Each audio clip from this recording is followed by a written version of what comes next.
Hello and welcome back, everyone, to this new story. Before we begin, I just want to mention one thing.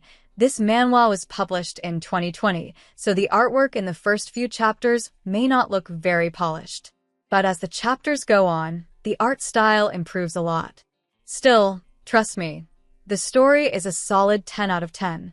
You won't regret reading it, so give it a try.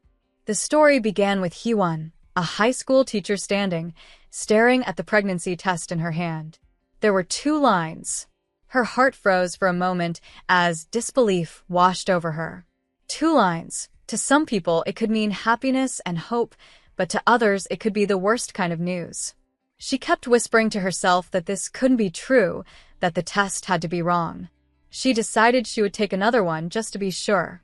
A month ago, Hee-won met her friends, Miran and Minwook.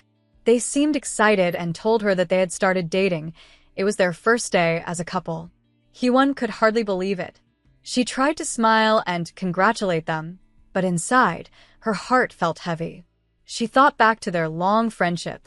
The 3 of them had been close for so many years, since middle school, even earlier for her and Minwook, who had known each other since childhood. Miran had joined them later, and together they had become an inseparable trio. Hee-won had always believed that their friendship would last forever. But now, everything had changed. She realized she had been in love with Minwook for a long time, but had buried her feelings deep inside to protect their friendship. She had always thought that something like this, 2 of them becoming a couple, could never happen.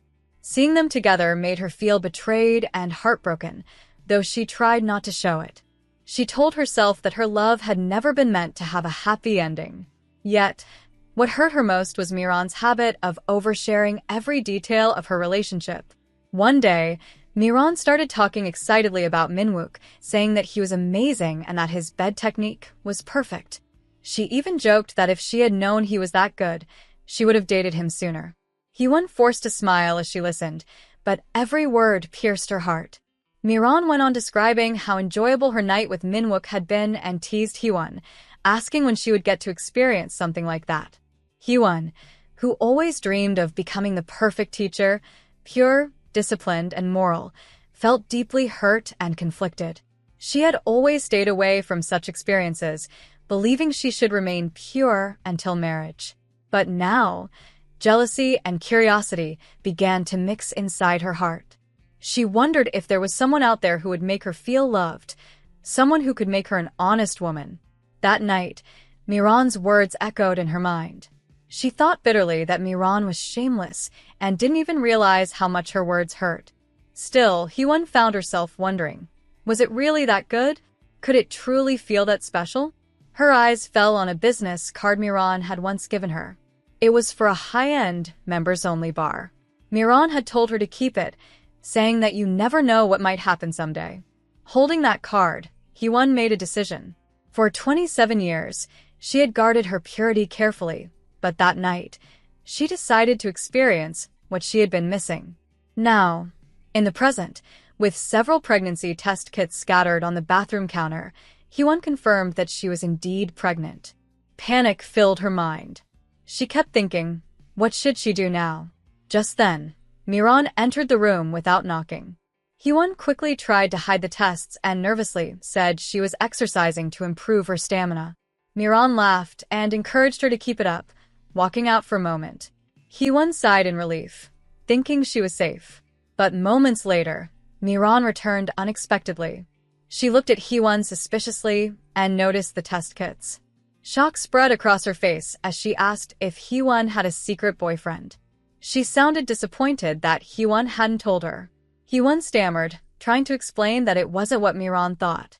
But Miran pressed further, asking who the father was and if he was a good man. Hee-won looked down, her voice trembling, and said that she didn't know. Miran grew even more shocked and raised her voice, demanding what she meant by that. Hee-won finally admitted softly that she knew who he was, but she didn't really know him. Miran was in complete disbelief when she heard Hee-won's words. She demanded that Hee-won explain everything clearly. Hee-won hesitated and then admitted that she had gone to the bar Miran had told her about, the one from that night. Miran's eyes widened in shock. She asked if Hee-won was seriously saying that she had a one-night stand. She couldn't understand why Hee-won would do something like that. Hee-won quietly reminded her that it was Miran who got her the membership in the first place. Miran sighed, blaming herself for ever mentioning that place. She said she hadn't imagined Hee-won would actually go there. Then, sounding both worried and frustrated, she told Hee-won that she should have used proper protection and that it was her fault for leading her into this situation. She quickly decided that they should go to the clinic together and asked what time Hee-won would be free. Hee-won said she could leave work around 5. Miran told her to wait after work. She would come to pick her up. Later that day, after both of them had finished work, they went to the clinic together. Hee-won arrived dressed elegantly and wearing glasses, trying her best to look composed. Miran looked at her outfit and asked why she was dressed like that. Hee-won explained nervously that, as a teacher, she had to maintain a model image and couldn't risk being recognized. Miran rolled her eyes and told her that dressing like that only made her stand out more. She reminded Hee-won that there was nothing shameful about visiting a gynecologist. She even insisted that Hee-won take off her glasses immediately. Knowing Hee-won's personality, Miran had already prepared for this situation. She proudly said that she had brought her to a luxurious, private clinic so that Hee-won wouldn't have to worry about running into anyone she knew. She told her to relax, assuring her that she had thought of everything. Hee-won thanked her friend for the thoughtfulness, but just then, she froze. Standing a few steps ahead of them was Minwook. Seeing him there made her heart stop. Shocked, she turned to Miran and asked why he was there. Miran calmly replied that she had asked him to come, thinking that having 3 people discuss the matter would be better than 2. Hee-won's face turned pale. She said that Miran should have at least asked before doing that. Miran didn't see the problem. She said that they had all been friends for so long that there was nothing to be embarrassed about. But in Hee-won's heart, panic grew stronger. She couldn't believe that the man she had secretly loved for years was about to find out that she had become an unwed mother. Miran, trying to keep the discussion practical, asked if Hee-won really had no information about the child's father. She said that Hee-won should at least try to find him and wondered what she planned to do all alone. Hee-won hesitated and said that the man had mentioned his main job was to monitor. Miran frowned, asking if that meant he worked in security. Hee-won shook her head and said she wasn't sure. He hadn't given any details. He had only mentioned that his work involved monitoring something. Miran shrugged, assuming that must be what he meant, but she could tell Hee-won's thoughts were drifting elsewhere. In her mind, Hee-won remembered that man's face. He was handsome, with a deep, calm voice that lingered in her memory. Miran, noticing Hee-won's dreamy expression, scolded her and said she didn't want to hear romantic details. She asked for information that could actually help identify him.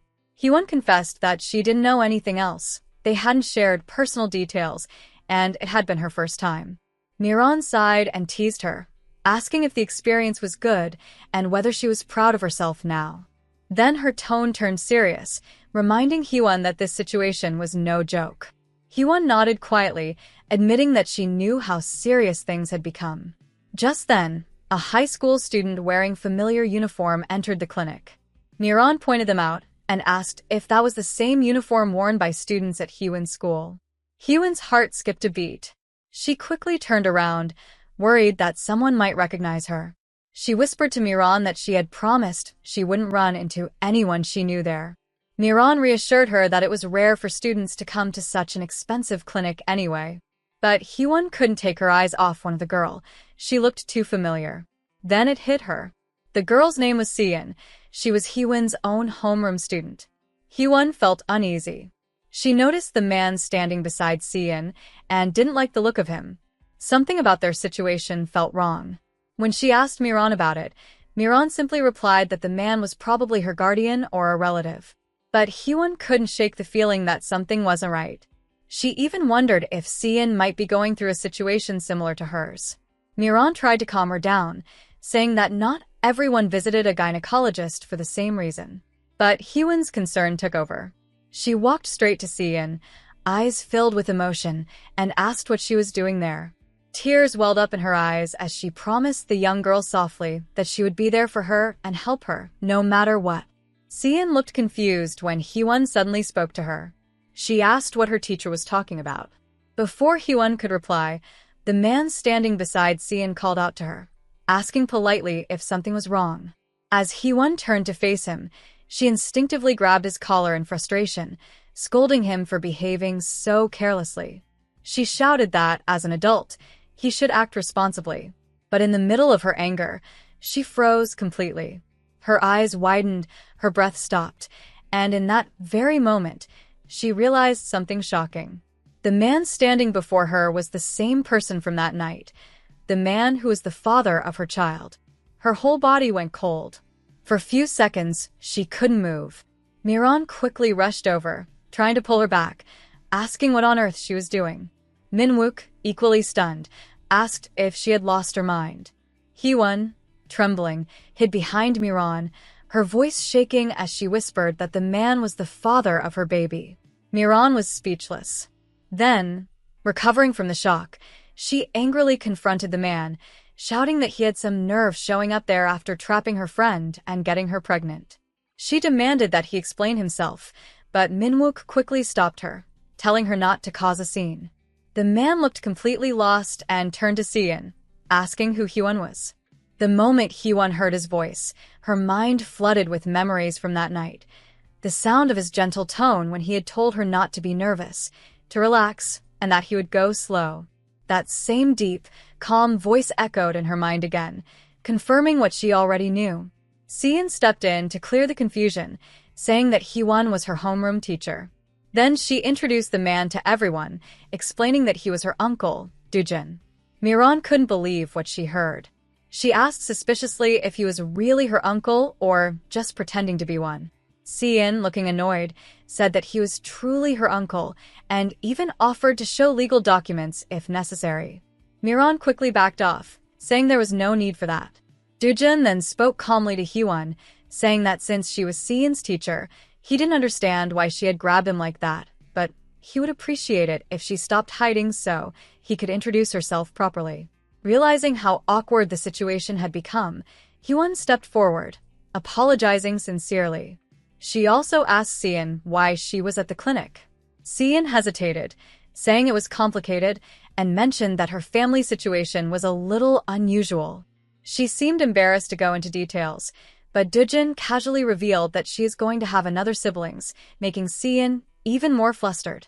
The girl begged Hyewon to keep her family matter a secret from the other students, and Hyewon nodded in agreement, promising to keep quiet.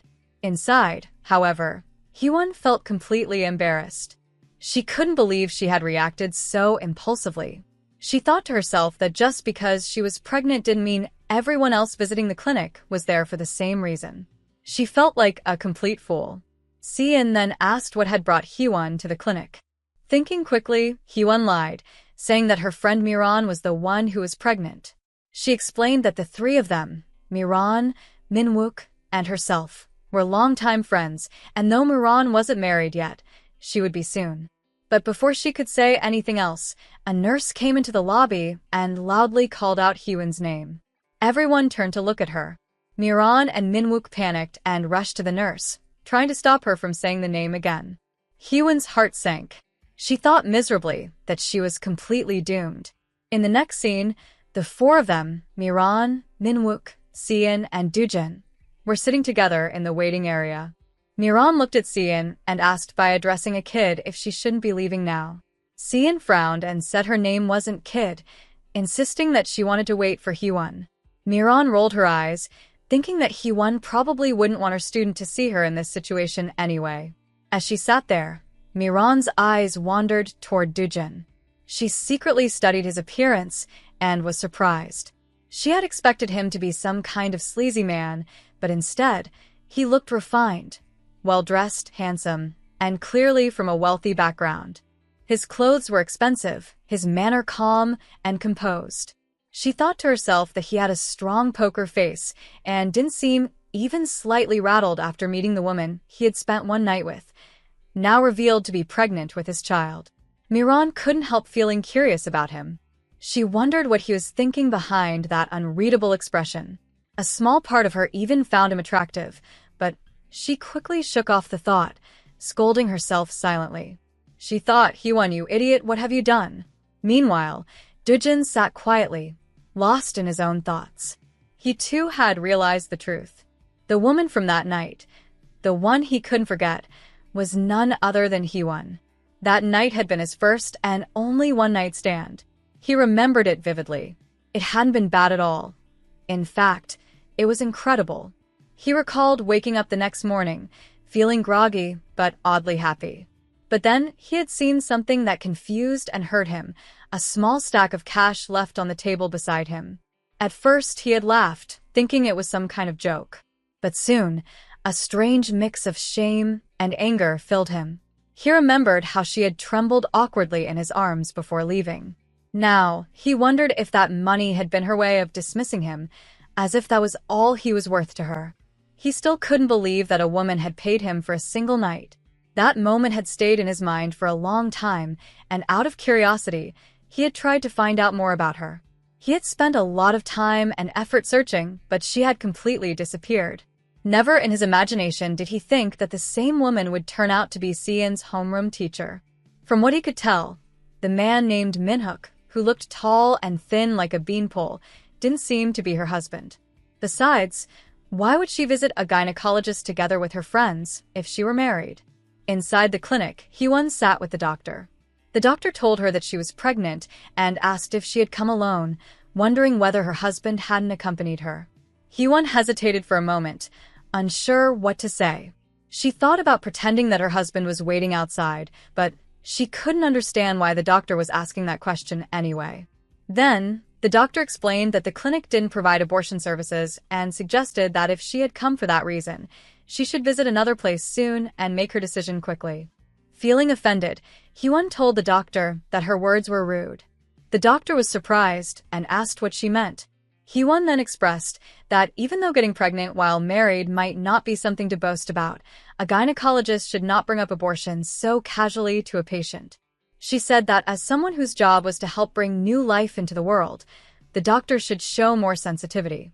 Even if Hee-won wasn't completely ready to welcome this baby, she felt there was no reason to speak about a new life in such a careless way. The doctor, slightly embarrassed, replied that Hee-won had misunderstood her intention. After leaving the clinic, Hee-won was still upset. She couldn't stop thinking about how easily the doctor had mentioned abortion to a pregnant woman. As she stepped outside, Seon called out to her, asking if she was done. Hee-won was surprised to see both Seon and Dujin still waiting for her. She wondered why they hadn't left yet. Both Seon and Miran approached her with concern, asking what the doctor had said and if everything was all right. Hee-won smiled brightly and told them that nothing was wrong with her. She said she had told them before that she could handle the visit by herself and that there was no reason for them to come all the way for a simple uterine cancer checkup.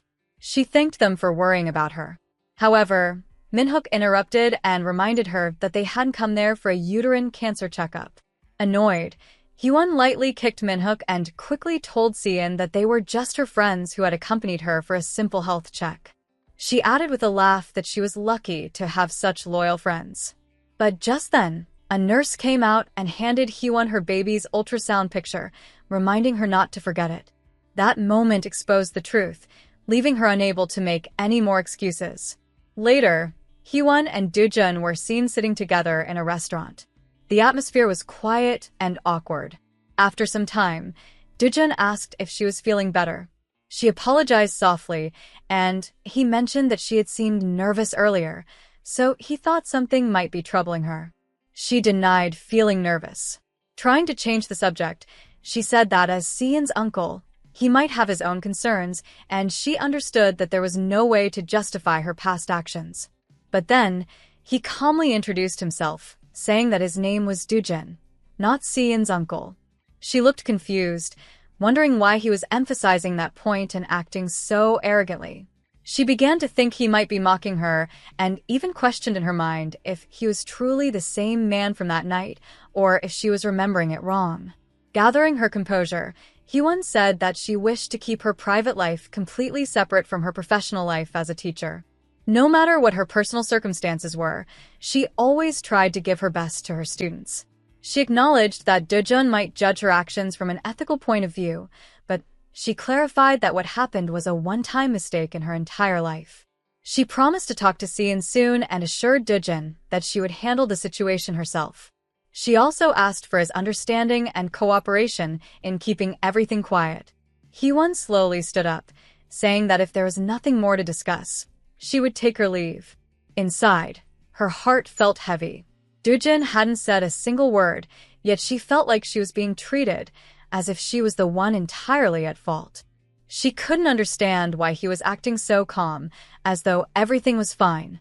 It wasn't only her fault, but still, she was the one feeling miserable. Too many things had happened that day, and she no longer had the energy to wait for his response. All she wanted was to escape from this uncomfortable situation.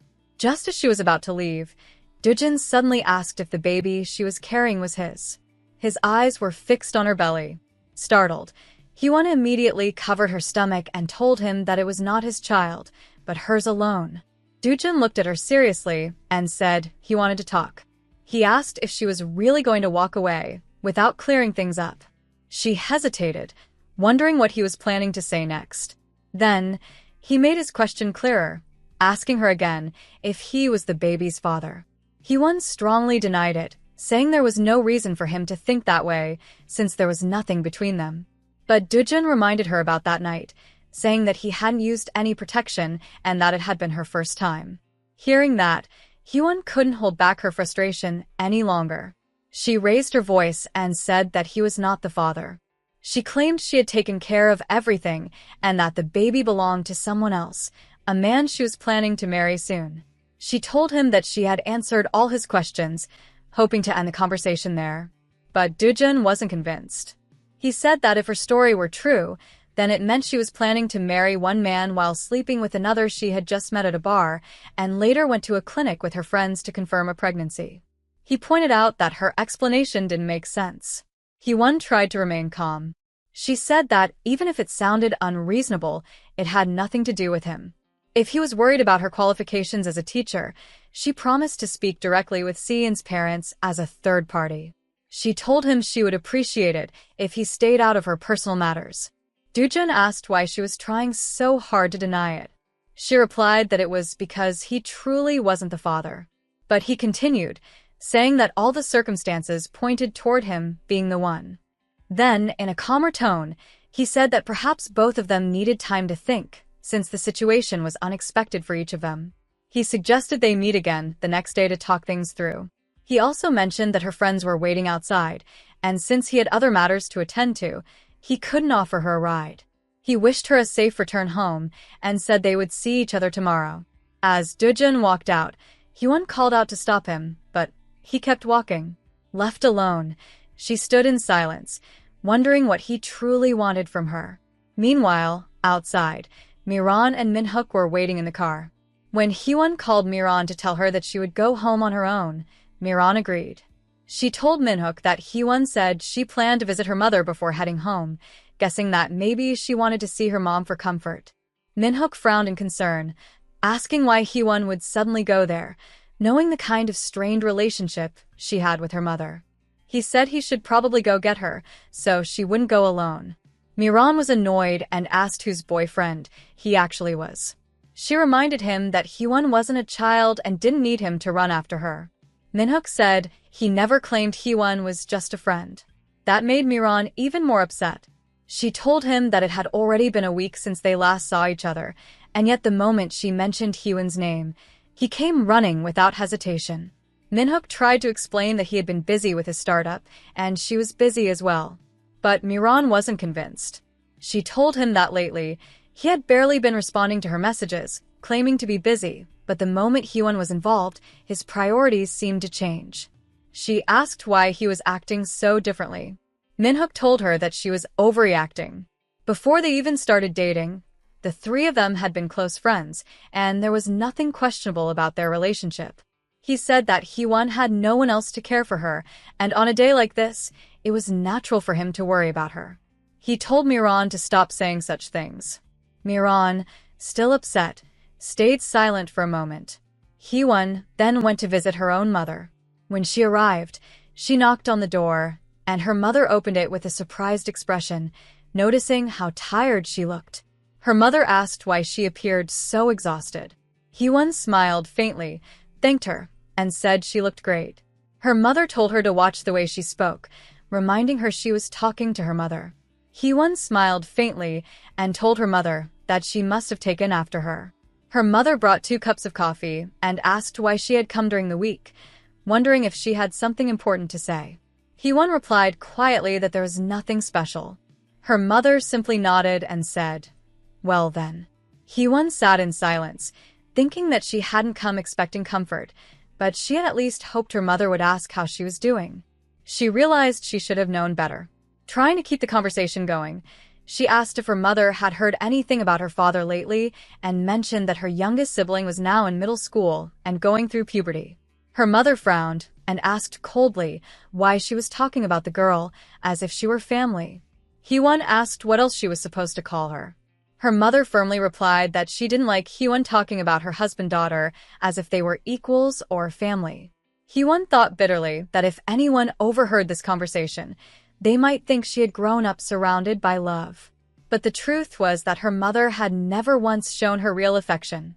She wondered why she had even come. Maybe she had wanted to ask for advice. The thought of becoming an unwed mother terrified her. She already knew what her mother would say. She had always warned Hee-won not to continue with an unwanted pregnancy. She would surely tell her to get rid of the baby. Gathering her courage, Hee-won asked if her mother still resented her father, reminding her that they had once loved each other. Her mother looked at her suspiciously and said it seemed like Hee-won had been wanting to say something since she arrived. Hee-won hesitated, then quietly asked if her mother had hated her too. If she hated her father that much, did she also hate her? Her mother's tone turned cold as she told Hee-won to stop talking nonsense and go home before it got too late. But Hee-won didn't stop. She asked why it was nonsense to want to know why she had been blamed for things that weren't her fault growing up. Her mother's voice rose in anger, but Hee-won continued, asking if her mother had been so unhappy that she had no choice but to marry her father because of her. She asked if her existence had really ruined her mother's life. Her mother finally said that there were not many people in the world who could easily accept an unwanted pregnancy. Still, she insisted that she had always made sure Hee-won had everything she needed. Hee-won, with tears filling her eyes, told her mother that even if she had provided everything, she had never given her love. She apologized for coming and said she hadn't meant to upset her. Then she stood up and left. As she walked away, Hee-won thought that her mother hadn't even denied hating her, which only meant she agreed. But as she was about to leave the house, her mother called out and asked if something had happened, if she was okay. Hee-won didn't reply, she just kept walking. Meanwhile, at Do-jun's office, his secretary entered carrying a food bag. He said he had brought dinner for him. Do-jun looked up and asked if he was a stalker, reminding him that he had already told him to go home. Secretary said he felt bad seeing him still working so late without dinner, so he brought sushi for him, knowing how picky boss was about food. Later, as they sat eating together, the secretary noticed how distracted Do-jun looked. He teased that something must be wrong if even the great Do-jun couldn't focus during a meeting. Do-jun calmly said that he was going to get married. Shocked, the secretary almost choked and spat out his water, asking what he was talking about. Do-jun continued in a serious tone, saying that he wanted the wedding to happen soon and asked him to adjust his schedule. He mentioned he was fully booked until early June. The secretary looked at him in disbelief, asking him to stop joking so seriously. But Do-jun said it wasn't a joke. He added that it would be difficult to raise a child in his current apartment and that he needed a bigger place with a yard. Hearing this, the secretary stared at him in shock and muttered that he was going crazy. His secretary looked at him in disbelief and asked if he was being serious. Do-jun calmly replied that he was and asked if he hadn't been paying attention. He told her to book a wedding hall at the hotel around mid-June. Still shocked, the secretary sighed and said that if the great Do-jun had made up his mind, then who was he to stand in his way? He sarcastically added that he would take care of everything, find a house with a big yard and book the wedding hall, just as he wished. But he couldn't hide his curiosity. He asked how Do-jun had even found the time to date someone without his knowing, wondering who the woman could be. He guessed that maybe the bride was the daughter of a business client or perhaps a politician's daughter. Doo-jin simply said no. The secretary frowned, now even more confused, and asked again who the woman could possibly be. The secretary had assumed that Mina, one of the new models their company had recently signed, was the reason for Doo-jun's sudden change in behavior. Mina was young and beautiful, and the secretary wondered why she had asked to meet Doo-jun personally. With suspicion in his tone, she asked if they had met privately without his knowing. Doo-jun calmly replied that he had never met Mina before. He added that there was someone else, and without explaining further, he instructed the secretary to schedule a trip to Daehan High School for the next day. The secretary, surprised by the sudden decision, reminded him that he had always refused the same request before. He asked why he wanted to go now. Doo-jun quietly replied that he needed to meet the mother of his child. The secretary froze in shock, unable to process what he had just heard. He stuttered in disbelief, asking what he meant. Doo-jun then said that he probably hadn't mentioned it before. He was going to be a father soon. Still stunned, the secretary repeated his words, unable to believe them. Doo-jun then continued, saying he wanted to drop by the high school in the morning and asked him to push back his morning meetings by an hour. The secretary tried to stop him, asking if he was serious about what he said. The mother of his child? Why Daehan High School? Doo-jun replied simply that the woman he was talking about was a teacher there. The secretary was left speechless as Doo-jun walked away with a calm expression. The scene then shifted to Daehan High School, where Hyewon was attending a teacher's meeting. Though the discussion was going on, she was lost in thought, absent-mindedly writing Doo-jul name again and again on a piece of paper.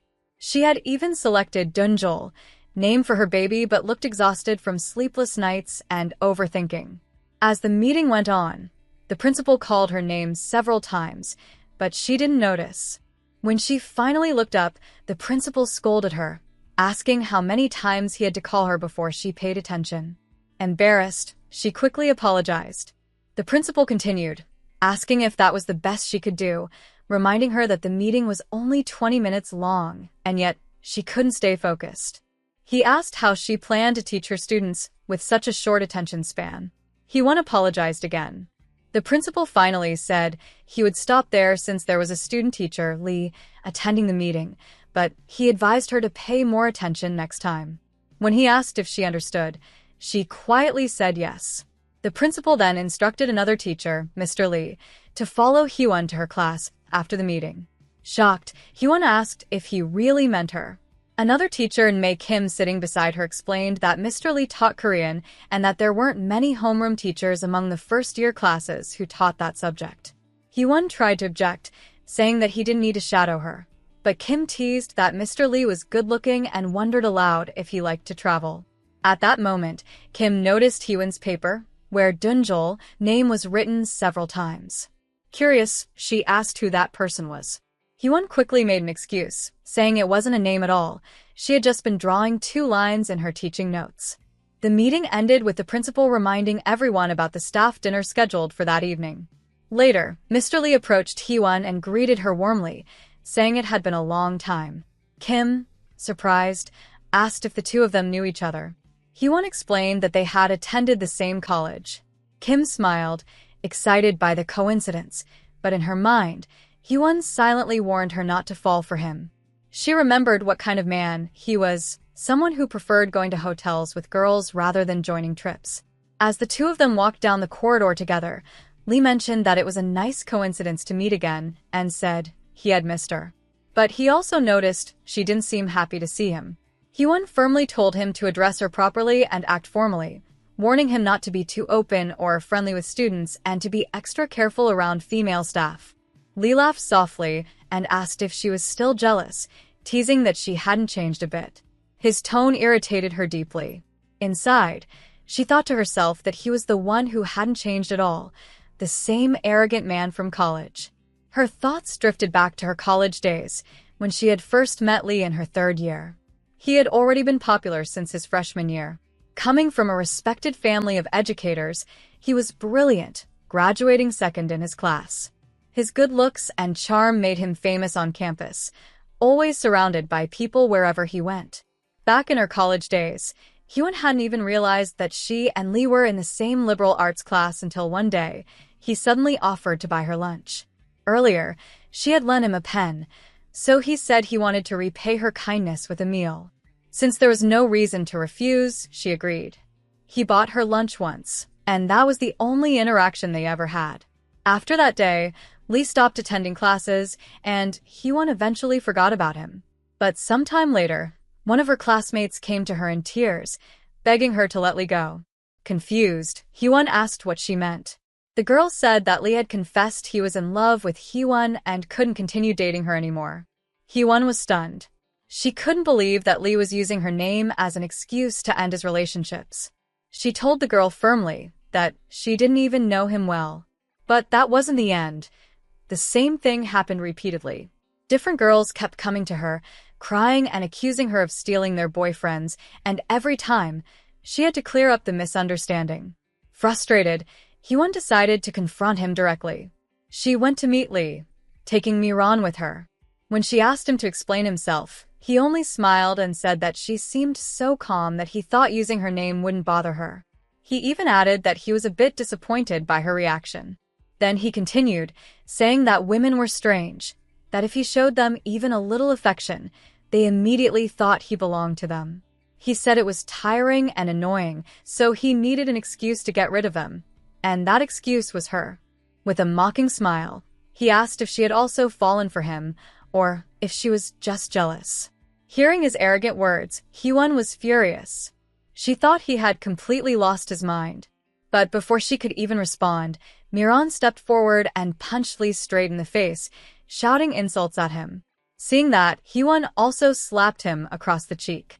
That day, both Hyun and Miran beat Lee up right on the grassy field of their open campus. There were plenty of witnesses, but thankfully, the incident didn't go beyond that. Life soon returned to normal. Not long after, Lee was conscripted into the army, and Hyun graduated. She believed she would never see him again. But now, in the present, fate had brought them together once more, both as teachers in the same school. As she looked at him standing there, Hyun thought bitterly about what a terrible coincidence it was and how shameless he still seemed. Trying to stay composed, she told her students to treat the new teacher kindly. During class, she noticed Seon and instructed her to come to her office after lunch. Seon nodded in agreement. Afterward, Lee approached her again. Hyun told him that she didn't have any classes during the first period and suggested he walk around the campus to get familiar with the school or prepare for his lessons. But instead, Lee asked if she could personally show him around. Hyun wasn't even listening properly. Her thoughts were elsewhere. She was thinking about Dunjin, remembering how he had said he wanted to see her that day, but hadn't made any specific plans. She wondered how they would meet and even tried to recall what he looked like. Just then, she saw a familiar figure walking toward her. Her heart skipped a beat as she realized that the man ahead looked exactly like Dunjin. As he came closer, she recognized him. It really was him. Shock filled her mind as she wondered if he had truly come all the way to her school. While she stood frozen, Lee joked that she didn't have to look so scared. He had only asked her to show him around, not to shock her like that. But Hyun couldn't handle the situation. She muttered that she was going to lose her mind and ran off, leaving Lee standing behind, confused. Soon after, the principal was seen meeting Dunjin along with secretary. With a polite tone, the principal asked if there was a specific reason for his visit to the school.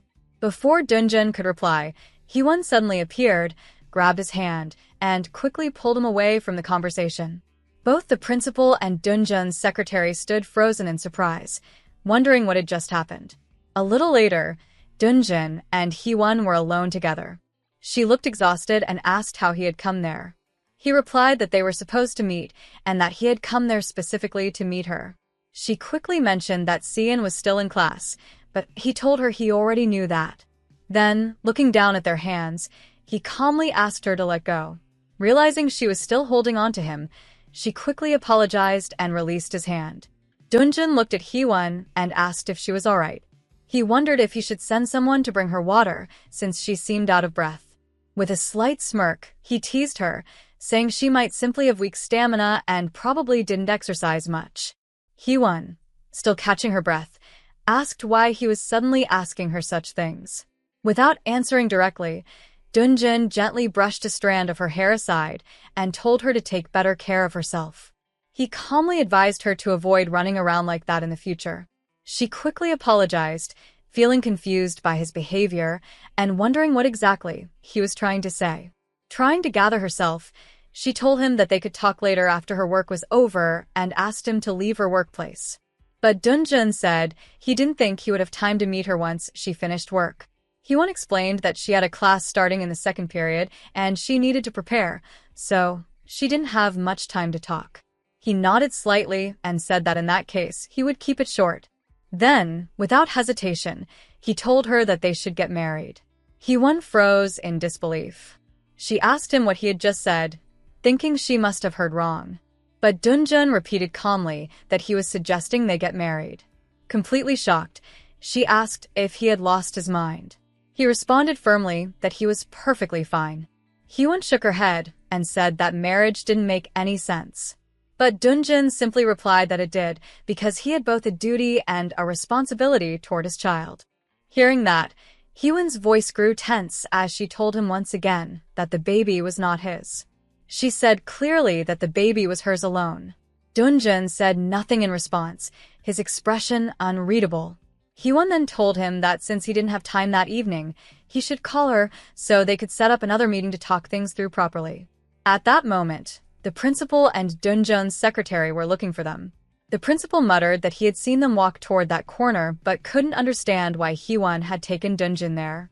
Meanwhile, Hee-won, realizing the principal was coming, began to panic. She thought about how he had already scolded her that morning during the staff meeting, and if he caught her now, things would only get worse. Soon, the principal and secretary appeared. The principal asked sharply what had just happened earlier. Thinking fast, Hee-won moved closer to Dun-jun and pretended that she had almost tripped, thanking him for catching her in time. She quickly bowed and explained that Dun-jun had come to the school by mistake, and she was just about to guide him to the correct place. But the principal looked confused and said that her explanation made no sense. Turning to Dun-jun, he apologized respectfully and addressed him as Mr. Chairman, saying that Hee-won must not have realized who he was. Hearing that, Hee-won was completely shocked. She stared at Dun-jun, realizing what the principal's words meant. He wasn't just a guest. He was actually the chairman of the school, the chairman of Daehan itself. Her heart sank in disbelief. Dun-jun then told the principal to head back to the office first, saying that he wanted to have a word with Hee-won privately. The principal hesitated and asked if the two of them already knew each other. Dun-jun didn't answer directly. Instead, he held Hee-won's hand and said calmly that he did know her, then once again asked the principal to return to his office. The principal nodded and left with the secretary, leaving Hee-won and Dun-jun alone. Hee-won stood frozen, feeling embarrassed and nervous. Thoughts raced through her mind. She was in trouble. He was the chairman of the entire school, which meant he had the power to fire her anytime. She wondered how such a strange coincidence could even happen. Was he planning to dismiss her because of what had happened between them? Or did he think she was trying to use the baby as an excuse to get money from him? She thought bitterly that maybe he had already prepared everything in advance. But then again, she remembered that it was he who had fallen for her and taken the lead after her own foolish moment of weakness. None of this made sense. Breaking the silence, Dun-jun asked if she had something to say. She forced herself to stay calm and replied that she needed to go prepare for her next class. But he said they weren't finished talking yet. She pointed out that the principal was waiting for him inside and that he should go as well. Dun-jun replied that he had come there specifically to speak with her. She said quietly that she already had an idea of what he wanted to talk about. Then, trying to appear composed, she stepped closer to him and grabbed his tie. In her mind, she wondered if he expected her to forget everything, as if she couldn't live without this job. But as she stood so close, Dun-jun looked down at her, momentarily distracted by how near she was to him. Hee-won told Dun-jun that she planned to submit her resignation letter before the end of the first period.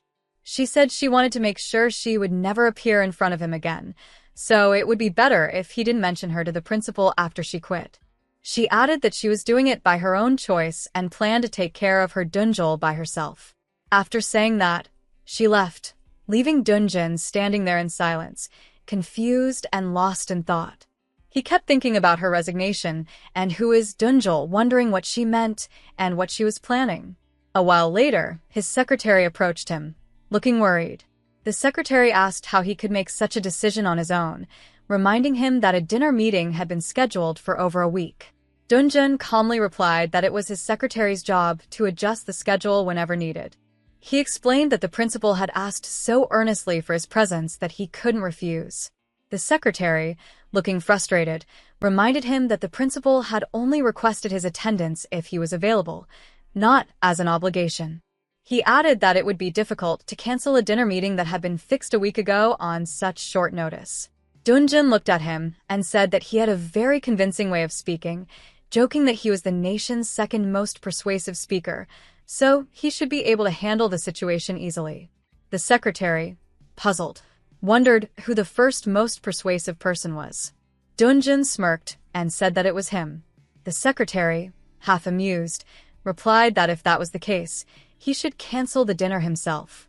He teased that Dunjin was the kind of man who wouldn't even go to the restroom if it wasn't on his schedule, and asked what had gotten into him since yesterday.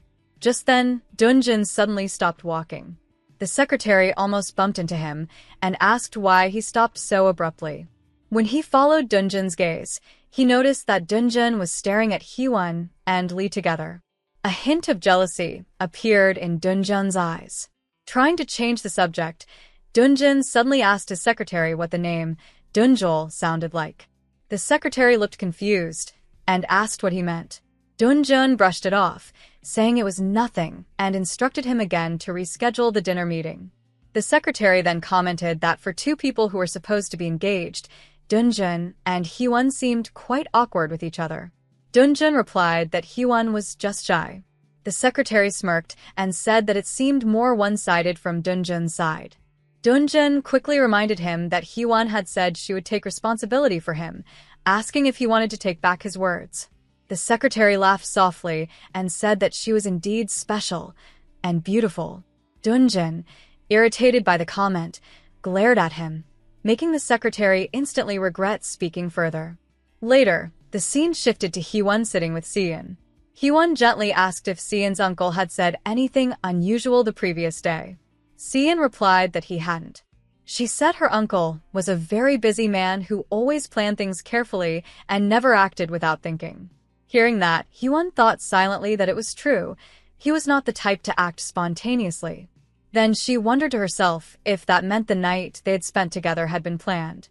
She couldn't understand it and questioned in her mind whether he had treated it like some sort of calculated project. Breaking her thoughts, Seon asked if she could ask something personal. She explained that the woman who gave birth to her younger siblings wasn't her real mother, but clarified that her stepmother wasn't like the cruel stepmothers in fairy tales. So, Hyewon didn't have to worry. Hyewon nodded softly and said she understood. Seon continued, saying that her parents had married when they were just 20 and had her at 21. According to her father, their love had been like a firework, bright and short-lived, burning even stronger because her grandfather had disapproved of the relationship. But her mother had fallen ill and passed away when Seon was only 6 years old. She said she didn't remember much of her mother's face because most of her memories were of her lying sick in bed. Seon added that she had been raised about 80% by her uncle, since her father, Han, was often busy. She asked if Hyewon had ever heard of him, saying he was a painter famous for his beautiful works. Hearing that, Hyewon remembered that Miran was a fan of Seon's father's paintings. Seon went on to explain that because her father was still young, she never imagined he would live the rest of his life alone. So she was shocked when she found out about her stepmother's age, only 8 years older than her. She admitted that it had been difficult to accept at first, but clarified that it didn't mean there was any inappropriate relationship. Sometimes, she even felt her stepmother was more like a sister than a mother. Hyewon then asked Seon if she was on good terms with her father. Seon seemed surprised by the question and replied that of course, she was. She explained that her father was a spontaneous person who always did whatever he wanted, but he wasn't the type who could take care of an infant when she was young. Her grandparents had been busy as well, so if it hadn't been for her uncle, she would have been raised by a nanny. She continued by saying that her uncle was 4 years younger than her father, but he had a much stronger sense of responsibility. She believed that her father's carefree nature had actually influenced her uncle to become the strict and meticulous planner he was. She smiled faintly and said that this was what she wanted to share, something she didn't need to hide, but also didn't want to discuss with her friends. Hyewon asked what made her decide to tell her this. Seon replied that she thought they could exchange secrets. She said she was happy to finally have someone she could talk to about her worries, and that Hyewon now had someone who could keep her secrets too. Hyewon hesitated for a moment and said she didn't know how to explain what had happened yesterday. But before she could continue, Seon gently interrupted, saying that it didn't matter. It was Hyewon's life, and she wasn't the type to judge her. She added that growing up in her kind of household had made her stronger and more mature, not someone fragile or judgmental. Hyewon felt touched and thanked her. Seon smiled and said it was no problem, but asked in return if she could also come to her whenever she had personal problems to talk about. Hyewon nodded and told her she could. Seon thanked her again, saying she would leave now. Hyewon also thanked her for visiting and watched as she walked away. When Hyewon was left alone, she sighed softly and thought to herself that the idea of sharing secrets felt so childish. She couldn't tell if she had been talking to a student or a friend just now. Feeling exhausted, she wondered if Seon had inherited her uncle's nature. She decided to skip the staff dinner that evening and just go home. Meanwhile, outside the room, Seon had just stepped out when her friend Ronnie came running towards her, breathless and excited. Without saying much, Ronnie grabbed her arm and pulled her along. Seon, startled, asked why she was in such a rush and what was happening. Ronnie, struggling to catch her breath, said she had big news. She told Seon that Taewoo, her neighbor, and Kyoung, her classmate, were about to have a one-on-one basketball match. Seon didn't seem interested and said she didn't care since lunch break was almost over. But Ronnie quickly added that it wasn't just an ordinary basketball match. The two boys had apparently argued over a girl. Hearing that, Seon stopped walking, surprised, and asked if it was really about a girl. As she processed it, she couldn't help but think about Taewoo getting into a fight because of someone. Curiosity got the better of her, and she followed Ronnie to the basketball court. When they reached there, Seon was surprised to see such a large crowd gathered around. Ronnie excitedly told her that it was natural for there to be so many people since Taewoo was extremely popular. Seon rolled her eyes and asked if Ronnie knew any more details. Ronnie confidently said she did. She explained that she had heard the whole story from a classmate who had heard it from another boy who had heard it from someone who had seen the argument in person. She swore it was true. Kyoung had apparently spoken about a girl as if she were his property, and that's what had angered Taewoo. As they sat down to watch, Taewoo walked into the court and everyone immediately started whispering about how handsome he looked. Ronnie nudged Seon and said jokingly that she must have done some great deed in her past life to deserve having Taewoo as her neighbor. She said she was so jealous. Seon sighed and thought to herself that this was the one thing she regretted most in her life, being Taewoo's neighbor. She was the only one who truly knew what he was like. To the world, he appeared kind, polite, and well-mannered, but in reality, he was lazy, cunning, and manipulative. To her, he seemed like a man with two completely different sides. Seon had always known that Taewoo had a way of using people's weaknesses for his own benefit, even hers. Her father had never believed her complaints about him, so she knew no one else would either. But now, as she watched him from afar, she found a small reason to hope. If Taewoo ever got a girlfriend, maybe he would finally be too busy to bother her, and she could at last be free from his constant teasing. The crowd began to cheer as both Taewoo and Kyoung stepped onto the basketball court. They casually took off their jackets, ready to start the match. As Taewoo glanced around, his eyes landed on Seon, and for a moment, she felt uneasy. She wondered why it seemed like he was walking directly toward her. To her surprise, Taewoo came right up to her and handed her his jacket before walking away. The crowd gasped in excitement, and every girl nearby started whispering in admiration. Ronnie was thrilled and whispered that it was such a cool gesture. But Seon felt completely embarrassed. She thought to herself that Taewoo must think he was in some 90s romantic comedy movie. Around her, a few girls began to murmur that Seon was the girl everyone was talking about, the one the match was supposedly for. They questioned why the boys were fighting over her and even commented that they couldn't understand what kind of taste guys had these days. Hearing those words made Seon's face burn with anger. She suddenly stood up, threw Taewoo's jacket over Ronnie's head, and stormed off.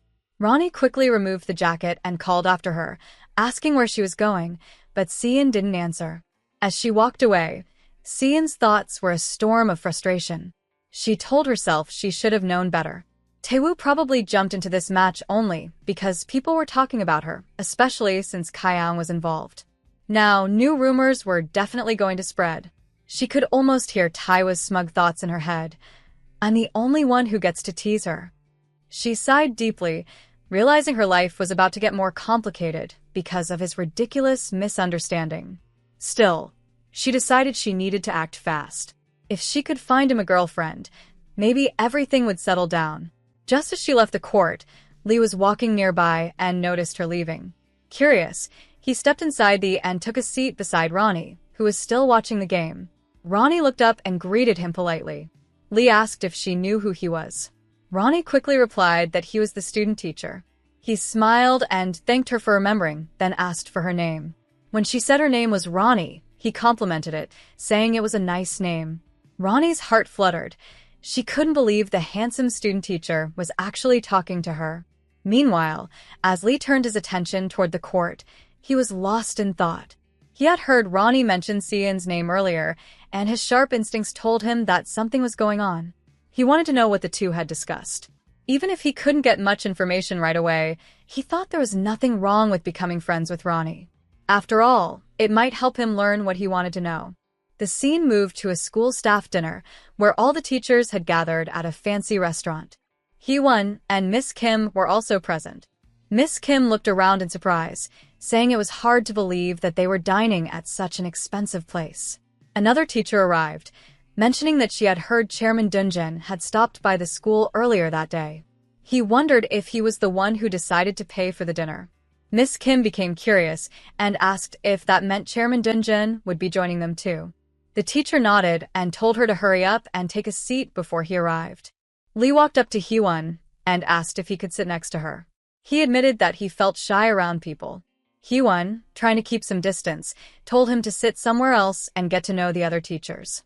Miss Kim, however, lightly scolded her and told her not to be rude, reminding her that Lee was just being shy. So, Lee ended up sitting beside Hee-won. Moments later, Chairman Dunjin entered the restaurant. Miss Kim quickly pointed him out, whispering excitedly to Hee-won that the chairman had really come. She added that Hee-won had probably never seen him in person before and commented on how attractive he was. Miss Kim said she had only seen him once from afar 3 years ago but had never forgotten his face because he was so handsome. Hee-won, still in disbelief, thought to herself that it couldn't possibly be true. There was no way the chairman would come to a simple staff dinner. But when she turned her head, she froze. He was standing right behind her. Her heart raced as she thought that she might go insane from nervousness. She wondered why he looked so angry. Lee noticed her expression and asked what was wrong, placing his hand gently on her shoulder. Hee-won immediately told him to remove his hand, and he quickly pulled it back, looking embarrassed. At that moment, the principal stood up and called for everyone's attention. He thanked the staff for attending the dinner to celebrate the beginning of a new semester.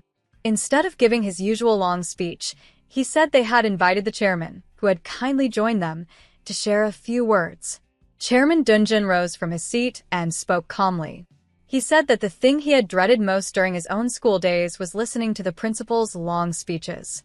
He added that there was no need for that tonight, and told everyone to simply enjoy the food and relax. His short, casual words made everyone smile and applaud. Miss Kim whispered to Hee-won that the chairman's speech was such a relief compared to the usual long principal talks. She found him charming and easygoing. Lee agreed, saying the same thing. Soon, everyone continued eating, chatting, and laughing. However, Chairman Dunjin kept glancing sharply in the direction of Hee-won and Lee, his expression unreadable. The vice principal tried to catch the chairman's attention several times before he finally responded. The vice principal politely asked if the food wasn't to his liking since he hadn't eaten much, and kept looking toward the entrance. Chairman Dunjun replied that the food was fine, it wasn't that. His eyes, he said, were on someone sitting across the room. He pointed toward Lee and asked if that person was also a teacher. The vice principal explained that Lee was actually a student teacher from Woon University. Chairman Dunjun repeated the word student under his breath, then quietly wondered if Hee-won perhaps preferred younger men. The vice principal asked if he should call Lee over, and the chairman nodded. When Lee came, he politely asked if the chairman wanted to speak with him. Chairman Dunjun said he had heard that Lee studied at Woon University, to which Lee nervously confirmed that he was a fourth-year student. The chairman told him there was no need to be so tense. He only wanted to talk and understand what college students were like these days. However, the conversation quickly turned difficult as the chairman began asking Lee a series of complicated academic questions. Lee became visibly confused and apologized for not knowing all the answers. Then, Chairman Dunjun suddenly asked what Lee thought about the act of putting a hand on another woman's shoulder, a question that left both Lee and the principal startled. A second later, the chairman smiled faintly and said it was only a joke. The vice principal laughed awkwardly and praised the chairman for his sense of humor. But the atmosphere grew tense again when the chairman offered to pour a drink for Lee himself. He mentioned in a cold tone that he couldn't drink much since he had someone to drop off later. As he poured the drink with a serious expression, Lee sat frozen, confused and worried, wondering if he had unknowingly done something wrong.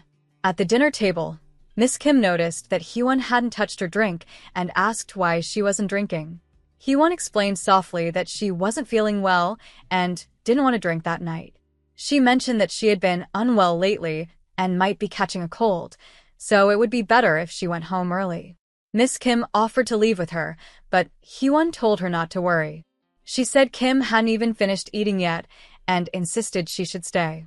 Kim smiled and said that if Hee-won left, she would have no one to talk to. Just then, Lee walked back toward their table. Hee-won pointed him out and told Kim that since Lee was back, she could talk to him and have another drink. Before leaving, Hee-won looked at Kim seriously and warned her that Lee was the kind of guy who preferred taking girls to hotels rather than on trips. Miss Kim looked surprised and asked what Hee-won meant. Hee-won replied that Lee had no principles and was a total wolf in disguise. Kim burst out laughing, saying it would actually be funny if someone who looked as innocent as Lee turned out to be a womanizer. She jokingly added that she wouldn't mind welcoming him as a wolf with her open arms. Hee-won frowned and told her that she wasn't joking. Lee really had no morals. Kim laughed again, saying that even if he didn't have principles, she certainly did, and that was enough. She called Hee-won cute for worrying about her so much. Hee-won sighed and told her not to say she hadn't warned her, then wished her good night and left the restaurant. As Hee-won stepped outside, she felt the chill in the air and wondered why it was so cold even though spring had already begun. Just then, a familiar voice startled her. It was Dunjun. He asked if she was heading home, which made her jump slightly. He quickly apologized for scaring her. She said it was fine and confirmed that she was indeed heading home. Dunjun then offered to take her home, suggesting they go together. Hee-won politely declined, saying she would rather go alone. Ignoring her refusal, he took off his coat and placed it on her shoulders, asking why she always got startled so easily. He teased her, wondering if she had done something bad to be so nervous all the time. Hee-won looked at him with a mix of confusion and irritation, asking why he always surprised her like that. Dunjun replied calmly that she looked cold and should just keep the coat on. He then asked what she was doing standing outside. She admitted that she got lost because she had a terrible sense of direction, and this often happened when she went somewhere new. Dunjun smiled faintly and said that, unlike her, he had an excellent sense of direction, so good that he could even find paths where none existed. He suggested they stop standing around in the cold and get into his car. Hee-won hesitated, but eventually agreed. Dunjun mentioned that if it weren't for her, he wouldn't have attended the dinner at all. He reminded her that she had once said she wanted to talk after thinking things over carefully and asked if he was wrong about that. She admitted that he was right, and they didn't need to talk. Dunjun told her to get into his car since it was cold and added jokingly that he wasn't asking for his jacket back. She quietly agreed. As they were walking, he suggested they get in car quickly before someone spotted them after getting in car. He joked that even if she had a poor sense of direction, she at least knew her home address, right? Then his tone turned serious. He asked if she had thought about the proposal he made that morning. Hyewon looked out the window and said softly that she didn't want to marry him. Dunjun reminded her that his name was Dunjun, not Dunjol. She said she already knew, he mentioned it every time they met, and asked if his name was really that important to him. He replied that she had called him Dunjol that afternoon, so he just wanted to correct her again. She laughed slightly and said that Dunjol wasn't his name at all, it was her baby's nickname. Dunjun was surprised and asked how she could just make up a nickname like that. She told him that it was her baby, not his. He smirked and said that half of the baby was his, too. Hyewon grew frustrated and told him once again that he was wrong. The baby wasn't his. His expression darkened, and he suddenly pressed harder on the accelerator, making the car speed up. Then he turned to her and asked coldly if she had any proof at all that he wasn't the father. She shouted for him to slow down and told him again that he was not the father. But Dunjun didn't believe her. He said he found it hard to trust her words and didn't understand why she was doing this. He told her that if she wanted to convince him, she should show him the man she planned to marry, though, to him, that man seemed not to exist. He added that he couldn't believe her baby's nickname was really Dunjol. Hyewon frowned and asked what was wrong with the name. Dunjun scoffed, saying that there were plenty of other nicknames in the world, so why did it have to be that one? Dunjun grew frustrated and asked her why she would give his child such a strange nickname. Her voice trembled with anger as she declared that she would name our baby Dunjol. And that was final. After that outburst, silence filled the car. Neither of them spoke for a while. Hyewon sat quietly, fuming inside, thinking that she couldn't believe he was actually arguing over something as small as a baby nickname. After a long pause, Dunjun finally said that it was all right. Hyewon frowned and asked what he meant by that. He explained that although he wasn't completely happy with the nickname, if that was what she wanted, then Dunjol could be our baby's nickname. Hyewon immediately corrected him, saying that she didn't mean our as in him and her. She had only used it as a general expression. But Dunjun refused to let it go. He calmly pointed out that since they were the only two people sitting in the car, the R, she said, naturally included him. So, according to his logic, Dunjol was their child. Hyewon sighed in disbelief. She explained that usually, when a woman said no, the conversation was supposed to end there. She wanted him to understand that she wasn't trying to cause him any inconvenience. But Dunjun replied firmly that this wasn't the direction he wanted things to go. He told her it wasn't normal for a discussion to end that easily, and he didn't understand how her decision could possibly inconvenience him. Hyewon stared ahead and asked quietly what he really wanted from her. Without hesitation, he reminded her that he had already told her he wanted to get married. She sighed and reminded him that she had already said no. Then Dunjun looked at her seriously and asked why she disliked him so much. Hyewon turned her head toward him, startled by his question. In her mind, she admitted that it wasn't about dislike. After all, no one could look at that handsome face and perfect body and say they didn't like him. But marriage, she thought, wasn't about liking someone's appearance. It was about understanding, trust, and connection, and that was something they didn't have. Dunjun then demanded that she give him a reason he could accept for why she didn't want to marry him.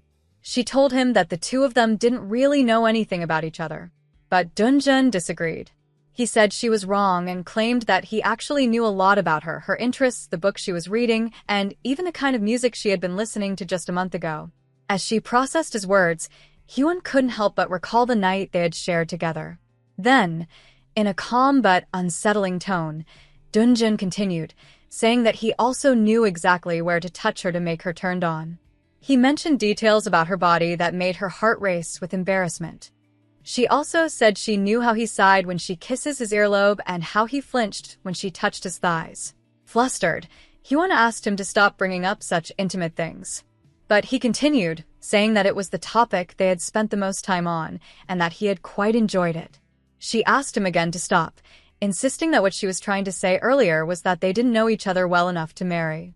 Dunjin replied that they could always get to know each other better and reminded her that they already got along well in one particular area, suggesting that they could start from there. Hee-won rejected the idea immediately. She said that marriage should be built on love, not just physical attraction. She told him that he didn't love her and she didn't love him either, and that those primitive desires would eventually fade away.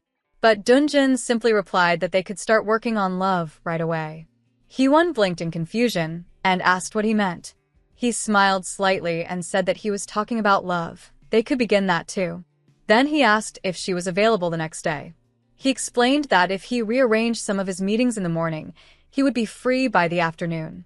Hee-won quickly replied that she wasn't available. She told him she had to go to school and already had plans with her friends. Dunjin shrugged and said that he didn't mind joining them. He pointed out that they had already spent a night together and he had already proposed, so even if things were out of order, they could at least start by going on a date. Hee-won refused again, saying she didn't want to. Dunjin frowned and told her that was irresponsible. She looked at him in disbelief and asked how refusing a date could be considered irresponsible.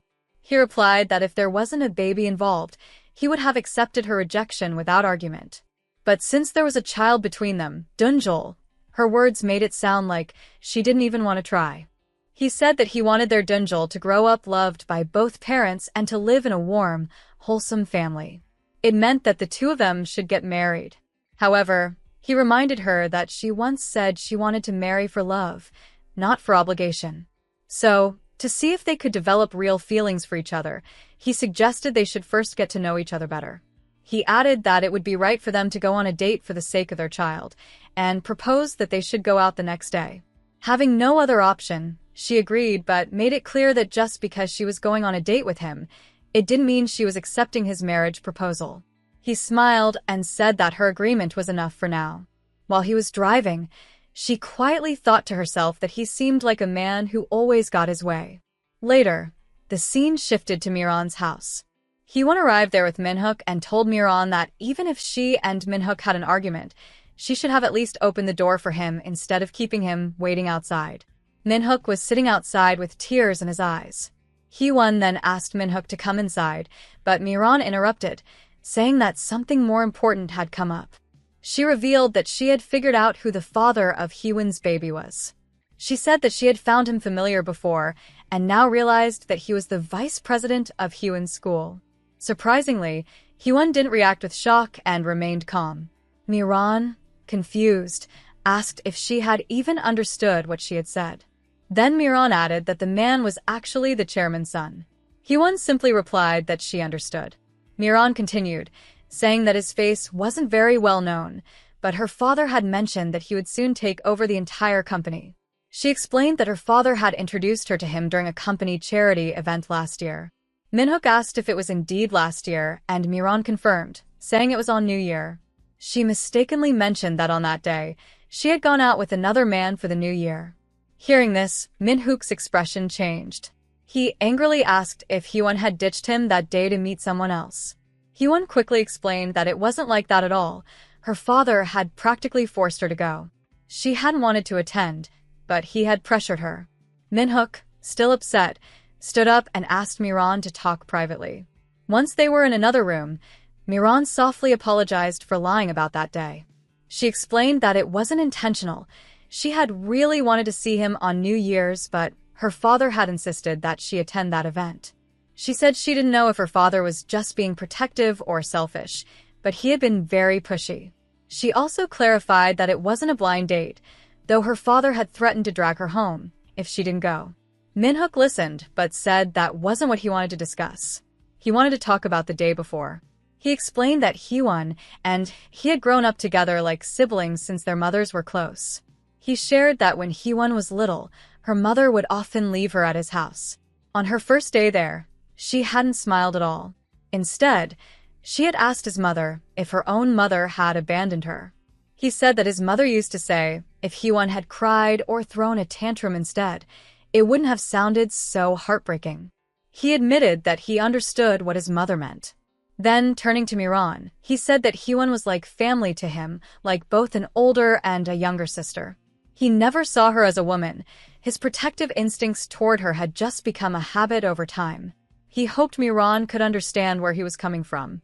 He continued, saying that he truly thought of Hyewon as family and was protective of her out of habit. But if that made Miran feel hurt, he promised to try to change that behavior. He admitted that he hadn't realized how much his actions might have affected her and said that perhaps it meant he loved her, Miran, deeply. Miran, surprised, asked what he meant by saying such things. He replied that his business was about to fail before it even started because he couldn't focus when she refused to talk to him. He confessed that he had waited outside her home all day just to speak to her. Then he stood up and asked if she was done being angry with him. As he stepped closer, he asked if she wanted to see something. Before she could respond, he leaned in and told her he was going to kiss her. Startled, she asked if he had lost his mind, reminding him that Hyewon was waiting outside.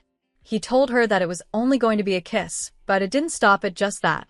After some time, both of them came out of the room, and Hyewon immediately asked why they had taken so long. The next day, Hyewon and Dunjin were shown going on their first date. Meanwhile, Miran and Minhook were secretly following them, keeping a close watch. As they walked together, Dunjin asked if her friends had mentioned joining them. She quickly apologized and explained that she had told them not to, but they were a little strange sometimes. The night before, Miran and Minhook had interrogated her about Dunjin, asking her to tell them everything. She told them how Dunjin had discovered he was the father, how he had decided to take responsibility, proposed marriage, and planned a date with her for the next day. After hearing that, Miran had commented that he seemed like a better man than she had thought, while Minhook said there weren't many accomplished men who would willingly step up like that. He added that they might need to investigate him further, and Miran immediately agreed. Now, in the present, Hyewon could easily guess what that investigation meant. In her mind, she complained that they were actually tailing her and Dunjin like a pair of detectives, wishing they were at least less obvious about it. She glanced at Dunjin and noticed how different he looked from the day before. She thought that his casual outfit made him appear unexpectedly charming.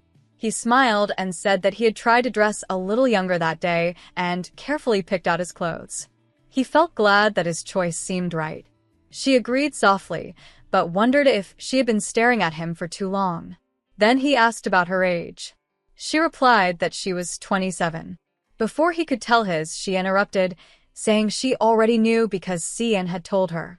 He looked amused and asked if she had been investigating him. She quickly denied it, explaining that she and Sian had been talking about Sian's parents, and his age came up during the conversation. She recalled that Sian had mentioned Dunjin was 4 years younger than her father. He confirmed that it was true. After a moment, he leaned a bit closer and asked if she wanted to get a little closer. She replied that was exactly why they were meeting, to know each other better. He then suggested that they drop the formalities. She told him he could do whatever he wanted. Smiling, he called her by her first name, which caught her by surprise. When she reacted, he reminded her that she had given him permission. She hesitantly said that maybe it was still too soon. He laughed and told her she could also drop the formalities and call him Appa. Flustered, she refused immediately and said she would rather stick to calling him by his name. He agreed with a grin, while she secretly thought that calling him Appa would be far too awkward. Just then, Dunjin noticed 2 people wearing caps and glasses nearby. It was Miran and Minhook, following them poorly disguised. He walked up to them and politely asked if they were Hyewon's friends. When they awkwardly greeted him, he invited them to join the movie with them since they were already there.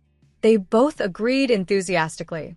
Watching this, Hyewon sighed in disbelief, thinking how foolish it was of them to follow her only to end up joining the same date. She asked them to remove their glasses, saying they were embarrassing her. Later, all 4 of them were seen inside the movie theater. The entire theater was empty except for them. Hyewon asked Dunjin if he had bought out the whole theater, but he said no. When she asked where the other guests were, he explained that he had told the manager to keep the theater empty for 3 hours. She thought to herself that since this theater was part of his company's business group, he didn't even need to buy it. He could easily arrange things like that. She realized that rich people like him truly lived on another level. As they sat down, she noticed how far he seemed from her in financial terms. After a while, he asked if there was a particular movie she wanted to watch. She said she didn't have one in mind and told him to choose. He asked again if she wanted him to pick something else, but she said it was fine. Then he asked about drinks and said he thought soda wouldn't be good for her, so he had ordered a fruit smoothie instead, along with regular popcorn. She thanked him softly, appreciating his thoughtfulness. Just then, Minhook suddenly spoke up, breaking the quiet moment between them. Hee-won said that she liked popcorn and chose the mango over strawberry flavors. Dunjin seemed surprised by her choice, asking if she was sure about it. She nodded and told him it was perfectly fine. Minhook, sitting nearby, interrupted by saying that if they were trying to get to know each other, such small details actually mattered a lot. He commented that little things like these could even create misunderstandings in a relationship. Hearing that, Miran became irritated and called Minhook's name sharply, telling him to stop. Startled, he quickly quieted down. Miran reminded him that Hee-won was a grown woman and could take care of herself, and he admitted she was right. Just then, one of the theater staff members approached and asked Dunjin if he needed anything else. He politely requested mango juice and cheese popcorn and asked her to play the most popular movie available. The staff member nodded and left, saying she would arrange it immediately. Dunjin noticed that Hee-won was looking at Minhook multiple times. At first, he thought it was just a coincidence, but soon he realized it wasn't. Soon the movie began. Hee-won realized it was one she had wanted to watch for a long time, so she felt happy and thought at least she would finally get to enjoy it. As the story went on and an intense scene appeared, she became completely absorbed in it. Her eyes widened as she watched the villain raise his gun toward the main character. Tears filled her eyes as she imagined what might happen next.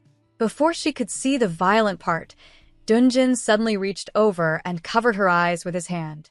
When she asked what he was doing, he said he had picked the wrong movie and that it was too violent for a pregnant woman. She protested that the film was rated R and not restricted for pregnant viewers. But he calmly replied that even if she was fine, it wasn't suitable for their baby. As the violent scenes continued, he kept covering her eyes, insisting that it was too brutal for her to watch. She sighed in frustration, saying that if she couldn't see those parts, the whole movie would make no sense. But when she looked at him again, she noticed how close he was. Their faces were almost touching, and for a brief moment, it felt as if they might kiss. Embarrassed, both quickly turned away. As she sat there, she suddenly remembered that night, the night when his lips had touched her whole body. The memory made her feel shy and confused. Her thoughts were interrupted when she noticed Miran and Minhook sitting beside each other, looking extremely close. She thought to herself that her heart and body seemed to be moving in completely different directions. After the movie ended, all four of them came out of the theater together. Minhook received a call from his business partner and told Miran that he needed to leave. Before going, he asked her if she would come with him to help him pick one of the final logo designs, saying she had a good artistic eye for that kind of work. Miran smiled and agreed confidently, telling him to leave it to her. With that, the two of them left, leaving only Hee-won and Dunjin together. At that moment, Dunjin gently took her hand and suggested that they go somewhere else. They soon arrived at a restaurant and started eating together. While they were eating, he asked if she hadn't enjoyed the movie because she seemed a bit down afterward. She replied softly that she felt bad for the main character. He had once been full of energy, but the movie ended with him as an old man, unable to climb the mountain he once conquered. She said that he had seemed like a hero to her, and it made her sad to see him like that. Smiling, Dunjin told her that he could be her hero instead. Surprised, she asked what he meant. He teased her gently, asking if he needed to be strong enough to climb mountains without getting tired or if he should build more muscles to qualify as her hero. She blushed and told him to stop teasing her. After a pause, his tone grew more serious. He said he wanted to ask her something. She looked at him curiously and asked what it was. He then asked quietly if she liked her friend Minhook. Hee-won was taken aback when Dunjin suddenly brought up something unexpected. She wondered why he had mentioned it all of a sudden. Dunjin calmly asked if she liked Minhook as a man. She quickly said that he had misunderstood the situation, but before she could explain further, Dunjin interrupted, saying that it didn't matter. Hyewon quietly apologized, but Dunjin continued in a serious tone. He told her that it didn't matter who she had feelings for. What mattered was that both of them had to take responsibility for their actions. He reminded her that they had agreed to try and build a happy family together for the sake of their child. He said that he planned to do his best to make that happen and expected her to do the same. Hyewon nodded and said she understood. He replied that he was glad to hear that and went on to set some clear terms. He stated that they should meet at least 4 times a week and adjust their schedules accordingly. He asked if that sounded fair to her. She agreed softly, though deep inside, she felt a strange chill. His tone was cold and businesslike, and though he phrased things as questions, his decisions were already made. It made her wonder which version of Dunjin was real, the warm one from before or the distant man sitting beside her now. Breaking her thoughts, Dunjin asked if he could ask one more question. Then he looked straight at her and asked if she had slept with him to get revenge on Minhook. Hyewon was stunned and asked if such a question was really necessary. Dunjin said that it was relevant to him. He explained that as long as he was seeing her, he intended to give his full commitment and remain faithful, and he wanted her to do the same. He warned her not to let him become caught between her and him. Hyewon replied calmly that her feelings for Minhook had always been one-sided. She said she had been in the process of moving on from him and assured Dunjin that what he was worried about would not happen. But inside, she couldn't help wondering how he had known she had once liked Minhook. 2 weeks later, Hyewon sat alone outside under the clear sky, gazing at the sunlight filtering through the trees. The weather was beautiful, and she thought to herself that the flowers would soon begin to bloom. It had been 2 weeks since that day, and in that time, she and Dunjin had met 6 more times. Their meetings were polite and calm, usually short drives or simple meals together. Dunjin was always thoughtful and behaved like a perfect gentleman. Nothing about it was unpleasant, yet something still felt missing. She couldn't shake the feeling that their relationship wasn't truly moving forward. She remembered his words clearly, that since they had agreed to try, he would do his best. But now she wondered if their dates were really just part of an obligation. They never contacted each other outside their planned meetings. There were no messages saying they missed each other, no playful emojis or hearts. Everything between them felt formal, distant, and arranged. She sighed, thinking that if they were an ordinary couple, things would be very different. But they came from different worlds, different upbringings, and different ways of thinking. She wasn't sure if she would ever reach the point of truly considering marriage with him. While she sat lost in thought, Seon suddenly appeared and sat beside her. Hyewon looked surprised and asked why she wasn't in class. Seon explained that she was supposed to be in gym class but had a stomachache. She said she had been resting in the nurse's office but had come outside because it was too stuffy inside. Hyewon asked gently if something was bothering her. Seon hesitated and said it was nothing. Just then, a ball rolled toward them, and the gym teacher named Shin jogged over to retrieve it, flexing his arm muscles in front of them. Watching this, Seon grinned and asked if Hyewon knew that the gym teacher Shin liked her. Hyewon frowned slightly and told her that it wasn't nice to spread rumors when one didn't know whether they were true. But Seon insisted that the teacher's feelings were quite obvious. Hyewon decided to change the topic and told Seon to stop talking about that. She reminded her that she had said she wanted to discuss her own problems, but always avoided doing so. She asked softly if Seon didn't trust her. Seon quickly replied that it wasn't about trust. Then she hesitated for a moment before asking if Hyewon knew Taewoo, a third-year student. Hyewon said she did. He was the boy who liked Seon, wasn't he? Seon immediately denied it, asking who had said such a thing. Hyewon smiled faintly and said that no one had told her directly. She had simply noticed how the two of them always went to and from school together on their bicycles. Blushing, Seon repeated Hyewon's earlier words, saying it wasn't right to spread rumors without knowing the truth. She told Hyewon that she had gotten it all wrong. Seon had decided to start going to school on her own, so she bought a bike. But soon after, Taewoo showed up with another one, as if trying to match her. Hyewon felt a little frustrated and wondered aloud how to get someone to stop bothering her. Hyewon, curious, asked why Taewoo was bothering her. Hearing that, Seon suddenly held Hyewon's hand and said that she was the first person ever to speak badly of him. No one had ever dared to imagine that Taewoo could actually bother her. Hyewon quickly explained that it wasn't what she meant. Seon smiled and said she understood that it wasn't Hyewon's intention, but the fact that Hyewon thought Taewoo might be bothering her gave her hope. She said she wouldn't give up and thanked Hyewon warmly before suddenly hugging her. Hyewon stood there confused, not quite understanding what was going on. At that moment, Lee appeared, calling out Hyewon's name. He said he had been looking for her everywhere and told her they should head inside to get ready for class. Seon also said she would leave and walked away. After she left, Lee looked at Hyewon and asked if Seon was from their class. Hyewon, slightly annoyed, asked whether he was being dumb or just rude. She reminded him to address her properly using her formal name, and if he couldn't do that, then he shouldn't call her at all. With that, she walked off. Lee stood there thinking to himself that she wasn't leaving him with many options. He silently wondered how long she could keep acting this way and decided to see how far this playful tension would go.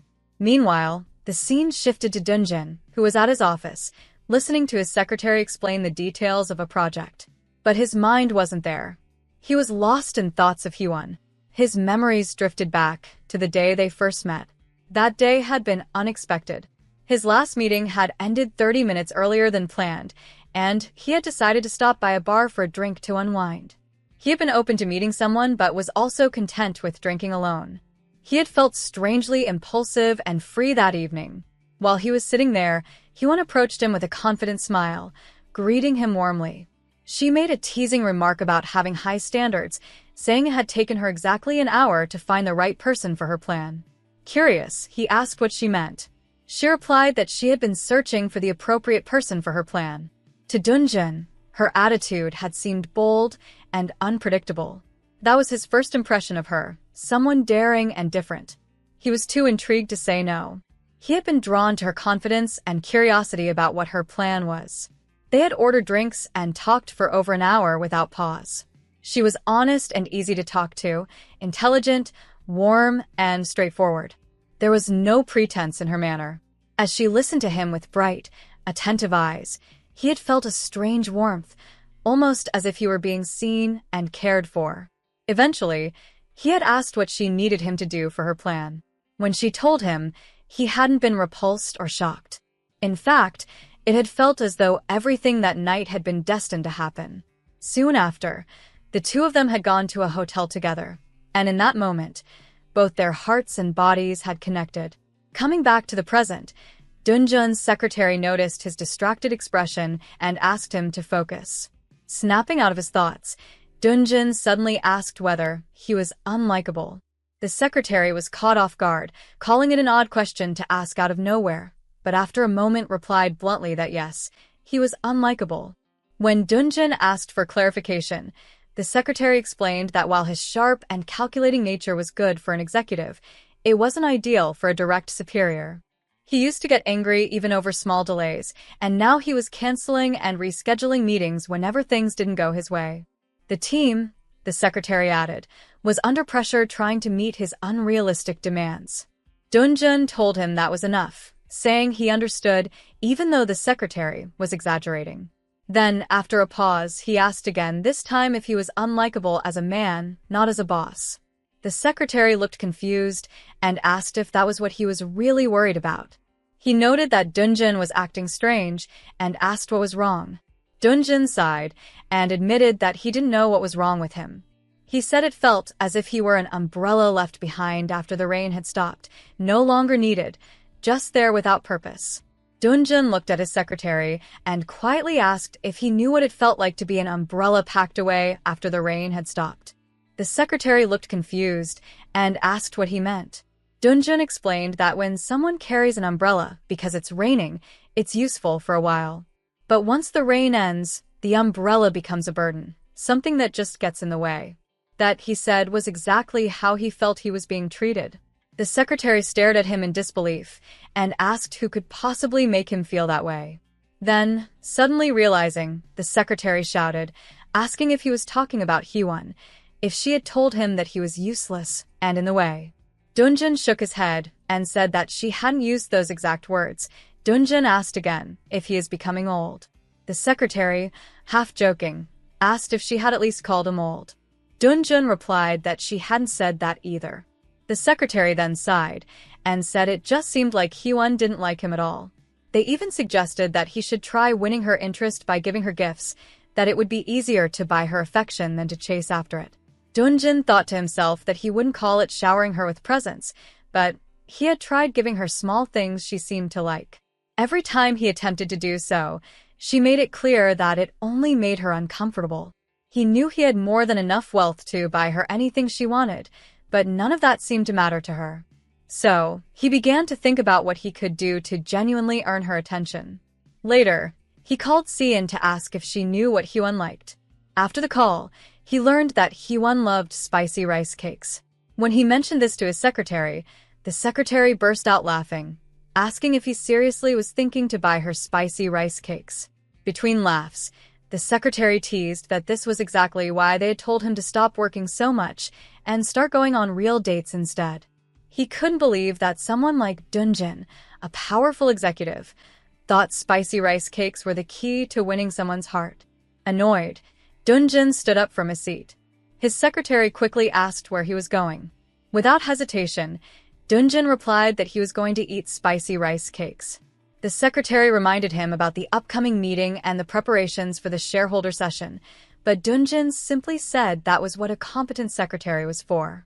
He told them to adjust his schedule accordingly and walked out of the office. A little while later, he was sitting in his car, parked outside the school gate, waiting for Hyewon to come out.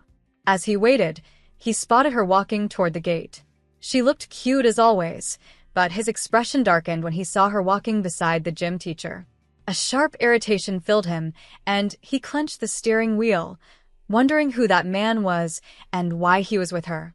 The story then moved back to a few hours earlier at the school. Around that time, Hyewon had received a call from Dunjin. He had asked if she was done with school for the day. She replied that she was. He said he was on his way there. She was surprised and asked why, saying they had already met yesterday. Dunjin reminded her that it had already been 4 times this week. She acknowledged it, saying she knew, but since it was Friday, there was still the weekend to meet. He told her that they should meet while they could, as no one could predict how busy they might be later. She agreed and said she would leave around the same time, and after ending the call, she softly sang to herself, amused by the unexpected plan. Just then, she heard the math teacher shouting at Ronnie for writing the wrong answer on a test. Ronnie had written K-pop answers completely unrelated instead of leaving it blank. The principal scolded the student harshly, telling her that if she didn't know the answer, she should have just left it empty instead of writing nonsense. The frightened Ronnie apologized again and again. Watching the scene, Hyewon felt a mix of frustration and concern. She thought to herself that the principal seemed unusually strict, especially toward her homeroom students. She wondered if it had something to do with what had happened the previous year. Just then, Lee stepped in, apologizing to the principal on behalf of the Ronnie. But the math teacher snapped back, asking who Lee thought he was to interfere, saying he was nothing more than a student teacher. Hyewon silently observed the situation, feeling that something about the math teacher's harsh behavior wasn't normal. The math teacher looked furious as he scolded the Ronnie, and in front of everyone, he mentioned that the student's homeroom teacher was Hyewon. He said he wasn't surprised at all, clearly trying to blame her. Hearing that, Hyewon calmly stepped forward and explained that what the Ronnie had done was harmless and only a simple mistake. She instructed both Ronnie and Lee to apologize, which they immediately did. Then, she herself apologized to the math teacher, assuring him that such a thing would not happen again. However, the math teacher wasn't satisfied. He angrily said that an apology wasn't enough and complained that young people these days, whether students or teachers, were all too arrogant and full of themselves. Hyewon turned around and asked firmly if he was referring to her. The math teacher replied that he was only making a general comment. She responded that she wanted to know why he was saying such things in front of her. The math teacher snapped back, asking if he wasn't allowed to say what he wanted. She told him that there were certain things he shouldn't say in front of her students or the staff. The math teacher narrowed his eyes and asked if she was trying to lecture him. Hyewon calmly replied that he seemed to be acting like this because of the volunteer service report she had refused to write last year. She reminded him that she wasn't his assistant and that he had been repeatedly asking her to write the report for him, which she had declined to do. The math teacher grew red with anger and shouted that she was making him furious, asking why she would bring that up now and accusing her of suggesting that he was picking on her. Hyewon replied that yes, that was exactly how it looked to her. The math teacher shouted again, demanding to know if she really thought he was targeting her. At that moment, the gym teacher, Mr. Shin, stepped in and gently tried to calm the math teacher down. He managed to lead the angry man away, and before leaving, he gave a small, reassuring smile to Hyewon. Later, when Hyewon was leaving school, she saw Mr. Shin again. She thanked him sincerely for helping to calm the math teacher earlier, and he smiled, saying it was nothing. Then, with a hint of hesitation, he asked her if she had a boyfriend. Surprised, she looked at him, unsure of what to say. He quickly added that if she didn't, maybe she would like to have dinner with him sometime. Hyewon politely replied that she was seeing someone. Mr. Shin immediately apologized, saying he shouldn't have asked. She assured him it was fine and thanked him for the invitation before saying she needed to leave. Just then, she heard someone shouting her name loudly from a distance. She froze for a moment in embarrassment when she realized it was Dunjin. He was calling her name again and again, loud enough for everyone around to hear. She looked completely shocked and thought to herself that he must have lost his mind, wondering why he was yelling like that, why he was running toward her, and why he couldn't just stay where he was. Mr. Shin looked at her in surprise and said that the man shouting seemed to be the chairman Dunjin. He asked if that was really who she was seeing. Feeling both embarrassed and flustered, she quickly said goodbye to Mr. Shin and told him to have a nice night before hurrying away. In her mind, she kept thinking that Dunjin had completely lost control, wondering what on earth he was doing and why he was coming toward her like that. Before she could reach him, her foot caught on a rock and she stumbled forward. Just as she was about to fall, Dunjin rushed in and caught her. Everyone around them stopped and stared. Holding her tightly, Dunjin scolded her for being so careless, saying she could have hurt herself, especially in her condition. Embarrassed, she asked him to let her go because people were watching.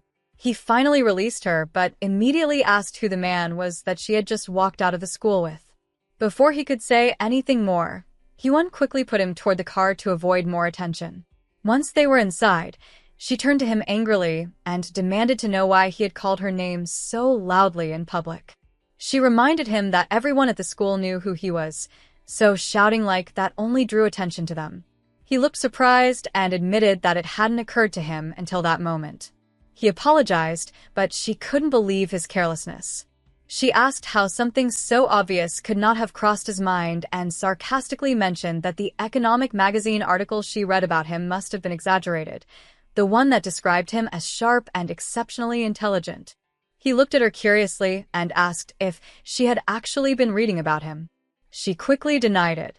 Then he asked who the man she had been talking to was. She replied that it was Mr. Shin, the gym teacher, and that he had simply helped her earlier. Dunjin frowned and said they seemed a bit too friendly for such a casual conversation.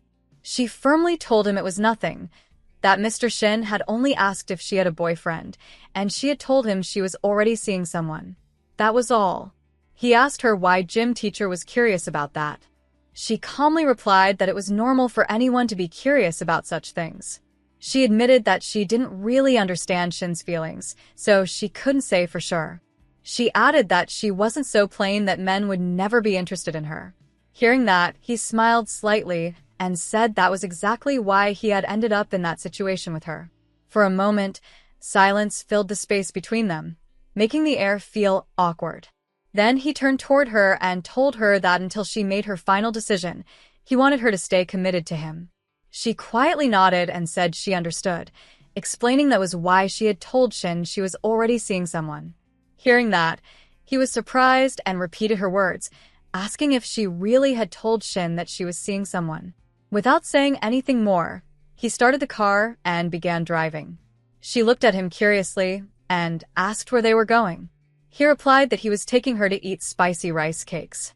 The scene then shifted to Sian and Ronnie, who were walking together. Sian asked Ronnie why she had written such a strange K-pop answer on the math test. She wondered if Ronnie was trying to tease the math teacher. Ronnie laughed and said she hadn't thought the math teacher would be so humorless. Then she asked Sian where Taewoo and her bicycle were.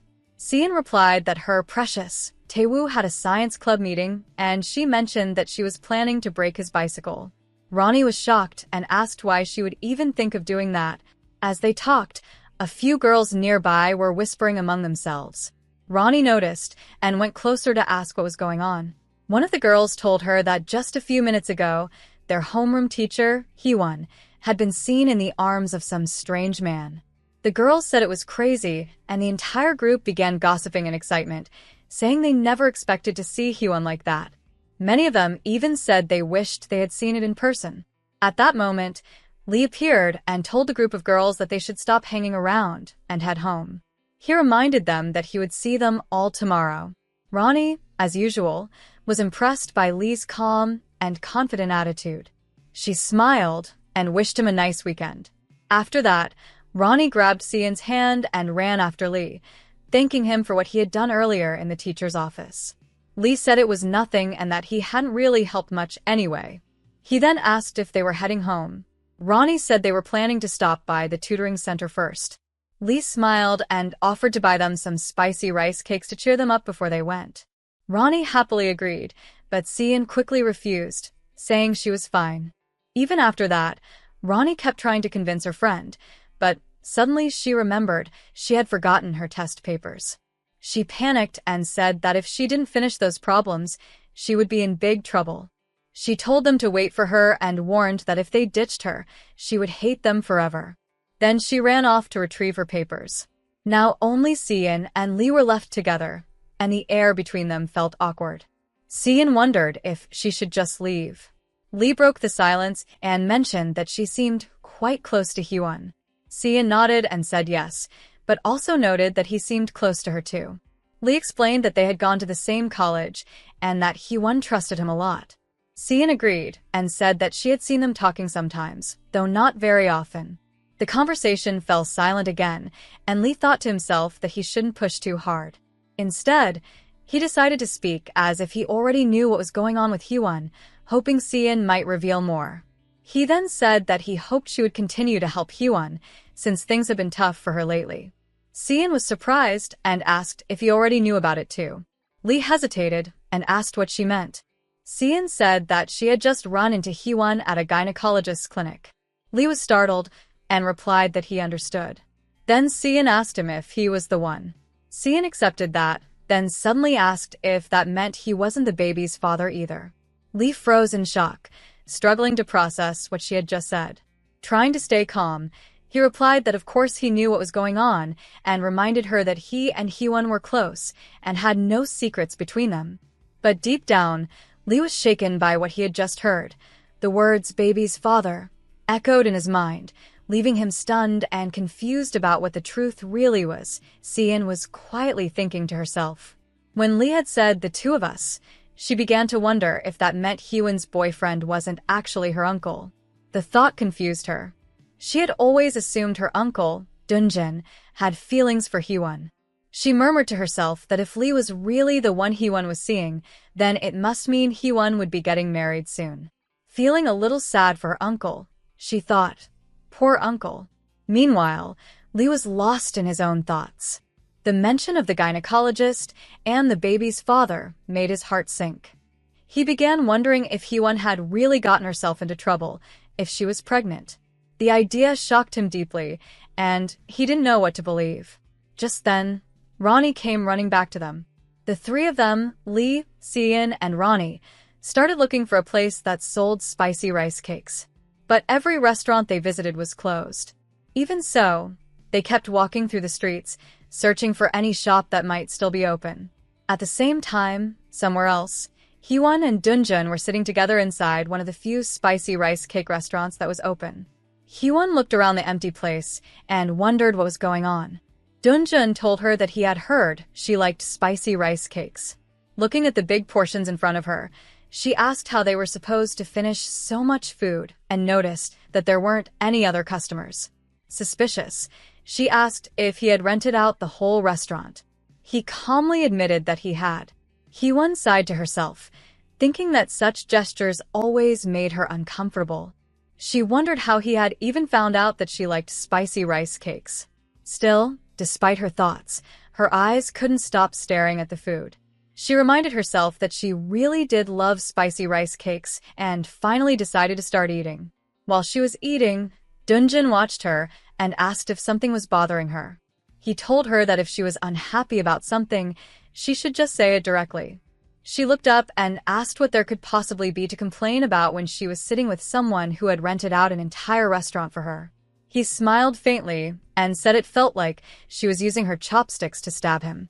She told him that he was just imagining things, but he shook his head and said he didn't think so, insisting again that she should tell him what was wrong. Finally, she sighed and said she would only speak since he kept asking. She told him that he shouldn't rent out an entire restaurant like this in the future. There was no need to show off how wealthy he was to the point of inconveniencing others. She reminded him that many of her students came to eat here, and it would be sad if they couldn't buy food because of his actions. She asked if he had even thought about that. Dunjun replied softly that it wasn't like he hadn't thought about it. He explained that he just wanted to buy spicy rice cakes from this place because he had been told they were the best, and he wanted her to enjoy them. Hearing that, Hee-won's heart suddenly softened. She thought to herself that something about him felt different that day, that he was making her heart flutter in a way she didn't expect. Maybe she thought he was actually a better person than she had imagined. Then Dunjin looked at her seriously and told her that if she didn't like him doing such things, she should make a decision. He said that if she wanted, they could just meet more openly and be friends without hesitation.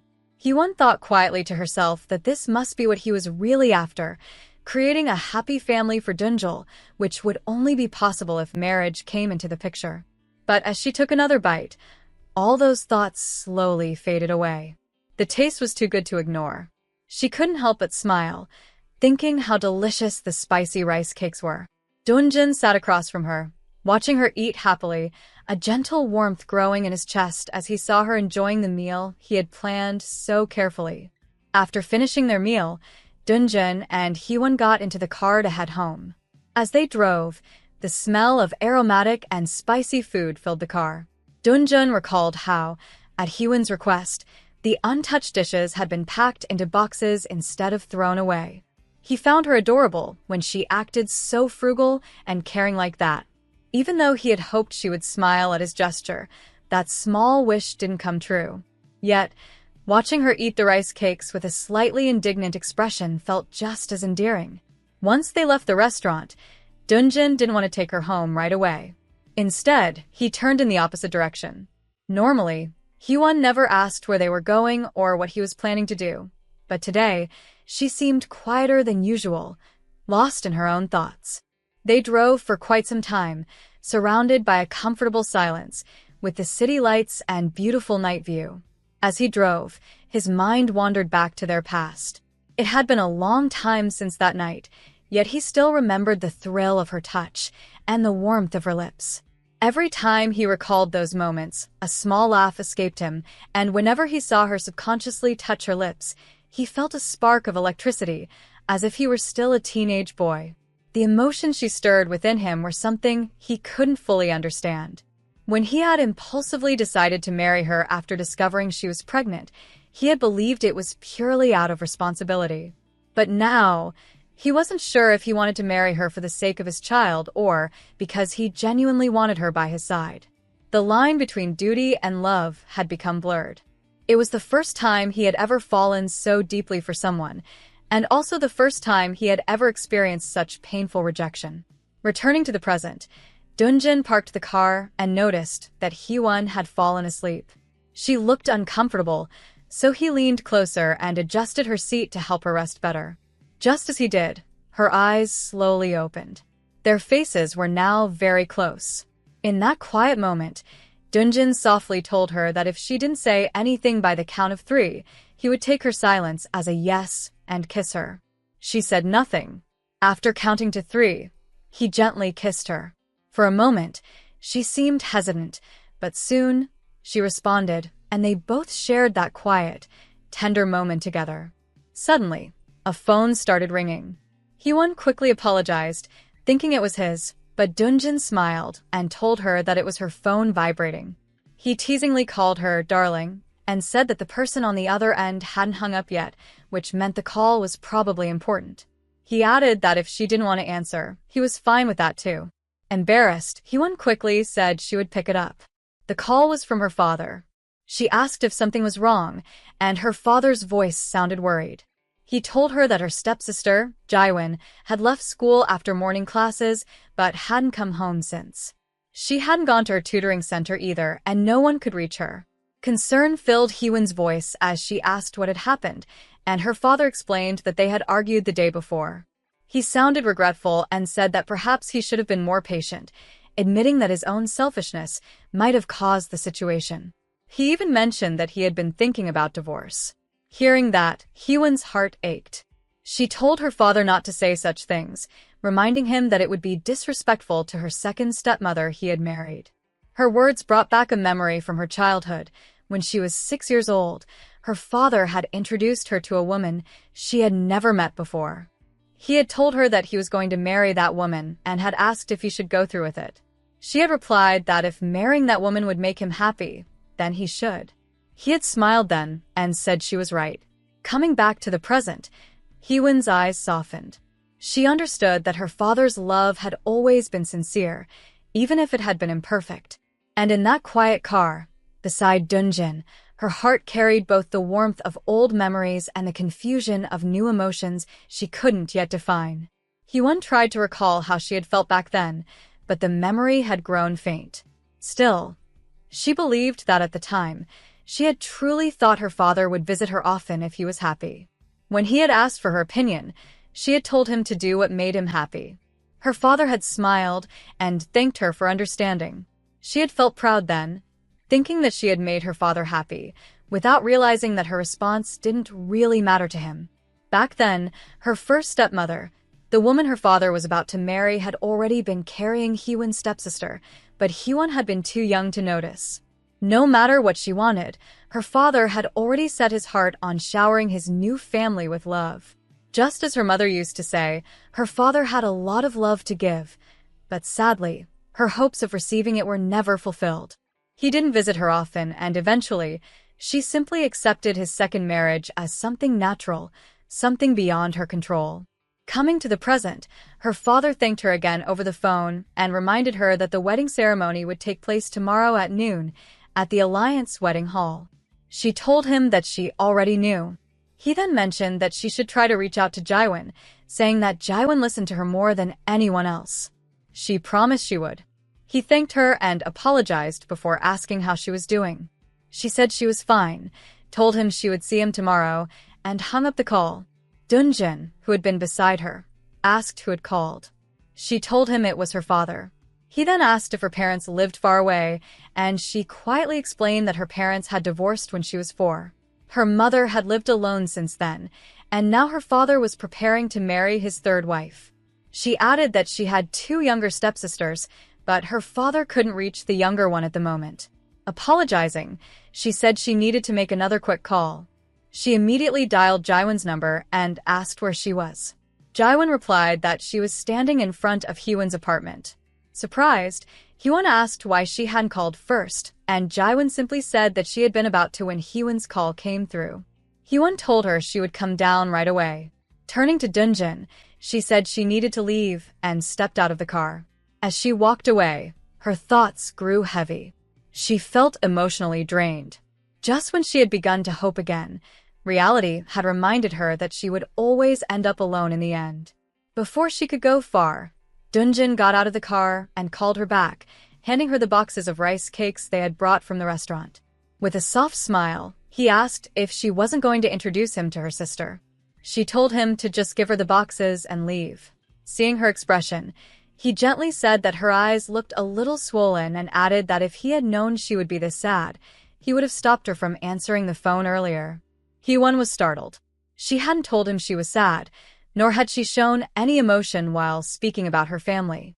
She had made sure to keep her tone neutral and her face calm. Yet somehow, this man had sensed her feelings before she herself could even realize them. She couldn't understand how he could read her so easily. A few minutes later, Jaewon arrived and looked curiously at Dunjin. With innocent curiosity, she asked if he was her sister's boyfriend. Dunjin smiled lightly and said something along the lines of being the man who wished to marry her sister. Hee-won instantly regretted letting them meet, thinking she should have said no when he had asked to be introduced. Later, at Hee-won's apartment, Jaewon couldn't stop expressing her amazement. She said she still couldn't believe she had met the president of the Daehan group and that he might become her brother-in-law someday. Hee-won quickly reminded her that it wasn't decided yet. But Jaewon only smiled and said that not yet didn't mean never. Jaewon then mentioned that she had a day off from school because of the upcoming school anniversary and that she was planning to visit Dunjin's company to ask him to buy her lunch.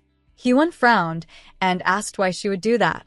Jaewon explained that he had given her his business card earlier, saying it could be used as a pass into the building, and that she could visit any time she wanted. Hee-won warned her not to go and told her to think about the consequences if she did. She then asked Jaewon why she had argued with their father. Jaewon admitted that she felt betrayed by him. She said she knew he had to live his own life, but she couldn't accept that he was remarrying. She recalled how heartbroken he had been when her mother died and how he had even cried in front of her. She said that during the dinner when he had first introduced his new fiancée, he had placed food on the woman's plate, and that simple act had felt like a deep wound to her heart. Her voice trembled with pain, and in that quiet room, Hee-won could see her younger stepsister's confusion and anger clearly, emotions that reflected the same pain she herself had once carried long ago. Jaewon's eyes filled with tears as she spoke, unable to contain the emotions that had been building up inside her. She said that during the meal, their father had been fussing over his fiancée, telling her to eat more, serving her food, and smiling warmly at her. Watching him like that had made something inside Jaewon break. She began to cry, saying that it hadn't even been 2 years since her mother passed away, and yet his love seemed to have changed so quickly. She said she couldn't understand how a man who had stayed by her mother's side in the hospital every single day could now act as if he had forgotten her completely. Hee-won watched her sister quietly, thinking to herself that she understood this pain far too well. She thought about how their father was someone who could even love a cockroach if it showed him affection. She gently told Jaewon that their father simply had too much love to share. It wasn't always a good thing, she admitted, but it wasn't entirely bad either. Jaewon shook her head and said that it was bad because she was the one who had to live with him, not with that woman. Hee-won softly replied that it wasn't bad, just uncomfortable. She reminded Jaewon that she herself had once said the woman seemed like a good person. She added that just because their father was showing affection to another woman didn't mean he had stopped loving their mother. She said the same went for both of them, that their father probably still had feelings for her mother too. Hee-won explained that their father was simply that kind of man, one who always followed his heart but still took responsibility for his feelings. She said that in a way, the fact that she and Jaewon had managed to maintain a close relationship despite everything was proof of that. Jaewon hesitated and said that she had thought things hadn't gone well between Hee-won's mother and their father. Hee-won smiled faintly and replied that it might be true, but that didn't mean they hadn't loved each other in the past. Jaewon then asked if Hee-won hadn't felt betrayed when their father announced his plan to remarry after her own mother. Hee-won admitted that she had been too young at the time to fully understand those kinds of emotions. She said she didn't have many memories with him anyway, so she couldn't feel the same kind of hurt Jaewon did. Trying to lighten the mood, Jaewon suddenly pointed to the rice cake boxes on the table and joked that it looked like Hee-won had cleaned out an entire restaurant. She laughed and said that Dunjin must have bought all that food for her, calling him quite a guy. With a playful grin, she announced that she was going to eat all of it. Then, as if remembering something, she asked whether Hee-won thought Dunjin would show up at the wedding the next day. Hee-won replied that he was a very busy man, but Jaewon shook her head, saying she didn't think he would come at all. However, the next day at the wedding hall, Dunjin did appear. When Hee-won saw him, her heart fluttered in surprise. She thought to herself that he was supposed to be too busy, yet there he was. Before she could say anything, Jaewon noticed him and immediately called out, addressing him as her sister's future husband. Panicking, Hyewon quickly covered her sister's mouth and whispered that if she called him that again, she would regret it. Then she rushed over to Dunjin, grabbed his hand, and told him that she needed to talk to him privately. Inside her mind, she was completely flustered, wondering what she was supposed to do with this man. Before she could pull him away, her aunt, her father's sister, appeared and greeted her warmly, saying it was wonderful to see her. Noticing Dunjin, her aunt's eyes brightened as she asked who the handsome young man beside her was. Dunjin smiled politely and introduced himself, saying that he was Hyewon's boyfriend. The words hit Hyewon like a shock.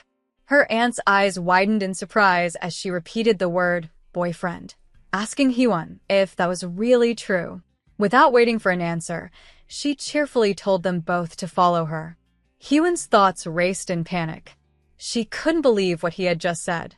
This was bad, especially since her aunt was known to be the most talkative among all of her father's relatives. True to her reputation, the aunt quickly introduced Dunjin to every single family member in the hall. She proudly announced that he was Hyewon's boyfriend and made sure everyone knew it. Not only that, but she even started feeding him food with her own hands, laughing joyfully as she did. At one point, she handed him a bottle of drink and asked if he wanted a glass.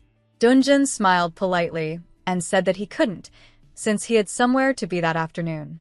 The aunt laughed and said she hoped she hadn't kept such a busy and important man from leaving.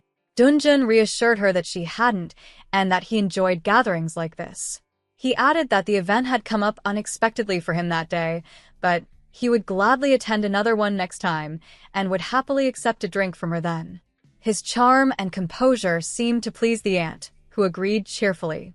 Watching the scene, Hyewon sighed and quickly pulled him aside, telling him that he was being ridiculous. She said she needed to talk to him seriously and dragged him away from her aunt's enthusiastic grip. The aunt watched them go and called out jokingly that Hyewon seemed to be in a rush, adding that it looked like they would need to set a wedding date soon. Without missing a beat, Dunjin turned back and said that they would share some good news soon. Her aunt clapped her hands in delight, saying that he was such a reliable man and that she looked forward to hearing the happy news from him. With a polite smile, Dunjin replied that they would see her next time, and then finally followed Hyewon away, leaving behind a room full of curious relatives and one very flustered Hyewon. Then Hyewon came outside and asked him if he didn't once say that he liked to stick to his plans and schedules. She mentioned that from what she had seen, it didn't seem that way, and she wondered if she had been wrong about him. He replied by asking if she had been waiting well, noting that she looked like she had lost some weight. He told her that if she had been experiencing morning sickness. She asked if he was even listening to her and wondered why he was acting so unpredictably. He admitted that he hadn't really thought about it and added softly that he seemed unable to stick to his plans only when it came to her. When he asked why that was, she said she couldn't really answer that for him. Then he quietly took off his coat and placed it on her shoulders. She grew slightly irritated and asked him to focus on what she was saying. He assured her that he was listening and said that he had thought long and hard about it, realizing that he was also unable to follow his own plans whenever she was involved. She found his words strange and couldn't help but think to herself what was wrong with him that day. The next day, Seein and Taewoo were walking together. Taewoo urged her to hurry up, saying she would be late if she kept walking that slowly. Seein replied that her leg hurt and told him to go ahead without her. She said she could manage by herself. Taewoo teased her, asking if she hated riding with him so much that she was pretending to be injured. He told her he knew she was faking it. Seein was startled that he could tell and thought that he must be finding new ways to tease her. He then asked her if her leg really hurt that badly. Seein called his name and told him that he knew he was quite popular. But he asked again if her leg is hurt and suggested that after school, they could go to her mother's hospital for treatment. Then, changing the topic suddenly, she said he should forget about her leg and tell her what kind of girl he liked. She offered to help him find a girlfriend, saying that he should go to school with someone he liked. She added that the girl who came to see him yesterday seemed pretty and asked if she was his type. Taewoo turned around and said that his ideal girl would have short hair and big brown eyes. Even when she pouted, she would still look cute, and her height would be just about here, he said, gesturing slightly. Sian laughed and said that was pretty specific. She told him he must already like someone and urged him to tell her who it was so she could help. She insisted there was no need to be shy, but he only smiled and told her to think whatever she wanted. Just then, Ronnie came running toward them and greeted both of them cheerfully, blushing slightly when she looked at Taewoo. Taewoo quickly excused himself and said he would head out first. Ronnie turned to Sian and said that Taewoo was so handsome that everything about him was perfect. Sian teasingly asked if Ronnie had come all that way just to see him. Ronnie shook her head and said she had big news to share and couldn't wait any longer. She told Sian not to be shocked. She had heard that their homeroom teacher was pregnant. Sian was completely stunned. Ronnie said she also found it hard to believe and was shocked because their teacher didn't even have a boyfriend. Sian asked where she had heard that, and Ronnie replied that maybe the man who came to pick the teacher up last time was her boyfriend, though she had never mentioned dating anyone or shown any signs of it. Sian suddenly shouted, asking where exactly Ronnie had heard that news. Ronnie became defensive, asking why Sian was getting angry, and said that she had heard it firsthand from student teacher Lee, who had been talking on the phone. Sian immediately asked if Ronnie had told anyone else. Ronnie said she had mentioned it to 2 classmates. Hearing that, Sian quickly ran off. Ronnie called after her, asking where she was going, but Sian didn't respond. Taewoo, seeing her running, asked what was going on, but she didn't answer him either. She ran straight toward Lee and asked if they could talk somewhere private. Lee seemed calm and said there was no need to move somewhere else, as the news would spread through the school soon anyway. He asked what was so important that she couldn't say it in public. Sian looked hurt and asked if he was doing it on purpose. He replied maybe. She asked why he would do that when he had said he was close to Hyewon. Lee simply said that rumors were powerful, they got exaggerated and twisted easily, and added that it was complicated to explain any further. Lee told her that he was sure she didn't want to hear all the messy details anyway. He then said he had to attend a meeting and advised her to return to her classes soon.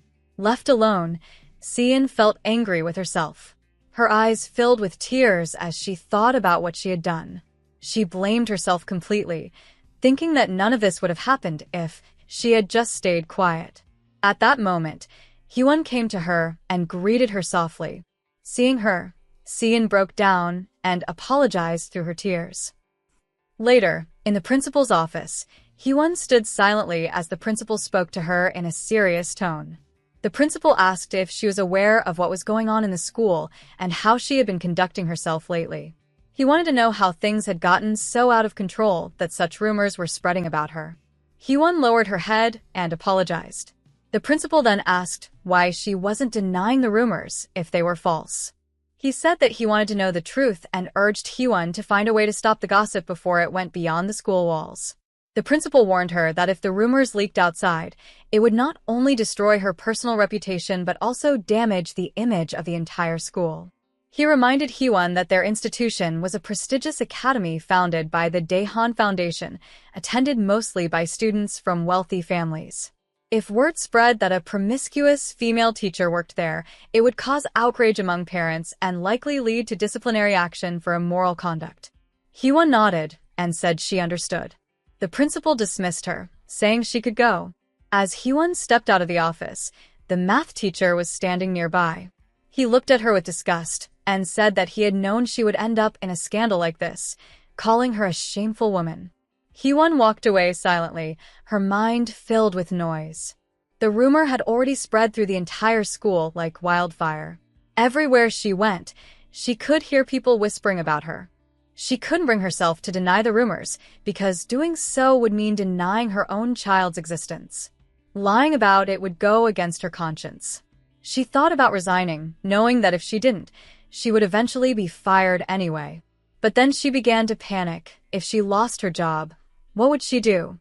How would she care for her child? Was there any way to stop all this? What had she done so wrong to deserve it? Her thoughts became heavy, and dizziness overtook her. Just as she was about to lose her balance, Lee appeared beside her and asked if she was all right. He offered to let her take a short walk or rest, saying he could dismiss her class early that day. She nodded weakly and said that would be helpful, adding that she wanted him to send Sian to her office later. Lee agreed, replying that he would do so. Hyewon thought about the situation and realized that whatever had happened earlier must be connected to how upset Sian was that morning. She believed that Sian wasn't the type of person to spread rumors and that something else must have caused all this. Meanwhile, Hyewon sat lost in guilt, blaming herself for everything. She thought it was her own foolish pride that had caused an irreversible mistake. Later, Lee confronted her again, his tone filled with bitterness. He told her that she always acted cool and superior, as if she were better than everyone else. But now, she looked completely broken. Hyewon looked at him in shock and asked what he had just said. Lee sneered and said that she had told him not to live like a playboy and had humiliated him in front of others, saying terrible things. But he added coldly, even if he was a playboy, at least he hadn't gotten any woman pregnant. Hyewon's voice trembled as she asked if it was him, if he was the one who had spread the rumor. Lee smirked and said that he had only made a phone call. If he was guilty of anything, it was for not realizing that a foolish girl had been eavesdropping nearby and couldn't keep her mouth shut. He said she couldn't blame him for that. Hyewon, on the verge of tears, asked why he was doing this to her. Lee's eyes darkened. He told her that his philosophy was simple: people should get what they deserve. He reminded her not to forget what she had done to him back in college. He said that after she and Miran had slapped him in front of everyone, rumors had spread that he was a disgrace and a womanizer. The humiliation had forced him to take a leave of absence, and for months, no woman would even speak to him. His own father had told him to stay quiet because he had embarrassed the family. He said that he had wanted revenge ever since then, and now, watching her downfall, he finally felt that his long wait had been worth it. Lee told her that he would dismiss the students at the end of the day on her behalf so that she could take some time to calm herself and get some fresh air. When Hyewon was left alone, she felt completely broken inside.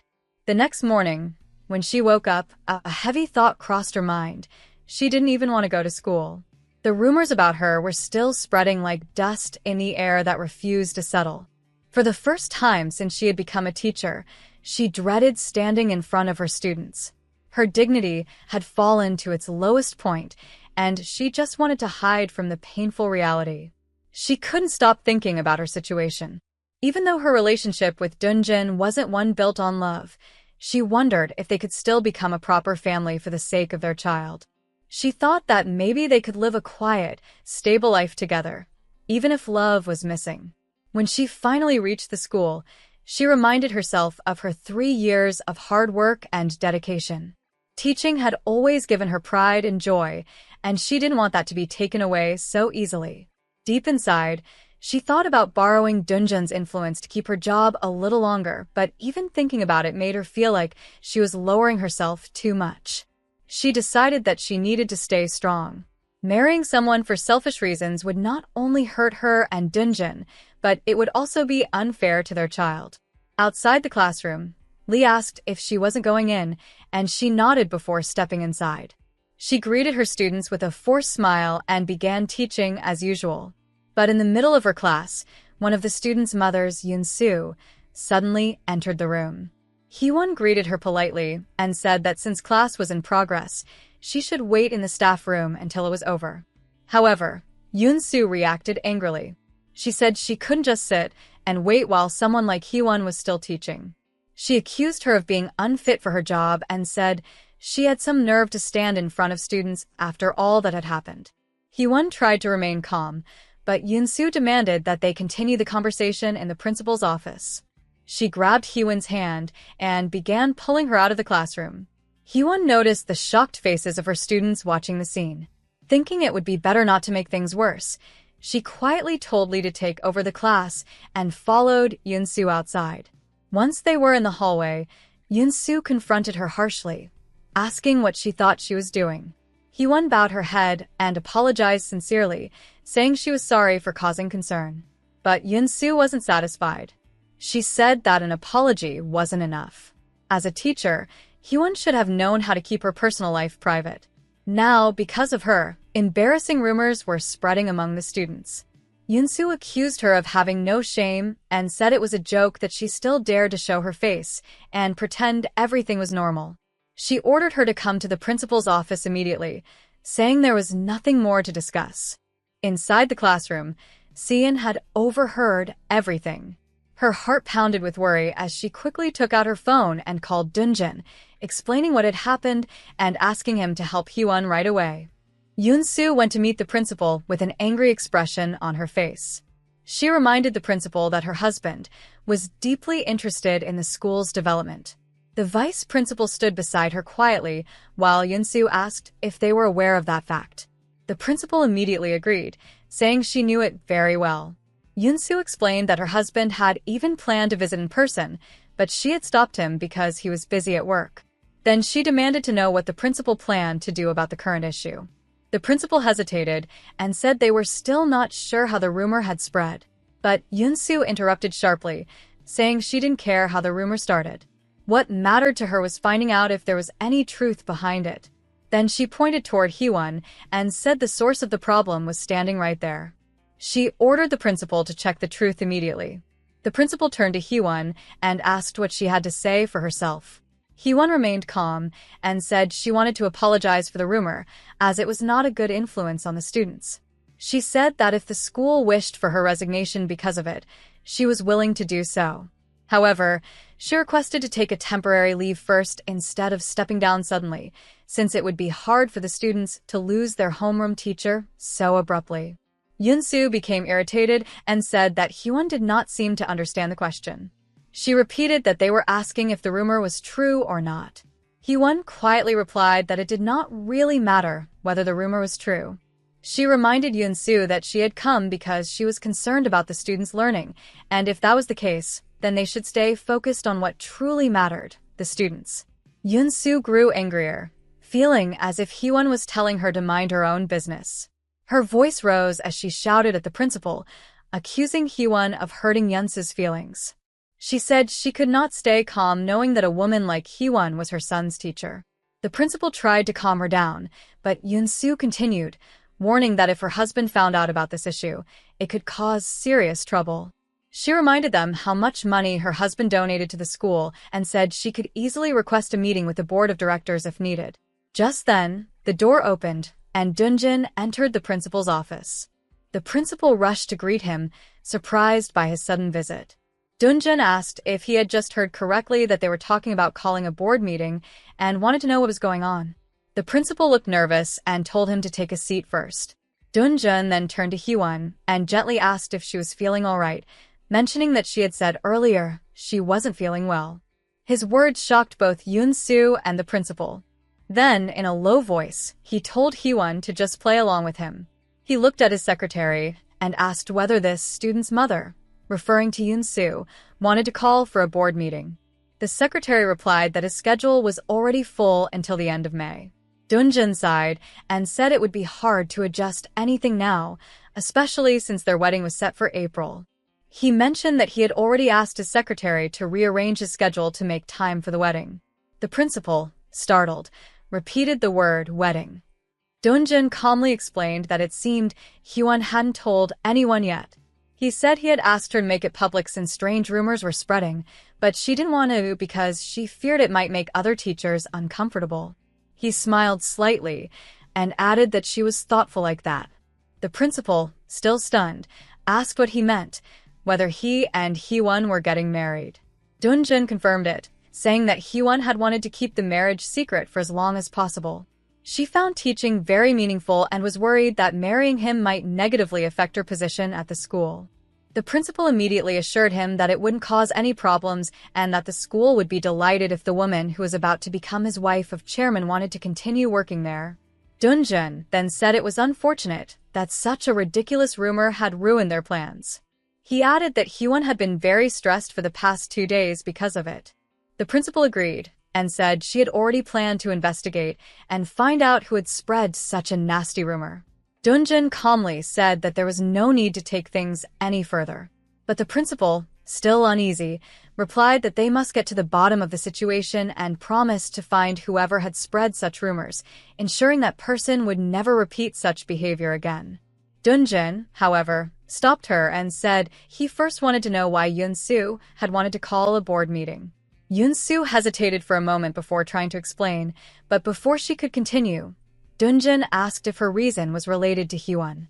He added that he hadn't meant to eavesdrop, but her voice had carried through the door. He mentioned hearing something about Daesung Corporation, a company that Daehan Company had contacted back in February for a $70 million deal in the power transformer field. Then, he gently said that this wasn't the office, and there was no need to discuss business matters there, adding that such contracts were usually one-year agreements. Realizing her mistake, Yoon-soo apologized to Hyewon, admitting that she had only believed what her son had said, which had led to a misunderstanding. She asked for forgiveness. Hyewon softly replied that it was all right. Dunjin looked at Hyewon and asked if her feelings had been hurt. He said she must have felt embarrassed standing in front of her students after everything that happened. Hyewon assured him that she was fine. Yoon-soo again lowered her head and apologized deeply. She said she had only been worried about her son's school and had acted rashly without thinking. She expressed her sincere regret. Dunjin replied that as long as Hyewon was fine, he had no complaints either. Hyewon kindly told Yoon-soo to lift her head and not feel so guilty. Then Dunjin turned to the principal and said that if there was nothing else to discuss, he wanted to take Hyewon with him. He mentioned that it would probably be too much for her to handle the afternoon classes after such an incident, and he also wanted to speak to her privately. The principal agreed and told Hyewon that the past 2 days must have been very upsetting for her. He advised her to take the rest of the day off and return tomorrow. Hyewon nodded in agreement. A little later, in the parking lot, Dunjin and Hyewon sat together silently inside the car. After a long pause, Hyewon quietly asked how he had found out and come to the school. Dunjin replied that he had received a call from Seon. Hyewon was surprised and said she hadn't expected Seon to contact him. She apologized for making him take time out of his busy schedule. She also thanked him for helping her, though she added that the lie he told earlier would be discovered soon. Dunjin confidently said it wouldn't, because they were getting married in April. Hyewon looked shocked and said that April was too soon and that it wasn't possible. He asked why it couldn't be possible. She then grew emotional, asking why he had made such a big decision alone without even asking what she wanted. She said she didn't understand him anymore. Dunjin's expression hardened. He told her that if she didn't want him to get involved, then she shouldn't have let the situation spiral out of control like that. Hyewon apologized again and said she didn't know what to do, especially when he got angry. He asked if she really thought he was angry about that. He asked her what he meant to her, whether he was someone who should hear things directly from her or just from his niece. She replied softly that he was always busy, and she hadn't wanted to bother him with her problems. He asked if she really had to draw such a clear line between them and treat him like a stranger. She said she thought she was being considerate. He replied that it didn't seem considerate at all, that watching her stand there with her head lowered as if she had committed a sin was painful for him. She, frustrated, asked who had even told him to come. She said if he hadn't shown up, he wouldn't have seen her in that state. Dunjin looked at her seriously and asked if she was being real. How could he ignore the woman who was carrying his child? Tears filled her eyes as she asked how things could be so easy for him.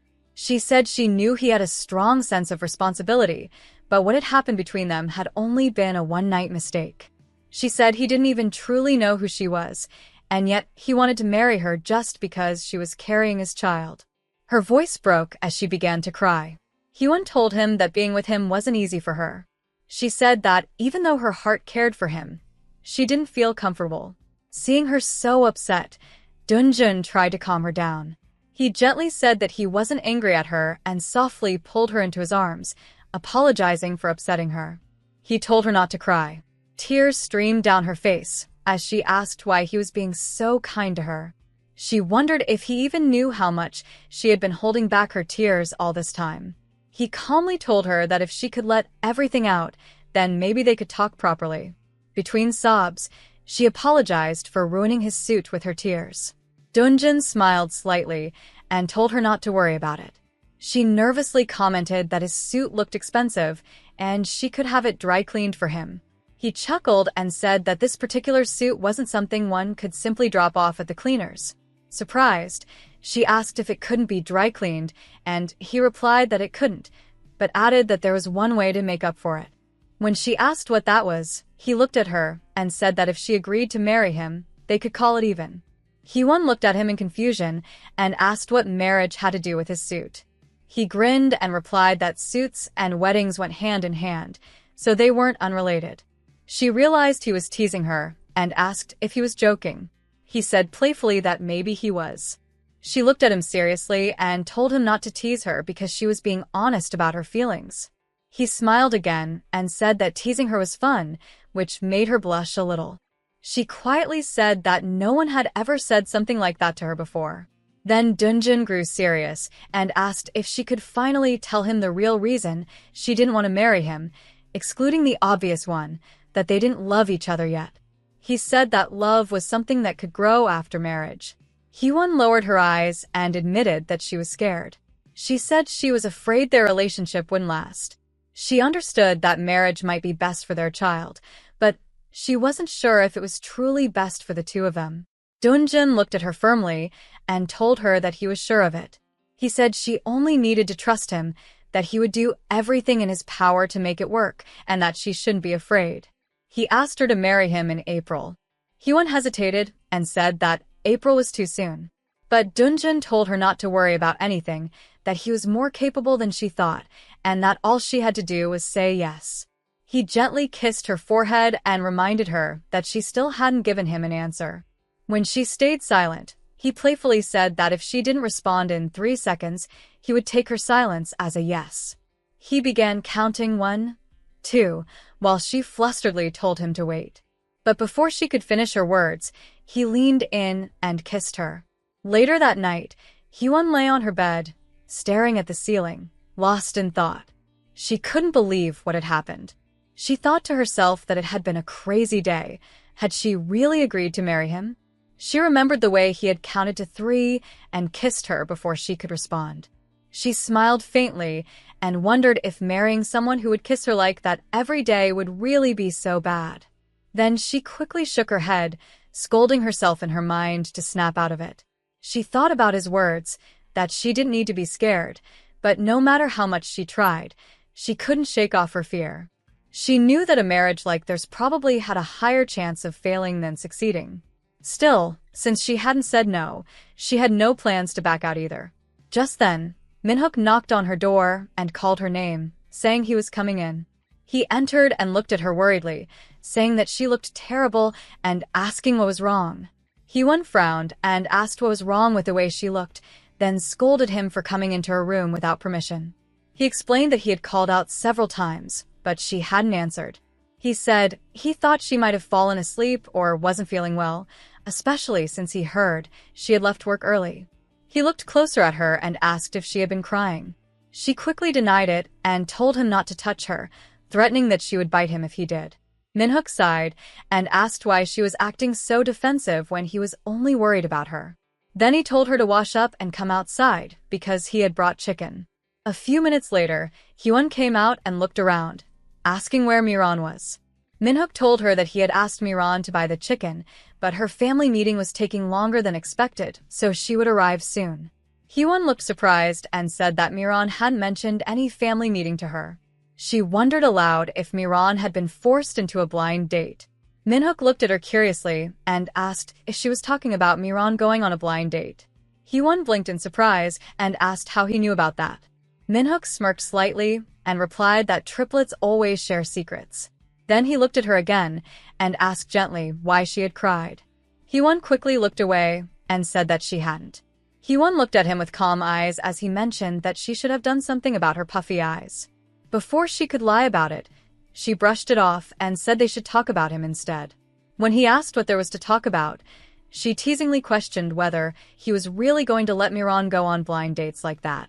He replied that he was getting ready for something, and when she asked for what, he confidently said it was to stand proudly in front of Miran's father. He wanted to know how far he needed to go to be considered a good son-in-law. She softly told him that he was already good enough, to which he smiled and said She seemed like a good judge of character. She agreed, but quietly thought to herself that hearing him talk about such things no longer hurt her. Maybe it was because she had already decided to marry Dunjun. Still, he asked again why she had cried earlier. She sighed, finding him too persistent, and finally told him that she was getting married in April. The news left him completely shocked. When he reacted, she told him that he scared her, and he quickly apologized. He then asked if she was marrying the father of her child, saying it was good to hear and that she would probably start showing soon. He guessed that by next year, April, she would have fully recovered, saying that would be a good time. But she corrected him, saying it wasn't next year. She meant this coming April. That made him even more shocked. He asked if she had lost her mind, reminding her that April was almost here.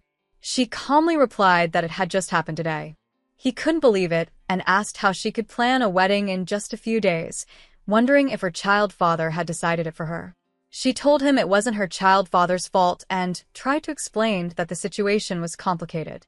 But he pressed her, demanding to know what kind of situation forced her to decide something as important as a wedding so suddenly, like arranging a casual dinner.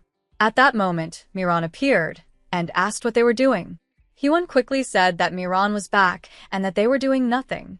Then she told Minhook to take his hand off her shoulder. But Minhook told Miran to sit down, saying she would want to hear this. Miran refused, saying she was going to change and that they could continue whatever they were talking about. Hyewon, feeling irritated, told them not to talk nonsense and reminded them they had their own matters to discuss. She said she was going to her room, but Minhook warned her not to think she could just walk away. Turning to him, Hyewon firmly said that he should handle his own business and let her handle hers. Then, facing Miran, she added that she was getting married in April and wanted Miran to catch her bouquet. Miran was shocked and asked what she was saying all of a sudden. Hyewon told her that she would explain later and said that if the two of them were going to fight, they should at least fight quietly. Then she went inside her room. Once alone, Hyewon lay on her bed, lost in thought. She knew it was finally time to say goodbye to her long-standing crush. The desire for her unrequited love to be returned, the jealousy she had felt seeing her friend receive the love she wanted. These were feelings she no longer needed as someone who was about to get married. She thought that she had been slowly getting over him, little by little, day by day. Now, she felt almost completely free from those emotions. Feeling peaceful, she closed her eyes, saying to herself that she was sleepy.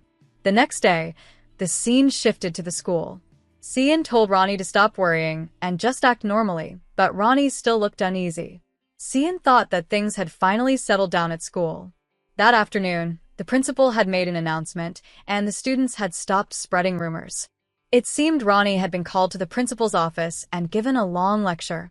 Sean wasn't sure what had happened to the student teacher, Mr. Lee, who had started all of this, but Hyewon had come back to school the next day, behaving as if nothing had happened. Everything seemed to return to normal, except for their friendship.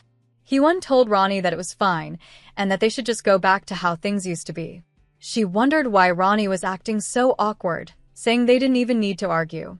But Ronnie quietly admitted that she just felt bad. Sean told Ronnie that she was the one who always got blamed, so there was no reason for Ronnie to feel sorry. She added that Ronnie couldn't help being such a blabbermouth anyway. Ronnie called her a jerk and said that she would just continue being herself. Then, grabbing Seon's hand, she started pulling her toward the school field, saying she had heard something interesting was going on between Taewoo and the student teacher, Mr. Lee. When they reached the football ground, Taewoo and Mr. Lee were already playing a match together. During the game, Taewoo accidentally kicked the ball straight at Lee's. Acting innocent, he quickly apologized, saying he must have scared him and promised to be more careful next time. He gave a small smile before walking away.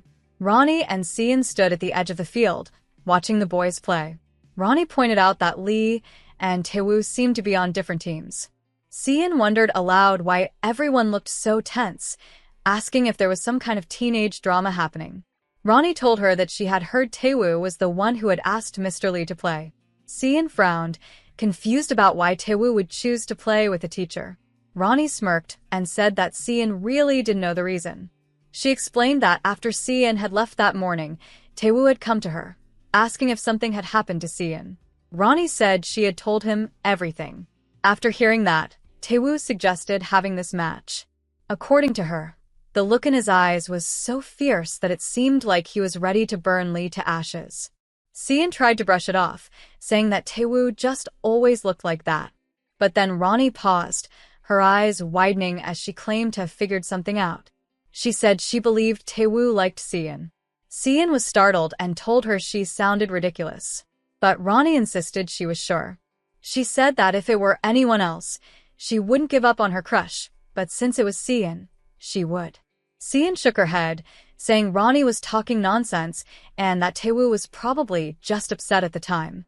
Before they could continue, the game grew tense.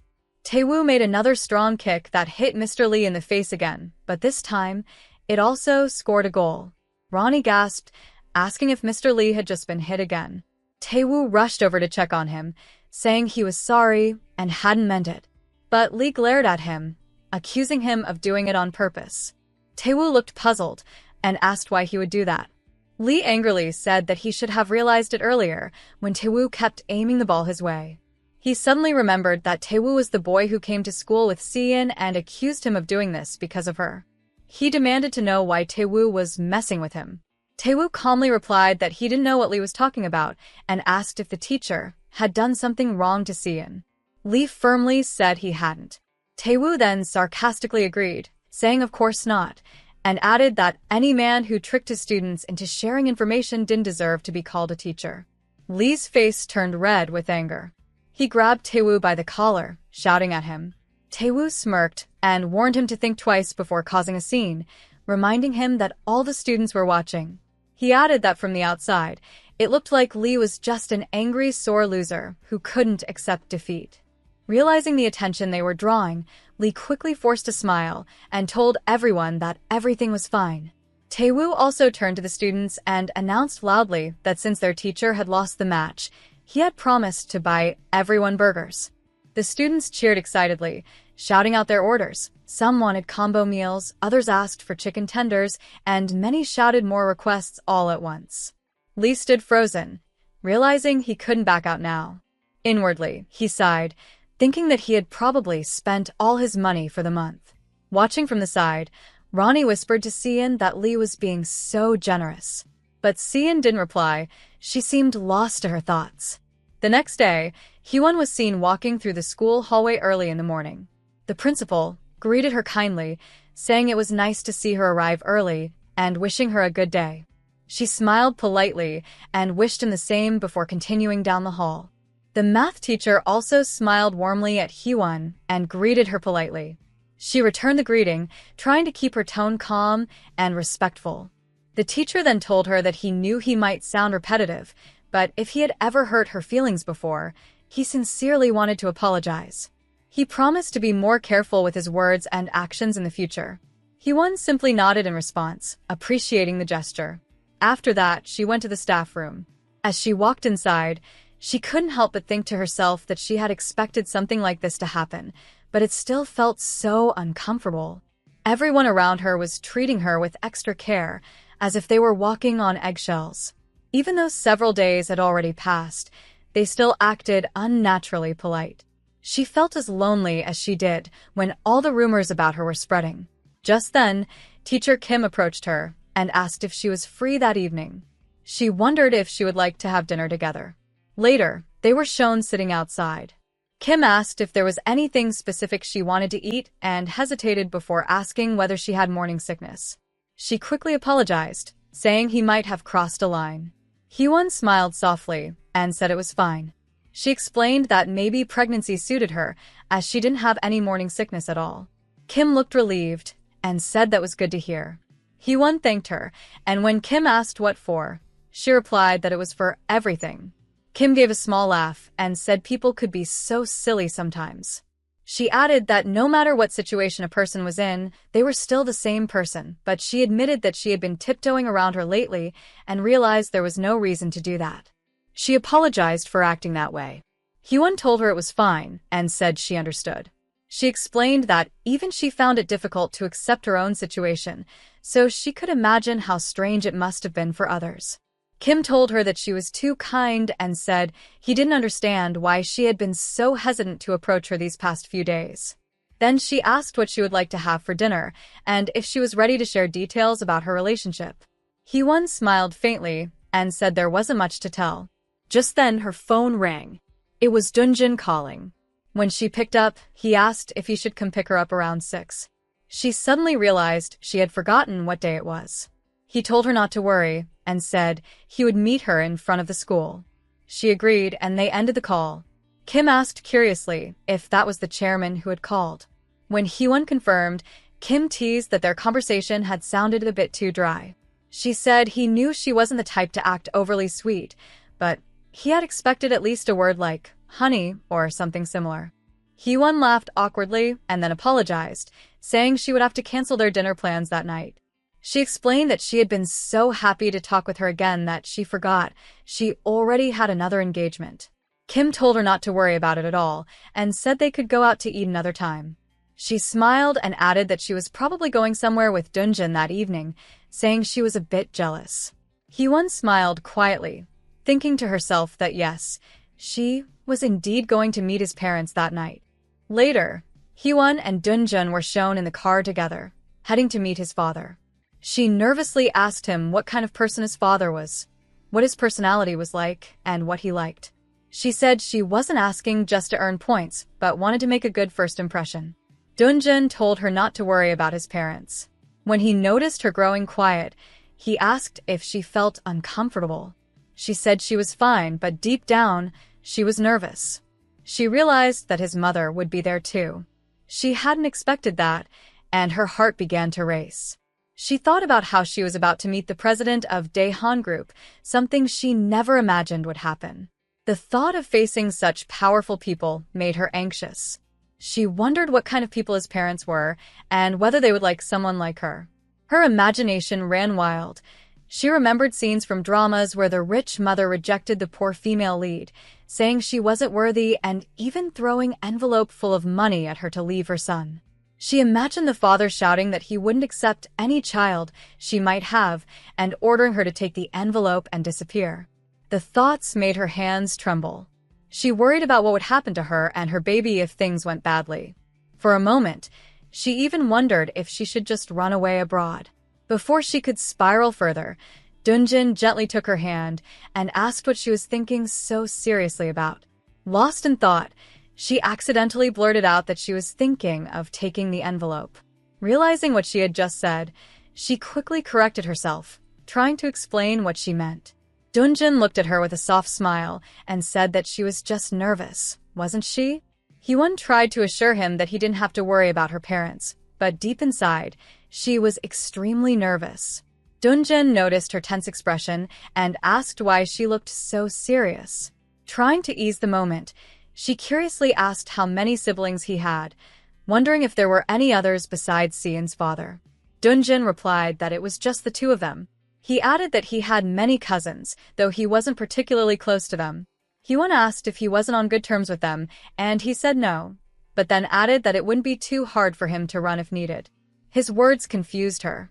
She asked what he meant, and he calmly said that it probably wouldn't be necessary, but he wanted to be prepared, just in case.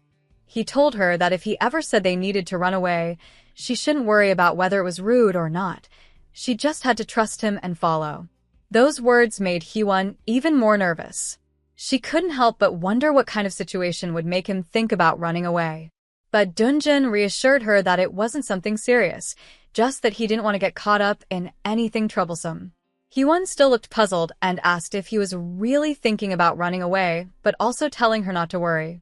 She wondered if his parents would dislike her that much. But before she could say more, Dunjin suddenly stopped the car and said they had arrived. As she was about to fix her hair, she mentioned that she wanted to check her mirror. But Dunjin told her not to, that she already looked beautiful. She hesitated and asked if she really looked okay. He leaned in, gently kissed her on the cheek, and told her she didn't just look okay, she looked perfect. He reminded her that there was nothing to be nervous about, because he was right there with her. Then he asked if they should go in. A moment later, they entered the house. A large mansion appeared at the entrance, and inside, His mother and father were already sitting at the table, having coffee. Hyewon and Dunjin took their seats as well. Watching them quietly, Hyewon couldn't help but wonder if these two really were the president and his wife. Hyewon sat quietly, trying to process everything happening around her. She looked at the Dunjin parents sitting in front of her and wondered if they were really the president and his wife of the Daehan group. They always looked so powerful and elegant on the news, yet seeing them now in person, looking like any ordinary parents, made her feel strangely unsettled. Dunjin's father began the conversation by asking if it wasn't overwhelming to plan a wedding in April. Dunjin calmly replied that it was fine since he had already adjusted his schedule. His father then asked where the couple would live after marriage, and Dunjin said he had asked his secretary to make arrangements, though nothing had been finalized yet. As they started discussing wedding preparations, Hyewon felt uneasy. She couldn't help but think if they were looking down on her. They hadn't asked her a single question directly, and she wondered if she should just stay silent or try to say something. Then, Dunjin's mother addressed her warmly as her daughter-in-law and said she wasn't sure if it was all right to ask her something. Hyewon, trying to be polite, said that it was fine and she could ask anything. The woman smiled and said she just wanted to make sure it would be okay. Hyewon nodded and assured her it was. But deep inside, Hyewon's thoughts were running wild. She found it strange that how a mother could have no questions for the person her son was going to marry. What if she asked about her family, her age, or her job? Could Hyewon really answer in a way that would meet their expectations? What if they thought she had trapped Dunjin after seeing his wealth? Even if she told them everything happened by chance, would they ever believe her? Dunjin noticed her trembling hands. He immediately looked at his mother and reminded her that he had already said not to ask any uncomfortable questions. His mother seemed a bit surprised and said she simply couldn't believe that her son, of all people, would suddenly make such a decision. Dunjin's father stepped in, gently asking his wife not to question things like that, saying it wasn't appropriate for the situation. Dunjin agreed and told his mother again that it wasn't okay to ask such things. His mother then looked at Hyewon with a curious yet kind expression and asked if it wasn't okay for her to ask such a question. Hyewon hesitated for a moment and then admitted softly that it was a bit embarrassing to talk about, but she felt like she was the one who had pursued him first. As she spoke, she was also surprised by how warm and emotional Dunjin's mother seemed, so different from what she had imagined. The woman smiled and asked Hyewon if she could share a little more about how everything happened. She even turned to her husband and teased him, saying that it was the first time their son had ever admitted to liking someone. She reminded him that so many young women used to line up just to meet Dunjin, waiting outside in the mornings for a chance to talk to him. Dunjin's father laughed and admitted that was true, but said asking such personal questions wasn't right. His wife replied that she just wanted to know more, explaining that her sisters would definitely ask her for every detail about Dunjin's fiancé. Dunjin sighed and asked if his aunts were coming to dinner. His mother said she hadn't invited them on purpose, but had received a phone call from her elder sister that morning. He asked if she had told her about the dinner, and she admitted she had, saying it was natural since her sister would have to greet the family anyway. He reminded her that he didn't want to introduce Hyewon to the family just yet, especially since Hyewon was pregnant. He then asked how many aunts she had told, and his mother confessed that she had called all of them. Hearing that, Dunjin grew frustrated, realizing every aunt had been invited. Hyewon silently prayed that they wouldn't arrive that night. She now understood that when Dunjin said he had many cousins, he must have meant from his mother's side. His mother then casually mentioned that everyone would be having dinner together at 7 o'clock, adding that it wouldn't feel right to sit without them. Dunjin turned to Hyewon and reminded her of what he said earlier in the car, that if he ever told her to run, she should just follow without worrying about manners. He then stood up, telling his parents that they would be leaving and asked them to let the aunts know they would see everyone at the wedding instead. With that, Dunjin and Hyewon quietly left, escaping what could have turned into a long and uncomfortable family interrogation. As Dunjin and Hyewon were about to leave, his father tried to stop him. But Dunjin shook his head and told him that it was useless. He would have to handle the aunts alone today. With that, he turned and walked away quickly. Hyewon, confused, asked what was going on, but Dunjin told her they would talk once they got out of there. Before they could reach the car, he noticed a few of his aunts arriving. He quickened his pace, and Hyewon complained that he was walking too fast for her to keep up. Without saying much, he lifted her into his arms and told her to hold on tight. Embarrassed, she asked him to put her down, saying it didn't feel right. Ignoring her protests, he calmly asked her to take out his wallet from his left pocket. Startled, she asked what he meant, but he repeated for her to take it out quickly. She did as told, and he instructed her to pull out 4 $200 bills. Then he told her not to forget to hand them over when he gave her the signal. As they reached the car, one of his cousins spotted them and called out, saying she had found them. She excitedly greeted Hyewon, calling her sister-in-law. Dunjin immediately told Hyewon to give the cousin the money. Hyewon handed over the cash, and the cousin smiled mischievously, saying she would pretend she hadn't seen them. Dunjin told her to visit him at work sometime and asked her to block the aunts until he and Hyewon got away safely. The cousin agreed and introduced herself to Hyewon as Sujin, promising they would meet again. Hyewon smiled politely and said sure. Once they finally got into the car, both of them sighed in relief. Dunjin glanced at her and said it had been quite a lot to take in. Hyewon agreed, saying the whole thing had been pretty hectic. Dunjin apologized, explaining that his aunts could be a bit too much sometimes and that the smartest thing to do was to avoid them whenever possible. Hyewon teased him, asking what he meant by a bit too much, and he replied that they were extremely affectionate and full of boundless energy. She smiled and said that sounded a lot like her father. Curious, he asked about her father, and she said he was also very affectionate. Her mother often said he had too much love to share. She added that it was probably better to be affectionate than not at all. Dunjin smiled faintly and said that too much affection wasn't always a good thing. Then, changing the subject, he asked if she was hungry and suggested they grab dinner. She agreed and then quietly mentioned that his parents seemed like good people. He looked pleased and said he was glad she thought so. After a moment, Hyewon asked if she could ask him something. He told her to go ahead. She hesitated, then asked how many people he had dated before her. She quickly explained that she was only asking because his mother had mentioned that he had always been very popular since he was young. When she saw his surprised expression, she immediately regretted asking. She wondered why, of all questions, she had chosen this one. His reaction only made her more curious, though. She thought to herself that she shouldn't be surprised, considering how attractive, well-mannered, and successful he was. Someone like him could easily have dated many women if he wanted to. Her mind wandered as she remembered their closeness, the warmth and passion she had experienced for the first time in her life. She realized she had never known such feelings before. It was natural for someone like Dunjin, with his looks and status, to have had many admirers. Breaking her thoughts, she jokingly told him that he was probably taking so long to answer because he was counting all his exes. She quickly added that she didn't ask because she wanted to know everything, so he didn't have to answer if he didn't want to. After a short pause, Dunjin said that one of his married friends had told him it was best to take one's dating past to the grave. Hyewon blinked, thinking that his answer sounded suspiciously like someone who actually had a past worth hiding.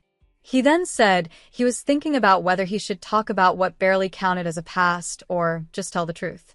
After a brief silence, he looked at her and called her cute. She was caught off guard and asked what he meant, but he simply brushed it off and said nothing. She teased him again, saying that someone from his past must have been really cute and that he was lucky to have such fond memories. Then, pretending to sound jealous, she added that if he had such an extensive past, she would just focus on him instead. She reminded him that she had only ever has won one person, and that he had once had only a crush on Minhook, and Dunjin has asked her to be faithful to him alone. Dunjin suddenly laughed, and Hyewon looked at him curiously, asking why he was laughing.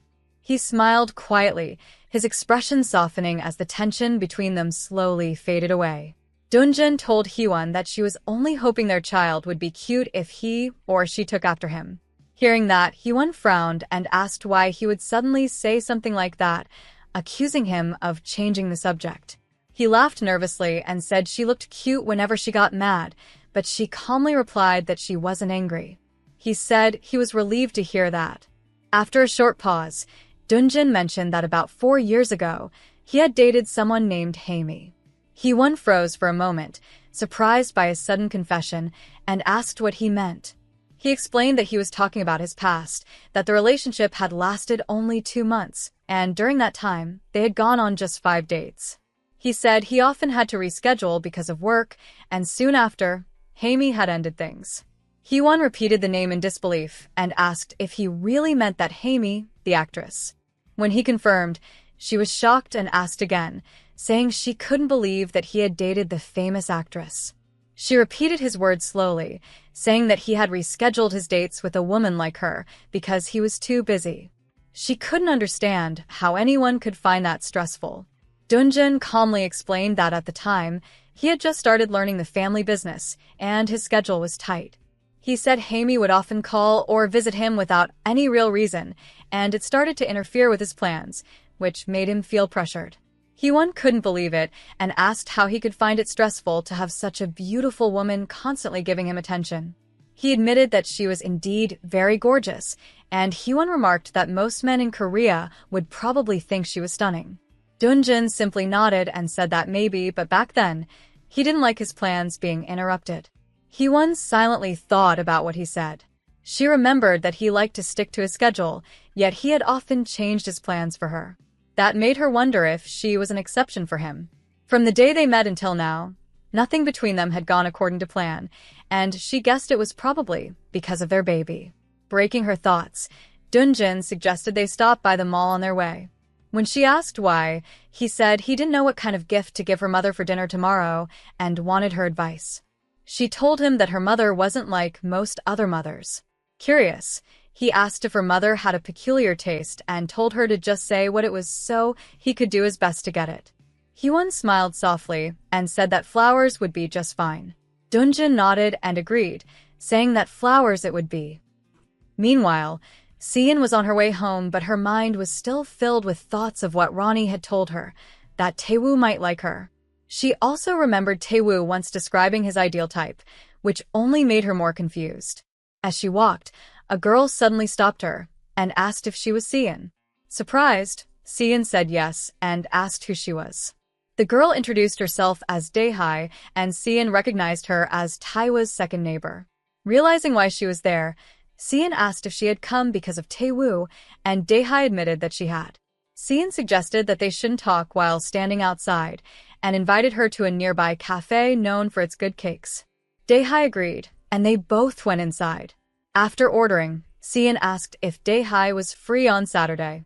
Dae-hi, puzzled, asked why. Seon smiled and told her she was trying to set her up with Taewoo, so she needed to know if she was available. Dae-hi quickly said yes. Seon then asked if she played any sports, and Dae-hi replied that she played tennis. Seon nodded happily, saying that it was perfect since Taewoo liked tennis too. Then, curiously, she asked if Dae-hi's hair color was natural. Dae-hi explained that she had dyed it over spring break and that her friends thought the color turned out nice. Seon frowned a little and said that Taewoo didn't like dyed hair or too much makeup. She warned that he especially disliked mini skirts and tight clothing, suggesting that Dae-hi wear something simple and comfortable instead, something conservative. Dae-hi said she found that a bit strict, but also thought it made him seem thoughtful. Hearing that, Seon smiled and said that if Dae-hi really thought that way, then the two of them were made for each other. She promised to support her and told her to ask for help with anything she needed. Dae-hi looked at Seon and asked why she was doing all this. She wondered if maybe Seon also liked him and was purposely trying to sabotage her. Seon was taken aback by the question and said she didn't understand why people kept saying things like that. For the past 17 years, she had been close to him, but that didn't mean anything romantic. She explained that they were almost like family after knowing each other for so long. Dae-hi then told her that everyone believed he liked her. Seon quickly denied it, saying that it was impossible. The only reason they spent so much time together was because they were neighbors. That was all. She said it was frustrating how people kept assuming something was going on between them when there wasn't. Dae-hi simply nodded and said she understood. She also said she was grateful that Seon was willing to help her and that she appreciated it. Inside her mind, Seon made a quiet promise to herself. She thought that she would make sure no one could ever say Taewoo liked her again. She decided that she would help him find a girlfriend, and Daehye would be that person. The next day, Dunjin and Hyewon were shown on their way to meet Hyewon's mother at a restaurant. Hyewon told him that she had informed her mother she wanted to introduce someone but hadn't given any more details. She reminded Dunjin that her mother wasn't like most mothers. He teased her, asking if it would be another situation where he had to carry her like a princess. She replied that if the previous day had felt like a spy movie, today's meeting would feel more like a drama. When he asked what she meant, she said she had truly felt like she was in a spy movie the day before.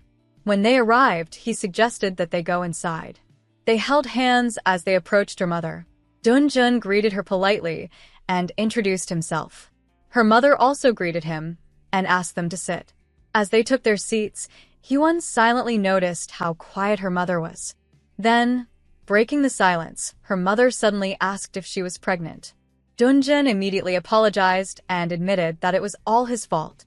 He said he didn't want to lose Hyewon and even addressed her mother as mother-in-law. Her mother frowned and said she didn't like being called that.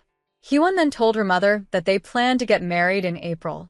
Inside, Hyewon realized that she had been scared of her mother's reaction and had worried she might get angry upon learning about her pregnancy. Her mother replied coldly that she would attend the wedding if that was what Hyewon wanted, but she shouldn't expect anything more from her. She asked if that was the only reason Hyewon wanted to meet her, and when Hyewon stayed silent, she stood up, saying she had other plans and would leave. As she left, Hyewon thought that she would have preferred her mother to be angry rather than indifferent. Her mother's response was simple. It was Hyewon's life, and there was no point in saying more. After she walked away, Hyewon broke down in tears and apologized to Dunjin, telling him that her mother was not like other mothers. He tried to comfort her and calm her down. Soon after, the wedding was set for Saturday. Hyewon wasn't sure everything could be arranged in less than a month, but surprisingly, the preparations went smoothly. Since she was pregnant, she was excused from most of the work except for the wedding photos. Everything else was managed by Dunjin, his secretary, and his mother. During the preparations, Dunjin's secretary often complained that Dunjin was easier to deal with when he stuck to his plans. Managing his work schedule along with the rushed wedding arrangements was difficult, and Hyewon felt guilty that others were handling everything she should have been taking care of. As expected, her mother had made it clear she wanted no involvement in the wedding. However, her father, who had always been apologetic toward her, convinced her mother to attend the formal meeting with Dunjin's family. The meeting went smoothly, without any conflict. Her mother remained stoic throughout the entire meal but made sure to behave politely, so as not to offend Dunjin's parents. Dunjin was busy searching for a new home. There were only 3 hours left before his next appointment, but his secretary had already reviewed several options and shortlisted 3 potential houses for them to live in. However, after checking the details, Dunjin quickly pointed out that one house had a bad view, another had a very small yard, and the last one was in an inconvenient location. The secretary reminded him not to reject them so quickly and suggested he should visit each house in person before making a decision. As they sat in the car, Hyewon thought to herself that the secretary seemed quite intimidating at times. Then she realized that it had been a while since she and Dunjin had spent time alone together. Ever since they began planning the wedding, they had barely had any moments just for themselves. She had assumed the secretary would accompany them that day, and because she didn't, Hyewon felt strangely awkward being alone with Dunjin again. When they arrived at one of the houses, Hyewon asked him if he didn't like its location. She pointed out that it was clean, quiet, and the traffic around the area wasn't bad. She thought it was actually a pretty nice place.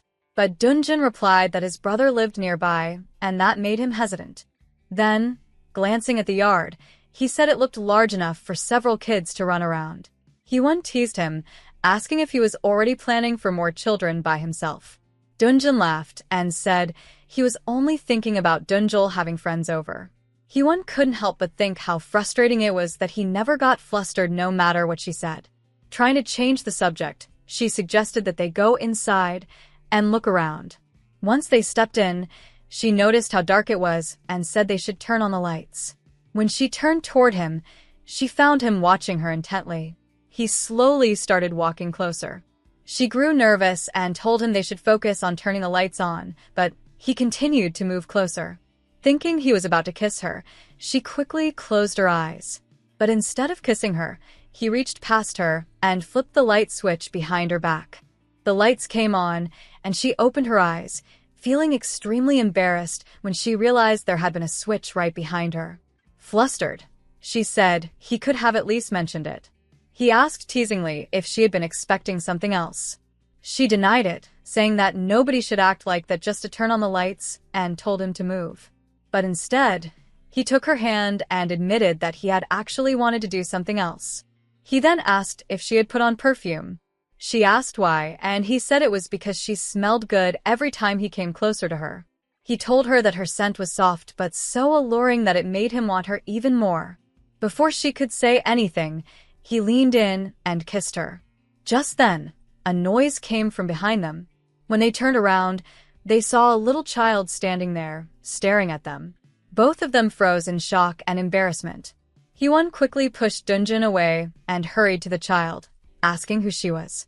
Dunjin asked the little girl where her parents were and told her she shouldn't sneak into other people's houses like that. Hyewon scolded him gently for saying it so harshly and asked the child her name instead. The little girl replied that her name was Yun. Hyewon asked how she got inside, and Yun explained that she had opened the door herself. Hyewon asked where her parents were, and the girl pointed outside. Smiling softly, Hyewon told her they should go look for her parents together. She took Yun's hand and stepped outside with Dunjin following behind. Soon, they saw a woman frantically searching around. Yun's mother. The child ran to her, and the mother hugged her tightly in relief. While watching them, Dunjin and Hyewon noticed a bridge near the house. Dunjin mentioned that his secretary had told him the bridge was supposed to be removed, but it seemed the construction work wasn't finished yet. Then Hyewon looked closely at Yun's mother and realized she was the famous novelist, Yaiso. Dunjin recalled hearing that President Cha's wife was a writer and asked if she was well known. Hyewon excitedly said that Yaiso was indeed famous and had even appeared on television. She admitted that she had been a fan of hers for a long time and couldn't believe she was seeing her in real life. When Dunjin asked if she knew them personally, she said no, but that she admired them a lot. Looking around, she told him that she really liked the house and asked if they could choose this one. Dunjin said there was no reason they couldn't, but the house still needed some renovation work, so they wouldn't be able to move in right away. Hyewon agreed, saying they could stay at his current place for the time being since the other two houses weren't move-in ready either. Hyewon continued to plead sweetly with Dunjin, asking him to choose that house. He found her efforts adorable and couldn't help but smile at how hard she was trying. Finally, he said that if this was truly the house she wanted, then this was the one they would get. Hearing that, she thanked him warmly, her face lighting up with joy. Just then, Yaiso walked over to them and greeted them politely, assuming they had come to look at the house. Hyewon immediately recognized her and excitedly asked if she was the novelist Yaiso. When Yaiso confirmed it, she looked surprised that Hyewon knew her, but Hyewon quickly told her that she was a big fan of her work. Smiling, Yaiso thanked her and asked if they liked the house. She then mentioned that she had heard the bridge connecting her home to this property was going to be removed. She explained that her family had many precious memories tied to that bridge and would love for it to stay, but she worried that her daughter Yun might bother them if the bridge remained. Hyewon assured her that it wouldn't be a problem and said that they would also prefer to keep the bridge if it was all right with her. At that moment, little Yun began telling her mother that she had seen Hyewon and Dunjin kissing earlier. Embarrassed, Hyewon quickly tried to change the topic. Just then, Yun's father, Mr. Cha, arrived. Seeing him, Hyewon was taken aback by how handsome he was. Dunjin stepped forward to greet Mr. Cha, who also recognized him and returned the greeting. He mentioned that it had been a while since they last met, saying he rarely got a chance to see him, and then invited both Dunjin and his wife to come over for dinner sometime. During the conversation, Dunjin confirmed that he would be buying the new house. He admitted that although he didn't want to live too close to his brother, he couldn't refuse since his future wife loved the place. He also mentioned proudly that Hyewon was pregnant and that she liked the house because the yard was big enough for children to play in. Hearing that, both Yaiso and Mr. Cha congratulated them warmly. Yaiso smiled and revealed that she too was 6 months pregnant. Hee-won responded happily, saying that she was only 11 weeks along. Yaiso suggested that they go for their checkups together, and Hee-won agreed. However, Dunjin quickly added that since it was their first child, he wanted to be there for all the appointments himself, which made Hee-won blush with embarrassment. Mr. Cha then asked when they planned to move in and whether they would be removing the bridge. Before Dunjin could answer, Hee-won made a cute expression and pleaded with him not to remove it. Amused, he agreed, saying it would be a shame to get rid of the bridge. Seeing her smile and delight made him even happier. Later that day, when Hee-won returned home, she realized that most of her belongings had already been moved to Dunjin's place. The honeymoon had been postponed to a later date, and with everything ready, she found herself thinking deeply, was she really getting married? Just then, Miran entered her room, calling her to come out and reminding her that it was her wedding day, a once-in-a-lifetime event.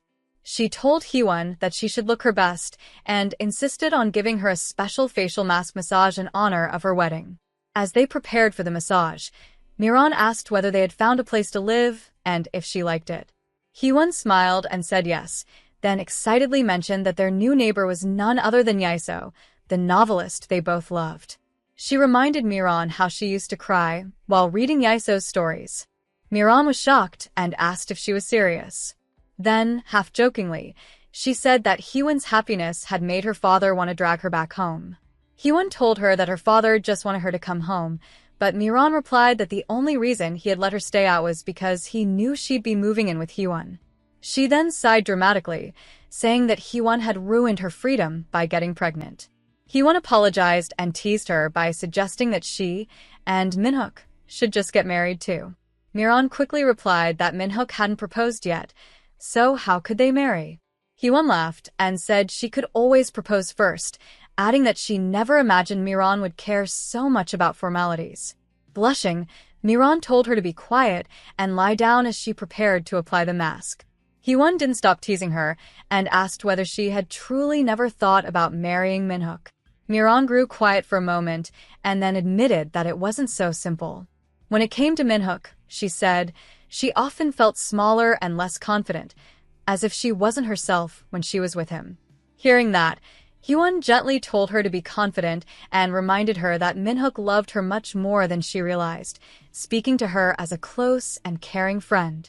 Miran began to cry, and Hee-won gently told her not to, because her tears would make Hee-won cry too. Miran said Hee-won looked ugly when she cried and tried to stop herself. Then Miran asked what Hee-won thought about the baby's father. Hee-won said she saw him as capable and responsible. She did not describe him as a great romantic lover, but she liked him. She explained that he was not the kind of person who showed wild passion like her father, and that steadiness was one of the reasons she felt she could be happy with him. Miran worried aloud whether Hee-won would really be all right marrying without that kind of romantic love. Hee-won replied that she did like him and that he was a good man. She promised they would be fine. Miran then asked if they would still be close friends after the wedding. Hee-won laughed and said they already were very close. Miran teased for a moment about who Hee-won's closest friend really was, and the two of them spent the rest of the night talking together until late. The next day was the wedding. Hee-won was ready as the bride and Dunjin stood nearby. All 4 of Dunjin's aunts gathered around, buzzing with excitement. They kept saying they had always known he was handsome and that it was a shame he had hidden such a beautiful bride for so long. They teased Hee-won and tried to draw stories from her, wondering whether Dunjin planned every date down to 5-minute increments. One aunt begged for small details, while another scolded her playfully for blushing in front of them. Other relatives chimed in that if Dunjin had forgotten about Hee-won until now, it meant he had truly fallen for her without thinking it through. They laughed and said he must be deeply in love. One aunt confessed she had taken pictures of him grinning that morning and wished she had taken more, asking if someone could send copies. They compared photos of Dunjin with Hee-won and agreed that the two of them looked perfect together. Dunjin's mother arrived and called for everyone to quiet down, then apologized to her future daughter-in-law for the fuss. The wedding crowd included many of Dunjin's maternal cousins, mostly women, some of Hee-won's relatives, and teachers and college friends. Hyewon felt exhausted even before the ceremony began. The day had been long and full of small dramas. Minhook came to the wedding as well. He found Hyewon and hugged her, teasing that she seemed grown up and married now. He acted emotional and said it felt like only yesterday she had been a little girl who could not cry. Hyewon scolded him for behaving like her father, and Minhook replied that if she ever had trouble, she should rely on her big brother. Hyewon pointed out that she had been born first, and they laughed. Dunjin noticed Minhook standing too close and asked him to step back, reminding him that he had come to congratulate the bride. Minhook said he would keep his congratulations brief and warned Dunjin not to make Hyewon cry, implying he would step in if necessary. Dunjin answered that if Minhook ever touched his wife again, he would make him regret it. Minhook raised his hand in a friendly but firm gesture and said he hoped Hyewon would be happy. He shook hands with Dunjin, offered a quick congratulations to Hyewon, and then left to find a seat in the hall. Hyewon asked Dunjin if he should be out greeting the guests, but he told her he had left that to his secretary for a while and wanted to check how she was holding up. She replied that she was fine, though everything felt a bit hectic. Dunjin mentioned that his aunts and cousins had already dropped by, even though he had told his secretary to block them. He smiled and said that his secretary probably couldn't hold them back. Hyewon admitted they had all been cheerful and full of energy, which made it hard to rest. Dunjin came closer and whispered that he probably shouldn't kiss her right now. He complained that weddings were exhausting and that his patience was being tested since everyone kept hiding his bride from him. Hyewon teased him for grumbling, but he admitted that he hated sneaking around just to catch glimpses of her.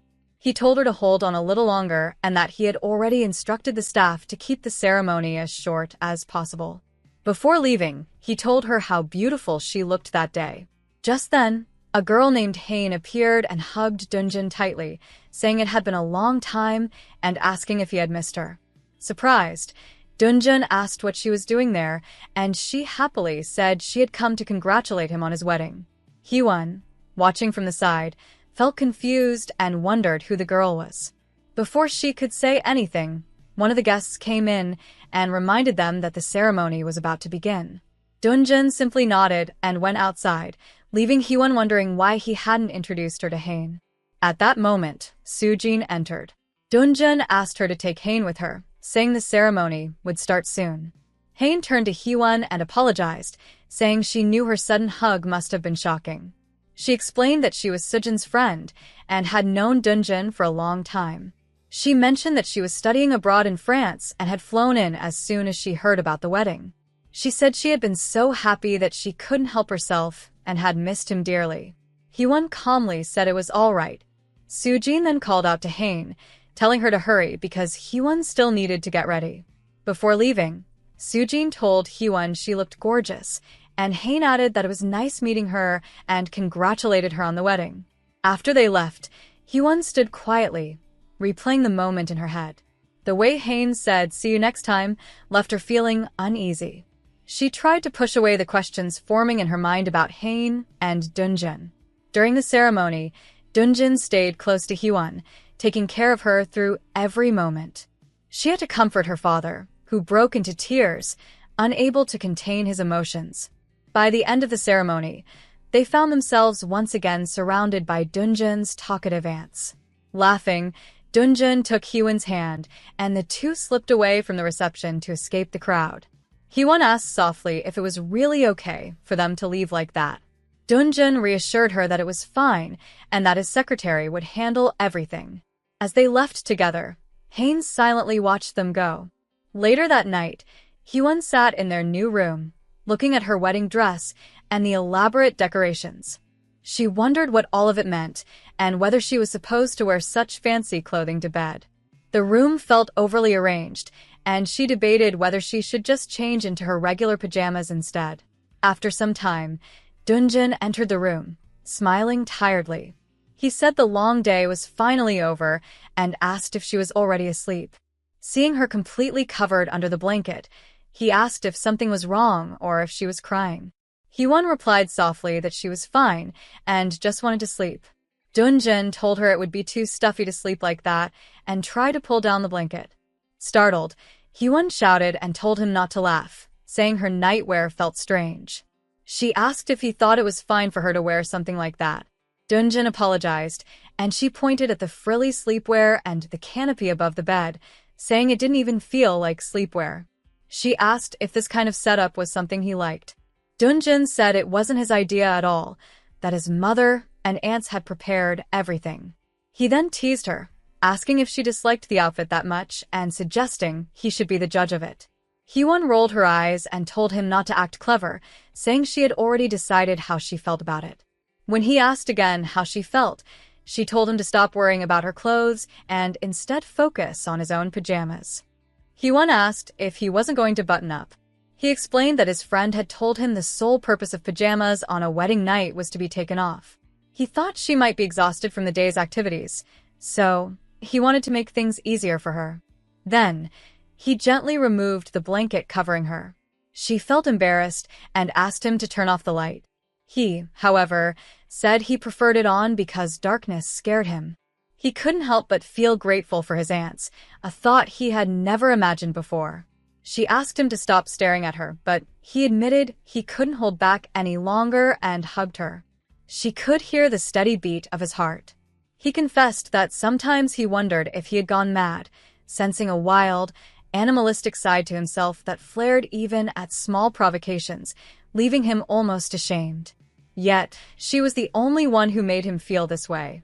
She asked what he meant, and he replied that if she had done anything, which made it even more confusing for her, as he found himself endlessly attracted to her. He asked, for just that night, if he could give in to his desires, hoping she would allow it. She told him he didn't need to explain everything he planned to do. He responded that she had no idea of his feelings and how her looks affected him, especially at that moment. The night went on with an unspoken tension between them. Eventually, after finishing their workout, he noticed her discomfort and asked if she was uncomfortable. She explained that she was just worried about his arm as she was lying on it and suggested they sleep more comfortably. He assured her that this position was comfortable for him and that he wanted to sleep holding her. She admitted that it felt stifling and awkward since she had never slept with someone before. He said he would try to get used to it, and she suggested they leave some space between them. He declined, fearing that she might leave if given the chance, and preferred to keep her close. She reminded him that they were married now and had no reason to run away. He replied that even if she run away from him, he will find her this time, as knowing her name and workplace made it easier for him. Curious, she asked if he had been looking for her for after that night. He explained yes, that he wanted to understand why she had left him with only cash that day and whether that meant so little to her. She realized that was indeed the reason he had been searching for her so persistently. He said that seeing her leave without a word had wounded his pride and puzzled him endlessly about what he would do when he found her. She apologized, admitting that in hindsight, her actions seemed strange, but there had been no deeper meaning. She had given him all the money and then left with no money she had been needed to walk in the cold night to the subway station. He kissed her forehead and suggested that she must have wanted to give everything she had to him because she might have enjoyed the night with him. She replied vaguely, unsure of her feelings. He pressed her and she admitted that she might have liked it, then decided to stop talking and go to sleep. He hugged her tightly, insisting she acknowledge her feelings, and the night passed peacefully. The next morning, she woke up in a rush, thinking she needed to get to work. Suddenly, she remembered it was Sunday and, more importantly, that she was now married. Recalling the events of the previous night, she blushed deeply. At that moment, Dunjin called her, asking if she was awake and inviting her to come out for breakfast. After warming up some porridge, Dunjin brought it out and served it to Hyewon. When she tasted it, she said it was very delicious and asked if he had made it himself. Dunjin replied that his mother had cooked it and he only reheated it. She said she understood and he asked what she meant. She quietly thought it had made her believe that he might know how to cook. He then asked if she found men who could cook attractive. She told him it was not like that, but she believed it was always better to know how to cook than not know at all. Dunjin laughed softly and said that a man like him knowing how to cook might be unfair to the world. But he added that if it was something she wanted, he would learn. He asked what she wanted to eat. She said she would like kimchi stew. He said He thought he could manage to make that without needing to learn and suggested cooking it for lunch. She agreed. Then she noticed a small gift box and asked what it was. He said it was from his aunt, who mentioned something about matching aprons for the two of them. She began imagining him wearing an apron and thought he would look very handsome. She asked if he would wear it today or maybe another time. He said he would think about it. She felt it was not so bad starting married life this way. After breakfast, some time passed, and Dunjin asked if she would like him to brew some tea. She said she was okay. He then asked if she would like some fruits. She said she would like that, so he cut the fruits for her and told her to let him know if she needed anything else. She thanked him and thought that if she had known he would take care of her this way, maybe she would not have resisted marrying him for so long. He noticed her smiling at her book and asked what she was reading that made her smile like that. She said it was nothing, then asked what he was doing. He said he was checking his schedule for the next week. She hesitated and asked if she could see it, not because she was curious, but because she thought it might be good to know his schedule. She immediately wondered if she had overstepped. He told her that it was normal for a wife to be curious about what her husband was doing, and even said he felt a little disappointed that she was not more curious. She explained that she only thought he might feel uncomfortable if she asked too much. He moved closer and told her he was not uncomfortable at all, and that he wanted her to be as curious as a wife should be. She looked at his schedule and said it was very full. He explained that because their wedding had been pushed up, some meetings planned for the week had to be canceled, but his smart secretary managed to reschedule everything and fill his calendar again.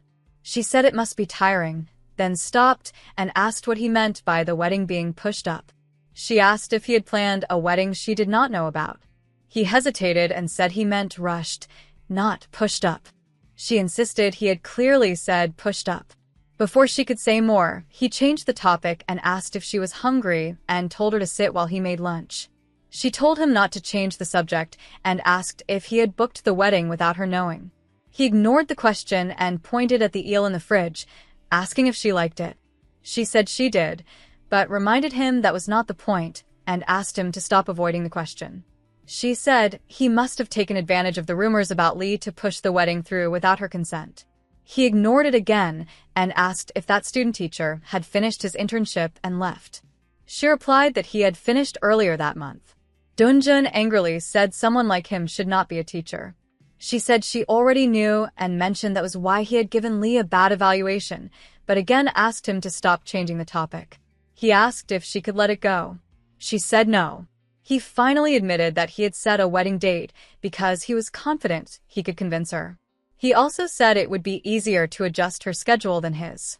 She asked why he was talking as if their marriage had always been a guaranteed thing, like a decision already made. She asked if he had never once struggled with the thought of the two of them getting married. Hyun thought about their earlier conversation and realized that she had been overthinking everything. She had constantly wondered if she could create a happy family with a man she had only gone on scheduled dates with. They had grown up in completely different environments, and she questioned if they could ever be comfortable together. These were questions she never would have asked if Dunjin had been just an average man. She agonized over them every day. If the rumors had not spread, or if Dunjin had not boldly declared that they were seeing each other in the principal's office, she might still have been hesitating, weighed down by these countless thoughts. Yet, Dunjin spoke as if he had never doubted marrying her, and she wondered why he was so certain. Dunjin explained that he had come to the conclusion that he needed to take responsibility and that Hyun was the right partner to share that responsibility with. There was no doubt in his mind that he had made the correct choice. She quietly reflected on what it meant to have a partner to share responsibilities with. He then asked if she was angry. She said no, only that she was a little tired. She thought to herself that maybe she had been expecting a more romantic answer. She realized that she liked him more than she had thought and wished he had given a reason for marrying her that felt more personal than just sharing responsibilities. She had secretly hoped he felt the same way she did. Dunjin asked if she wanted him to fry some eel for her. She agreed, saying she would eat whatever he liked. Then she noticed his tablet and asked about it. He explained that it was his schedule. She asked why her name appeared on it for that day. He told her it was a reward he was giving himself for the first time in 4 months of working nonstop. She was surprised and questioned how spending the day with her could be considered a reward, since he had not rested all that time. He admitted that he had felt uneasy about postponing their honeymoon, so he had cleared his schedule just for that day, and being with her now truly felt like a reward. She asked if he was a workaholic and whether he felt uneasy when he did nothing. He replied that although he worked a lot, it did not mean he liked it. It was not that he enjoyed housework either. He simply liked being with her. She reflected on this silently, thinking that although he had said it was just sharing responsibilities, his actions moved her deeply, and he kissed her for several long minutes. She felt as if she no longer fully controlled her own feelings. The next day, the story moved to the school, where Hyewon was outside the nurse's office. She could hear teachers gossiping about her. One teacher complained that Hyewon seemed to make her fellow teachers uncomfortable, acting as if she were the chairman of the school. Another reminded them that she was the chairman's wife. A third teacher added that they had married because she was pregnant, suggesting the marriage might not be fully genuine and implying she could be dismissed once the baby was born. The nurse reprimanded the teachers, asking if they were being too harsh, especially since Hyewon was not present. One teacher said they were only concerned for her. Another commented that they were curious about her, wondering how she had met the chairman, but insisted it was not personal. Hyewon, standing just outside, could hear all the gossip. She stepped out, feeling exhausted. She could not tell if her fatigue was due to the pregnancy or the spring weather, but she felt an overwhelming need to nap. She had hoped to take a quick rest before the afternoon classes, but instead, she had overheard things she should not have. She realized that most of the staff were uncomfortable around her. She wanted things to return to how they had been before, but she knew it would be difficult. She could understand Dunjin's point of view. There was no denying that the wedding had been rushed, and looking at it from the surface, it was easy to see why. It did not matter that Dunjin had not been the one to push for the marriage because of the baby, especially since their union was not based on love. She found herself asking all the questions she should have considered before the wedding. She wondered if he had wanted the marriage only because of their child and the sense of responsibility it carried. She questioned whether he would have married another woman if she had been the one pregnant. It seemed so much simpler to imagine that scenario. At that moment, she realized that her attraction to him went beyond the physical. She felt guilty, thinking it might not be good for the baby if she sighed too much. Just then, Seon arrived and sat near her. Hyewon noticed Seon sitting with a gloomy expression and gently asked why she looked so down. Seon replied that she could ask the same, wondering if Hyewon and her uncle had already argued. Hyewon told her not to worry about that, and instead asked if Taewoo had been giving her a hard time. Seon quickly denied it and said that Taewoo had gotten a girlfriend now, so she finally felt free. She described it as a strange but liberating feeling. Hyewon was surprised and asked if Taewoo really had a girlfriend. Seon nodded and explained that when she first introduced the girl to him, he had looked so angry. Hyewon was puzzled and asked how she ended up introducing him to his own girlfriend. Seon explained that the girl, Daehye, was her senior. Hyewon recognized the name immediately. Seon then said that she had seen Daehye hanging around in front of Taewoo's house and thought the two might get along, so she decided to set them up. She arranged for them to meet at a restaurant, and things had been going well ever since. Hyewon smiled and reminded Seon that this was exactly what she wanted, so she shouldn't be upset. But Seon admitted that although it was something she wanted, she didn't feel happy about it and didn't understand why she felt this way. Hyewon told her that she shouldn't even be worrying about such things right now and asked if she was ready for her midterm exams. Seon groaned and told her not to bring that up. Hyewon smiled and said that she was speaking as Seon's teacher now, but as her aunt, she wanted to know if Seon truly hated spending time with Taewoo. Seon admitted that she didn't hate it. Sometimes he made her annoyed or mad, but she didn't dislike being with him. Hyewon then explained that maybe Seon hadn't realized how she felt because Taewoo was always around. She suggested that Seon use this time apart to think about what he really meant to her. Seon quickly denied it, saying it wasn't like that at all. But Hyewon told her not to dismiss it so easily and to take some time to truly think about it. Sian hesitated and asked what would happen if she realized she actually liked him. Hyewon softly told her that whether she decided to act on those feelings or not, thinking about them and understanding herself would be much better than simply sitting around feeling confused. Sian then teased that Hyewon was doing the same thing, just sighing instead of taking action. Hyewon admitted that she was right. She said that it was always better to act than to stay passive. Sian asked what she meant, but Hyewon brushed it off and said they should focus on something more productive. Sian agreed and suggested they stop by the cafeteria since Hyewon hadn't eaten lunch yet. Just then, a boy approached Sian and handed her a cold drink and a small cake. Sian looked surprised and asked what it was for. The boy said he didn't really know and just asked her to take it since he was only delivering it. When she asked who had sent it, he replied that he didn't know, but Sian guessed it might be from Taewoo.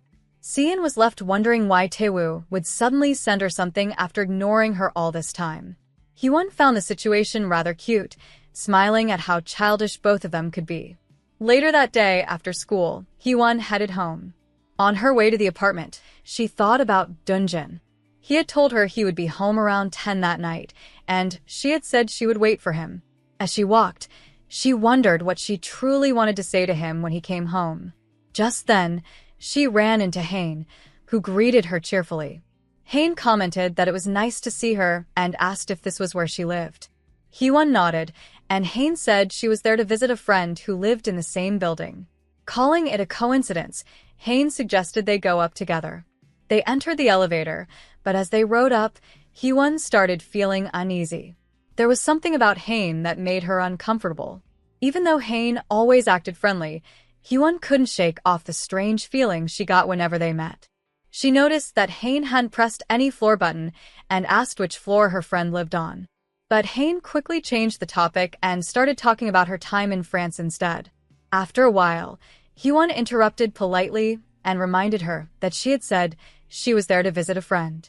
Hain seemed startled and quickly apologized, saying she had gotten carried away. She smiled, said it was nice seeing Hyewon again, and left in a hurry. Hyewon stood there puzzled, thinking how Hain always seemed to do whatever she wanted without explanation. She decided she should ask Dunjin about her later. When she reached her apartment, she entered the door password, unaware that Hain had secretly watched her do it from a distance.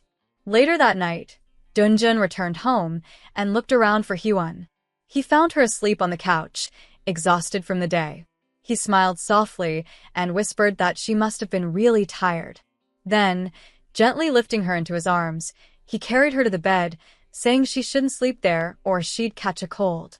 He laid her down beside him, and soon, the two of them fell asleep together peacefully.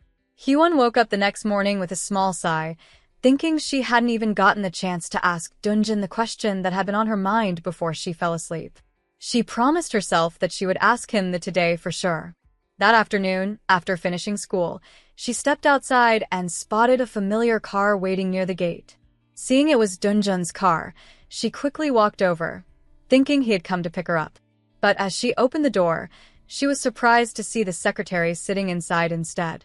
Secretary gave a polite smile and said that he was sorry to disappoint her, but he wasn't the president. Feeling a bit embarrassed, Hyewon greeted him back and said she had thought it would be Dunjin since it was his car. The secretary explained that Dunjin would be heading home in a different car today and told her to sit comfortably in the back seat. As they began driving, Hyewon asked if Dunjin would be coming home late again that night. The secretary laughed softly and said he doubted it. He explained that Dunjin had been running around like a man possessed all day, desperate to finish work on time. He mentioned that the meeting Dunjin was in should end in about 30 minutes, and after that, he'd head straight home. The secretary jokingly said it was as if something, or someone, was pulling him home like a magnet. Hyewon smiled faintly and said that he was probably just exhausted and wanted to come home to rest. But the secretary shook his head, saying that when Dunjin had been at his busiest in the past, he would work for an entire week straight without showing a hint of fatigue. He added that ever since Hyewon appeared in his life, things had changed.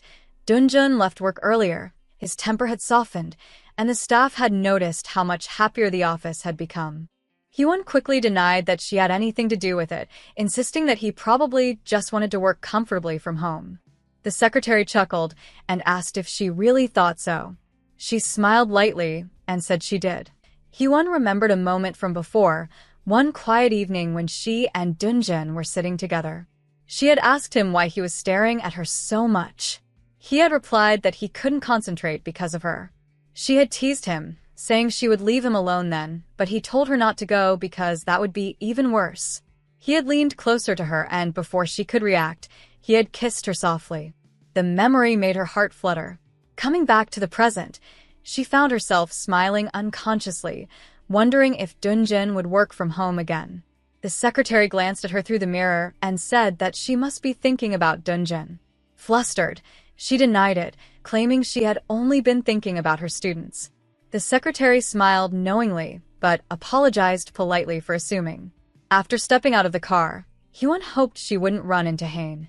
She didn't like admitting it, but the woman's presence always made her uneasy. She told herself that she wasn't worried about Hain. She just missed Dunjin and wanted him to come home soon so she could talk to him properly. When she entered the apartment, she immediately noticed a delicious smell coming from the kitchen. Curious, she called out, asking when Dunjin had come home and what he was cooking. It smelled so good. But when she stepped closer, she froze. It wasn't Dunjin standing there, it was Hain. With a bright smile, Hain greeted her and said that Dunjin hadn't returned yet. She mentioned that she was making pasta, calling it her specialty, and said that it wouldn't take long. She cheerfully suggested that when Dunjin came home, the three of them could eat together. Hyewon, confused and uneasy, asked how Hain had gotten inside.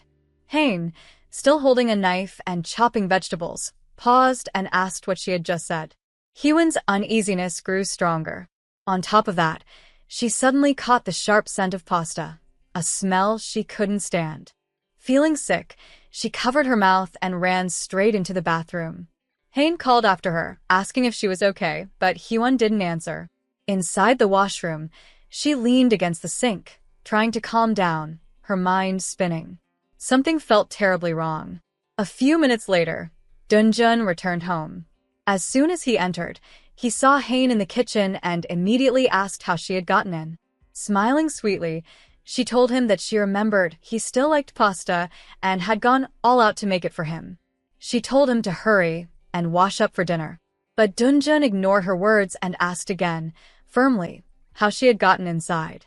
Hain shrugged lightly and said it wasn't that important. She had simply done it. Then she added, almost casually, that Hyewon had given her the address and the passcode. Hyewon in the bathroom, hearing every word exchanged between Dunjin and Hain. Her heart felt heavy as she realized that it wasn't her greeting him home from work that evening. It was Hain. She listened as Hain asked Dunjin why he was looking at her that way, saying she only wanted to do something nice for him because she hadn't been able to give him a wedding gift. Every word cut into Hyewon like a knife. Hearing Hain's cheerful voice and watching her move around the kitchen made it seem as if she were the newlywed wife, not Hyewon. She thought about how the door passcode was Dunjin's birthday, a detail she hadn't even known before. She didn't even realize he liked pasta. In that moment, she painfully admitted to herself that she knew so little about the man she had married. Their dinner conversation was one she couldn't join, and every sound of laughter felt like a reminder of how far she stood from him.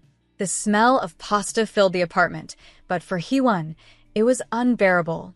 The strong scent of pasta made her feel sick, but even worse was hearing Hain's voice echoing through the room. She thought bitterly that maybe the one who didn't belong there wasn't Hain, it was her. That one thought kept repeating in her mind, I need to get out of this nauseating place. Meanwhile, Dunjin's patience finally broke. He told Hain that what she had done was a crime, breaking and entering. Hain only smiled and asked if he was serious. But he stood firm, telling her to leave immediately. Just then, Hyewon came out of the washroom. When Dunjin saw her, he called out for her to wait, but before he could reach her, Hain grabbed his arm, asking where he was going. Dunjin gave her a cold, sharp look that made her freeze in place. Hyewon didn't stop. She walked out of the apartment and into the quiet night streets. The cool air hit her face as tears rolled down her cheeks. She thought about her unborn child, whispering in her heart that the baby shouldn't have to cry like this. She remembered her childhood, how she used to cry whenever her parents fought, and how it had only made things worse. Back then, she had learned to take care of herself, never relying on anyone. So why now, she wondered. Did it hurt so much? Why did she feel so alone?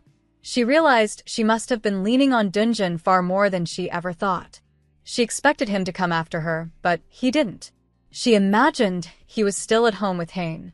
She had run out wearing only her house slippers, wandering aimlessly through the streets without her phone or wallet.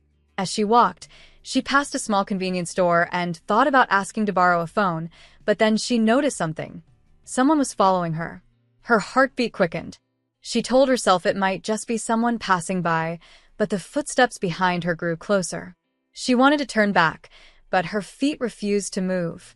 Then, just as a man reached out to place his hand on her shoulder, another figure appeared out of nowhere. It was Dunjin. He grabbed the man's wrist and shouted angrily, demanding to know who he thought he was to put his hands on his wife.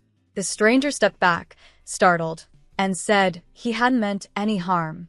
He explained that Hyewon looked lost and was crying, so he had only been trying to help. Dunjin pushed him away and went straight to Hyewon, asking if she was okay. The man, still confused, asked if she really knew Dunjin and if she wanted him to call the police. Dunjin calmly replied that they were married, his tone sharp and protective. The stranger frowned and muttered that a man like Dunjin should treat his wife better. He said that if he had such a beautiful wife, he would treat her like a princess. Then he pulled out his phone, saying he was calling the police. Hyewon panicked and told Dunjin that the man was actually calling the cops. Dunjin gave a tired smile and said it seemed like he was about to be arrested for making his wife cry. Then, in a trembling voice, he asked her to hug him before that happened. He told her that he had nearly gone crazy with worry, that he had run everywhere trying to find her, that his legs were shaking and his heart wouldn't stop pounding. He begged her softly, saying he just needed her to hold him. Hyewon looked at him and noticed his shirt clinging to his skin, soaked in sweat. He had really been running around searching for her. Her heart softened. Without another word, she stepped closer and wrapped her arms around him. Dunjin let out a long breath and said he was so relieved. He apologized, admitting that everything was his fault for believing what Hain's father had told him. When Hyewon looked up in confusion, he explained everything. Before Hain went to France, she'd been obsessively interested in him. It had gotten so bad that his lawyer had even filed a lawsuit against her. Later, he discovered that Hain's father had been his high school teacher. The man had begged for mercy, saying that Hain was his only daughter and that she was struggling mentally. That had been 5 years ago. When Dunjin saw her again at the wedding, he had called her father to confirm if she was all right. Her father had assured him that she had recovered completely after receiving treatment in France. Believing his words, Dunjin had let his guard down. Now, standing there with Hyewon in his arms, he realized that trusting those words had been his biggest mistake. He softly apologized to Hyewon, saying he was sorry if he had scared her earlier. He promised that nothing like that would ever happen again. When he asked if it had been hard for her, she admitted that it was a bit stressful. He then gently said that nothing could ever be more painful than matters of the heart. He leaned forward, gave her a gentle kiss on the forehead, and suggested that they go home. However, Hyewon refused. She said she didn't want to go back because the smell there made her feel nauseous. He immediately agreed, saying that if she didn't want to go back, then he didn't want to either. All he wanted was to stay by her side. He suggested that they stay at a hotel for the night instead. As they started walking, he asked if she would be all right since they had to walk a bit more. She told him she was fine, and he then suggested buying her a proper pair of shoes along the way. She agreed, and as they walked, she even held his hand. Dunjin asked if she was still worried that he might get arrested. She said she wasn't, but she didn't want anything troublesome to happen either. Then she asked if he was feeling cold since he wasn't wearing a coat. Dunjin replied that his heart was so warm that he couldn't feel the cold at all. After walking for a few minutes, their conversation turned casual again. Hyewon smiled as they talked. When he noticed her smile and asked what she was thinking, she brushed it off, saying it was nothing. Then she teasingly said that he must have very high standards. When he asked why she thought that, she explained that even as a woman, she could see how beautiful Haimi and Hain were. She said he was surrounded by such gorgeous women, yet never seemed to notice, which made her wonder if he ever found any woman beautiful. Dunjin smiled and said that of course he had. Hyewon curiously asked who it was, wanting to know more. Dunjin described her as someone very beautiful, someone with high standards, sharp and witty despite seeming timid. He said she was slightly clumsy but charming without even trying, and that she looked amazing in black. Hearing this, Hyewon silently imagined the kind of woman he was describing. She let go of his hand and walked ahead alone, muttering that she had no intention of asking what kind of woman he liked. In her mind, she thought he was so clueless. He could have just said it was her instead of being so unnecessarily honest. Dunjin quickly caught up and pointed out that she was walking in the wrong direction.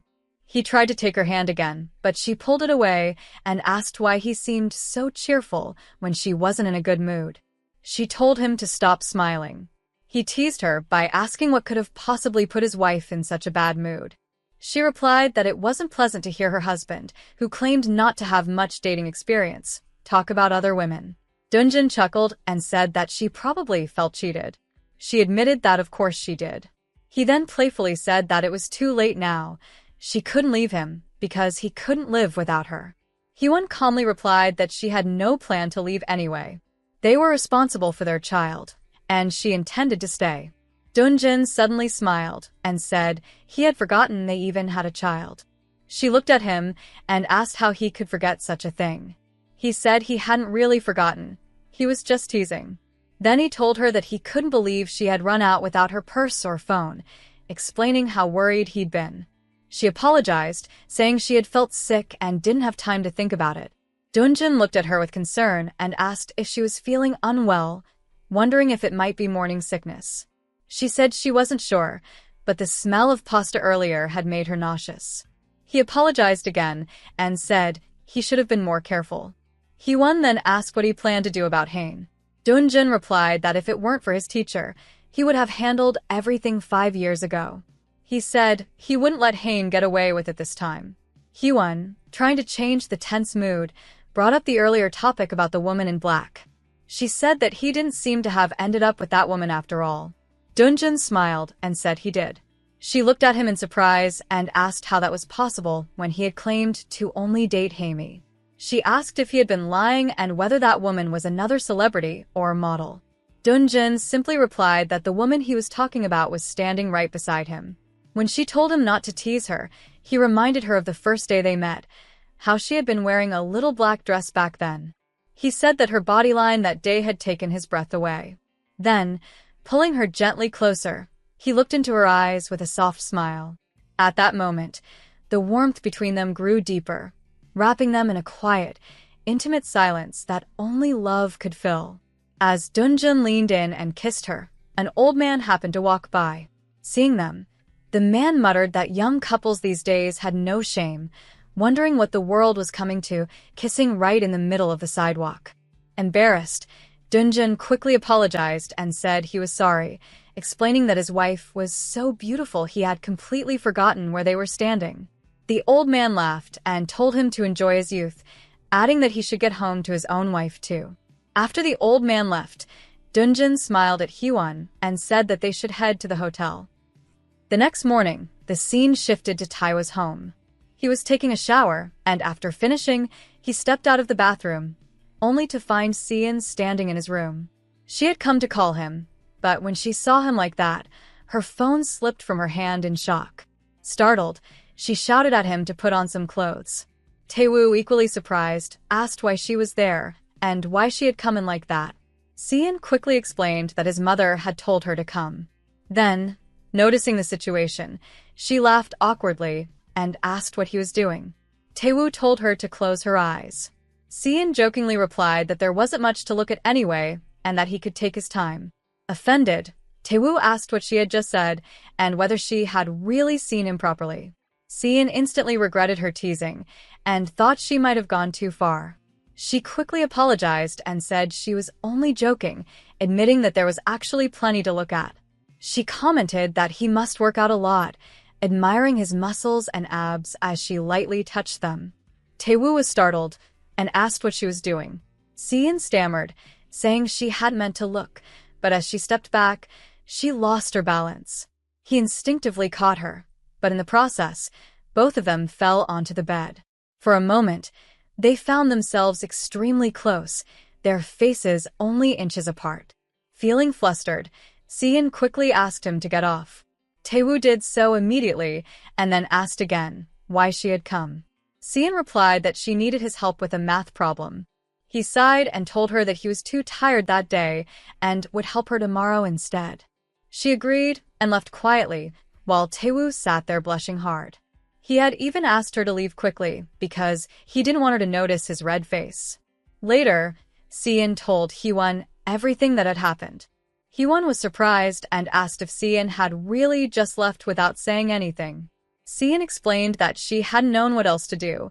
He had told her to leave, and that was the first time he had ever asked her to go. Hee-won then asked if she had seen him again that day. Seon said she went to his house around 11, but he wasn't there. He probably had plans, maybe even went out to see Dae-hi. Hee-won asked why she hadn't tried calling him, but Seon said it felt strange. Normally, she would have just called, but now it felt uncomfortable and awkward. She didn't understand why she was feeling that way. Hee-won quietly thought that she hadn't realized how confused Seon's heart was. She gently told her that she might need to figure out how she truly felt about Taewoo. Seon hesitated and said that if, just if, she thought she might like him, what should she do if he didn't feel the same way? Hee-won could only think to herself that she didn't know the answer either. She wasn't in a position to give advice, especially when she couldn't even manage her own feelings. She thought about Dunjin and how she hadn't been able to ask him what she truly wanted to, whether he felt responsible for her or if he was genuinely attracted to her.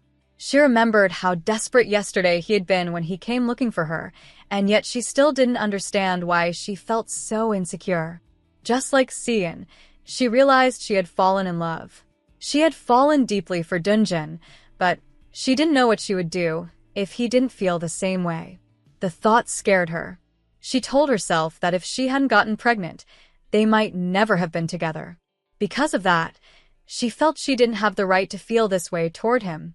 Breaking the heavy silence, Hee-won told Seon softly that people called it growing pains. For that reason, Seon frowned and said it wasn't funny. Hee-won smiled faintly and said since she had no real answer for her, she would at least pay for dessert. She mentioned that the cake at the cafe was really good. As they ate, Seon asked why Hee-won had moved in a day earlier than planned. Her father had mentioned that she was supposed to move the next day. Hee-won said it just happened that way and didn't explain further. Just then her phone rang. It was Dunjin. His voice on the line was calm, yet concerned as he asked which cafe she was at, reminding her that it was getting late and dark outside. When Hee-won answered the call, she softly asked if he was coming to pick her up. Dunjin replied that he was already on his way. At that very moment, he was standing just outside the restaurant. As soon as they saw each other through the glass door, both of them smiled warmly. Their faces lit up with happiness, and Hee-won's expression brightened instantly as she walked toward him. Watching them from the table, Seon couldn't help but comment playfully that Uncle Dunjin was actually pretty cool. The teasing remark made Hee-won blush slightly, while Seon herself felt embarrassed for saying it out loud. The next day, at school, Hee-won stood quietly in front of the notice board, checking her track meet schedule. Her face showed confusion when she realized that her name wasn't listed anywhere. She went to the gym teacher, Mr. Shin, and told him that something must be wrong with her schedule since she wasn't assigned to anything. Mr. Shin looked uncomfortable and explained that the vice principal had told him to remove her name. He said that since she was pregnant, she couldn't participate in such activities. He added that he had no choice but to follow orders, even though Hee-won had offered to help as a referee. Hearing that, Hee-won felt that something about the situation wasn't right. Just then, another teacher named Choi walked by and made a sarcastic comment. She said that Hee-won was lucky to be married and exempted from all the hard work, while the rest of them had to struggle under the hot sun. Kim, another teacher, immediately spoke up, asking Choi why she would say something so insensitive. Kim reminded her that Hee-won was pregnant and, of course, should be excused from physical work. She questioned what Hee-won's husband had to do with anything and even asked if Choi was really fit to be an ethics teacher. Choi frowned and said that she knew Hee-won was pregnant, but it still seemed unfair that she was excused even from refereeing. She hinted that maybe it happened only because Hee-won was the chairman's wife. Kim defended Hee-won, saying that Hee-won never asked for any of this and that if Choi had a problem, she should take it up with the vice principal. Choi then muttered that maybe the vice principal had been pressured into his decision. Kim lost her patience and said she would be embarrassed to tell people Choi was an ethics teacher if she acted like that. Even Hee-won felt deeply hurt by the tension, wondering why Choi was behaving so immaturely. Later that day, when Hee-won returned home, she looked exhausted. She sat quietly, thinking about how difficult it had become to work at school. The atmosphere between her and the other teachers had grown uncomfortable. Morning sickness was wearing her down, and the thought of quitting crossed her mind. But then she reminded herself that she couldn't take maternity leave yet. When Dunjin came home, he noticed her pale face and asked if something was wrong. She forced a small smile and said that nothing was. But soon after, she rushed to the bathroom, overcome with nausea again. After a while, when she was resting on the couch, Dunjin quietly walked in, noticed her tired expression, picked up his phone, and left for a call. The next morning, as they sat together in the car, Hee-won's thoughts were heavy.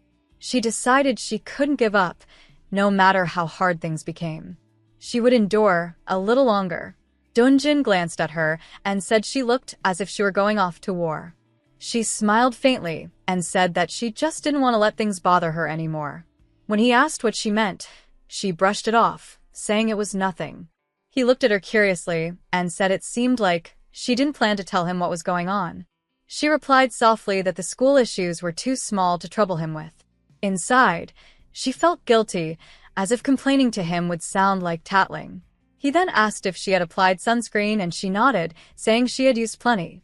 He reminded her not to run and to take it easy. She smiled and said that, thanks to him, she was being forced to rest more than she wanted to. He teased that taking it easy wasn't such a bad thing, but she admitted it made her feel awkward. She told him not to worry and urged him to go to work.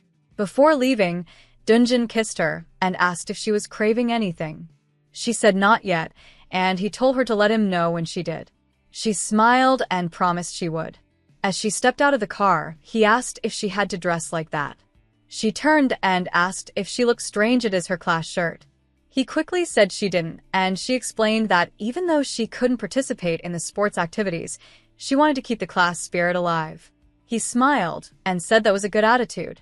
They said goodbye, and she walked toward the school.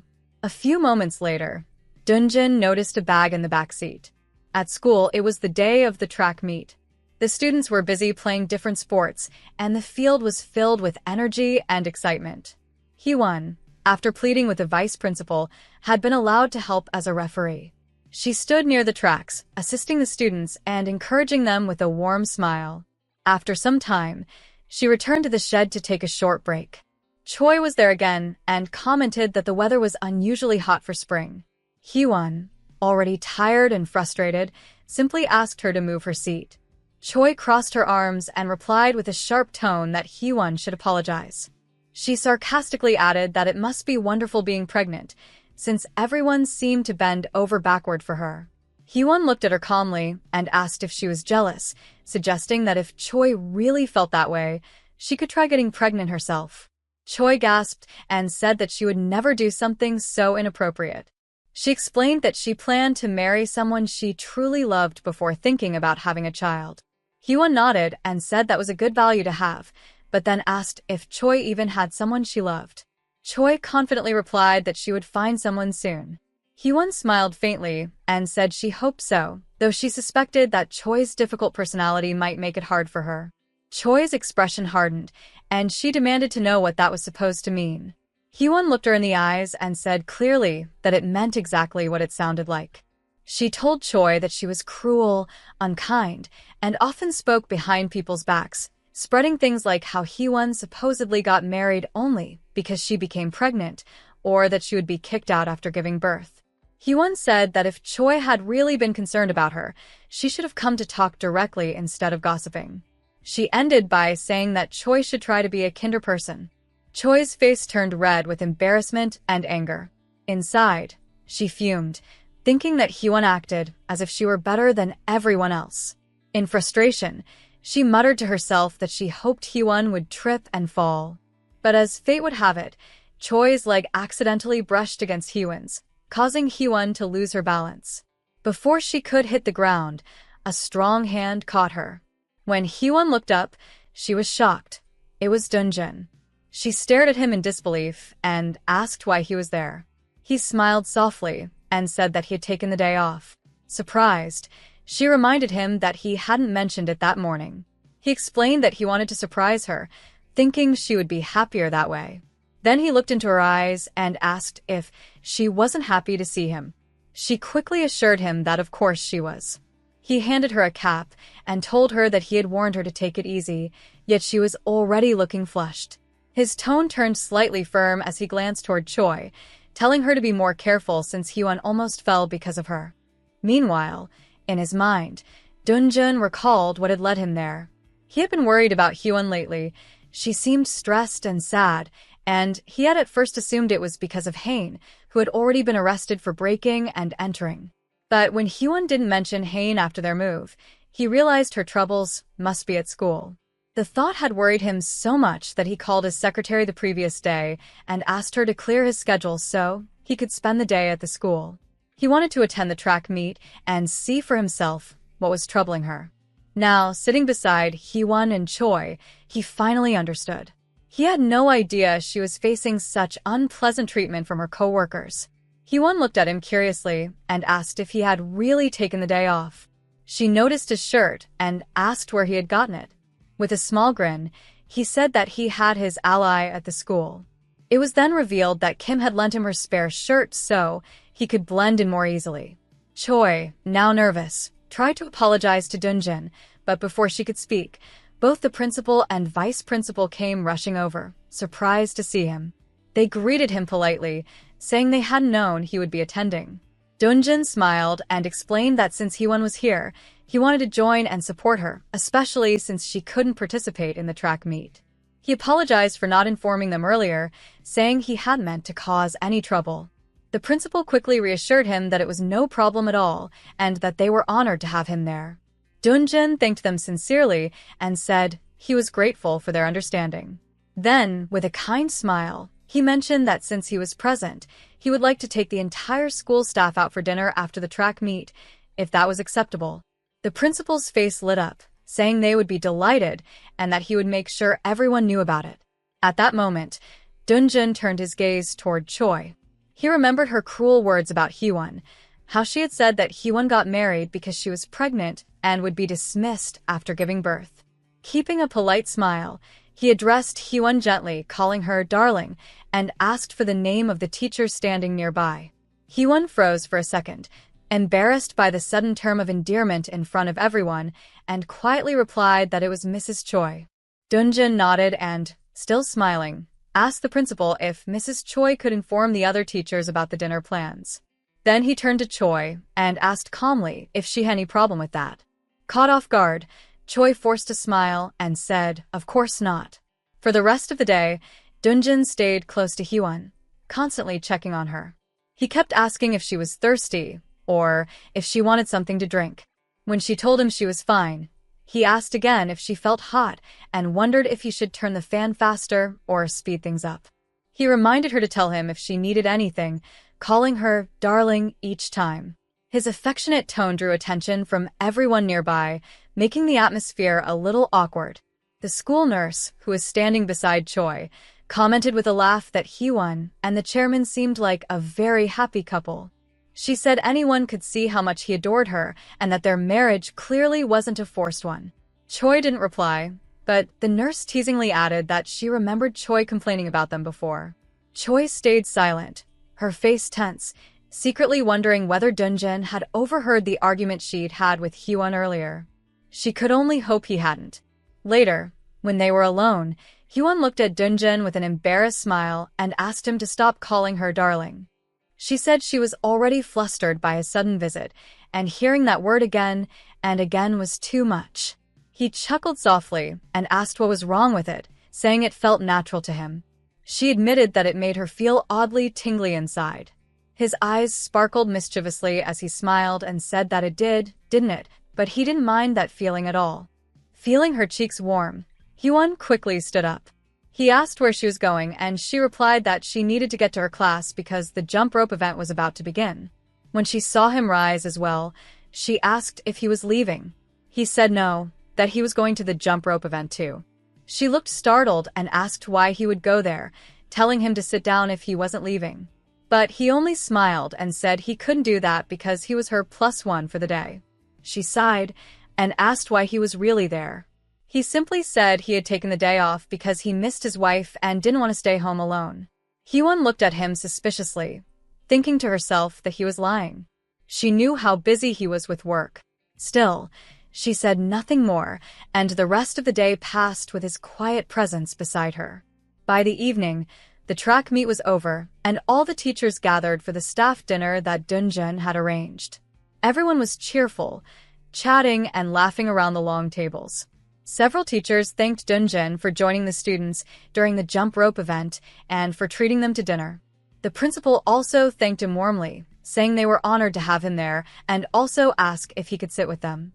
Dunjin smiled and said that he simply wanted to sit near his wife, Teacher Hyewon. The principal laughed and said that since it was a staff dinner, perhaps the chairman could say a few words. Dunjin tried to decline politely, but the other teachers began encouraging him, insisting that he say something before they started eating. Finally, he stood up with a modest smile and said that he would keep it short. He began by explaining that he was not there as the chairman that day, but simply as Hyewon's husband. He admitted that he often worried his position might make things uncomfortable for her at school, and that was why he sometimes asked her how work was going. But he said that, as everyone probably knew, she was too thoughtful and considerate to ever complain to him about anything. He paused for a moment, then continued in a sincere tone. He said he might not be able to help himself from saying this, but after marrying such a beautiful woman, he felt it was his duty as her husband to make one request. He asked everyone not to treat Hyewon differently just because she was his wife, whether in a good or bad way. He said he hoped they could all help her be seen simply as a teacher, not as the chairman's wife. When he finished, the teachers applauded warmly. One of them jokingly asked if this dinner was meant as a bribe from the chairman. Dunjin laughed and admitted that maybe he had been caught trying too hard to be a good husband, saying that it wasn't easy work. The teachers laughed, saying this kind of bribe was very welcome. Some of the female teachers whispered among themselves, saying that Dunjin was such a thoughtful husband and that they were jealous of Hyewon. They thanked Hyewon too, saying they would make sure to enjoy the meal. Later, as the noise of chatter filled the room, Hyewon leaned closer to Dunjin and asked quietly if this was the real reason he had shown up that day. She wondered aloud if the bill for the dinner would be expensive. He smiled and asked if she was worried about money. She nodded and said that he had spent money he wouldn't have needed to spend otherwise, all because of her. He looked at her lovingly and said nothing, but his eyes showed that to him. It was worth every bit of it. He said that he would never consider spending money on her waist, so she didn't need to worry about it. The other teachers around them also offered him drinks, and he accepted them politely. They continued to pour him more, and he didn't refuse any. Hyewon asked him if he would be fine drinking that much. He asked why, and she said that this was the most she had seen him drink since that from their first night. He explained that he didn't usually go out of his way to drink, but he also wouldn't call himself a lightweight. She smiled and said she understood, but still reminded him not to drink too much since it wasn't good for him. He playfully replied that he wouldn't, darling. She immediately smacked him lightly for calling her that in front of others. Kim, who was sitting across from them, groaned that it was miserable being single and asked them to stop showing off in front of her. She jokingly added that they should take a shot instead, and he agreed, raising another glass. While drinking, he commented to Kim that she seemed to handle her liquor well and mentioned that his secretary was also a strong drinker. He recalled that the two had once spoken very passionately with each other and teasingly said that he thought the two of them would make a good match. Kim laughed and replied that she preferred good-looking men. Dunjun jokingly said that his secretary used to be quite handsome back in the day. Kim responded casually with a simple "I see." Hyewon then asked if Kim knew the secretary personally and wondered aloud whether the three of them had met without her. Kim quickly changed the topic, telling Hyewon to eat something, and mentioned that she had heard eggs were good for pregnant women and helped in the baby's development. As soon as Hyewon smelled the food, she felt nauseous and rushed to the washroom. Kim turned to Dunjun and said that Hyewon had once mentioned pregnancy suited her, but it seemed that morning sickness had finally caught up. Dunjun pretended to also be bothered by the smell and excused himself to go to the washroom as well. When the teachers asked where he was going, Kim told them he must have gotten morning sickness too, joking that they should leave him alone. Everyone laughed, saying that he must really love his wife. Meanwhile, inside the washroom, Hyewon leaned over the sink and whispered softly to her child that the baby seemed to be getting fussier by the day. She wondered which parent the baby had taken after. At that moment, Choi entered. Hyewon asked if she had something to say. Choi apologized, saying she was sorry for everything, for picking fights and for the time Hyewon tripped over her foot, insisting that it hadn't been on purpose. She said she hoped Hyewon would believe her. Hyewon calmly replied that it didn't matter whether she believed her or not, because even if she did, it wouldn't change the fact that Choi had been vindictive toward her. She said an apology alone wasn't enough and warned her that if she ever tried to put her child in danger again, she wouldn't forgive it. Choi quickly assured her that it would never happen again and said she was truly sorry. After leaving, Choi thought to herself that she never imagined she would have to handle things that way. When Choi stepped outside, she saw Dunjun waiting near the door. She greeted him politely. At that moment, he called out to her, warning her that she should try to be more polite if she didn't want to risk losing her job. She apologized, saying she understood. When Hyewon finally reached Dunjun, she asked if he had been waiting for her.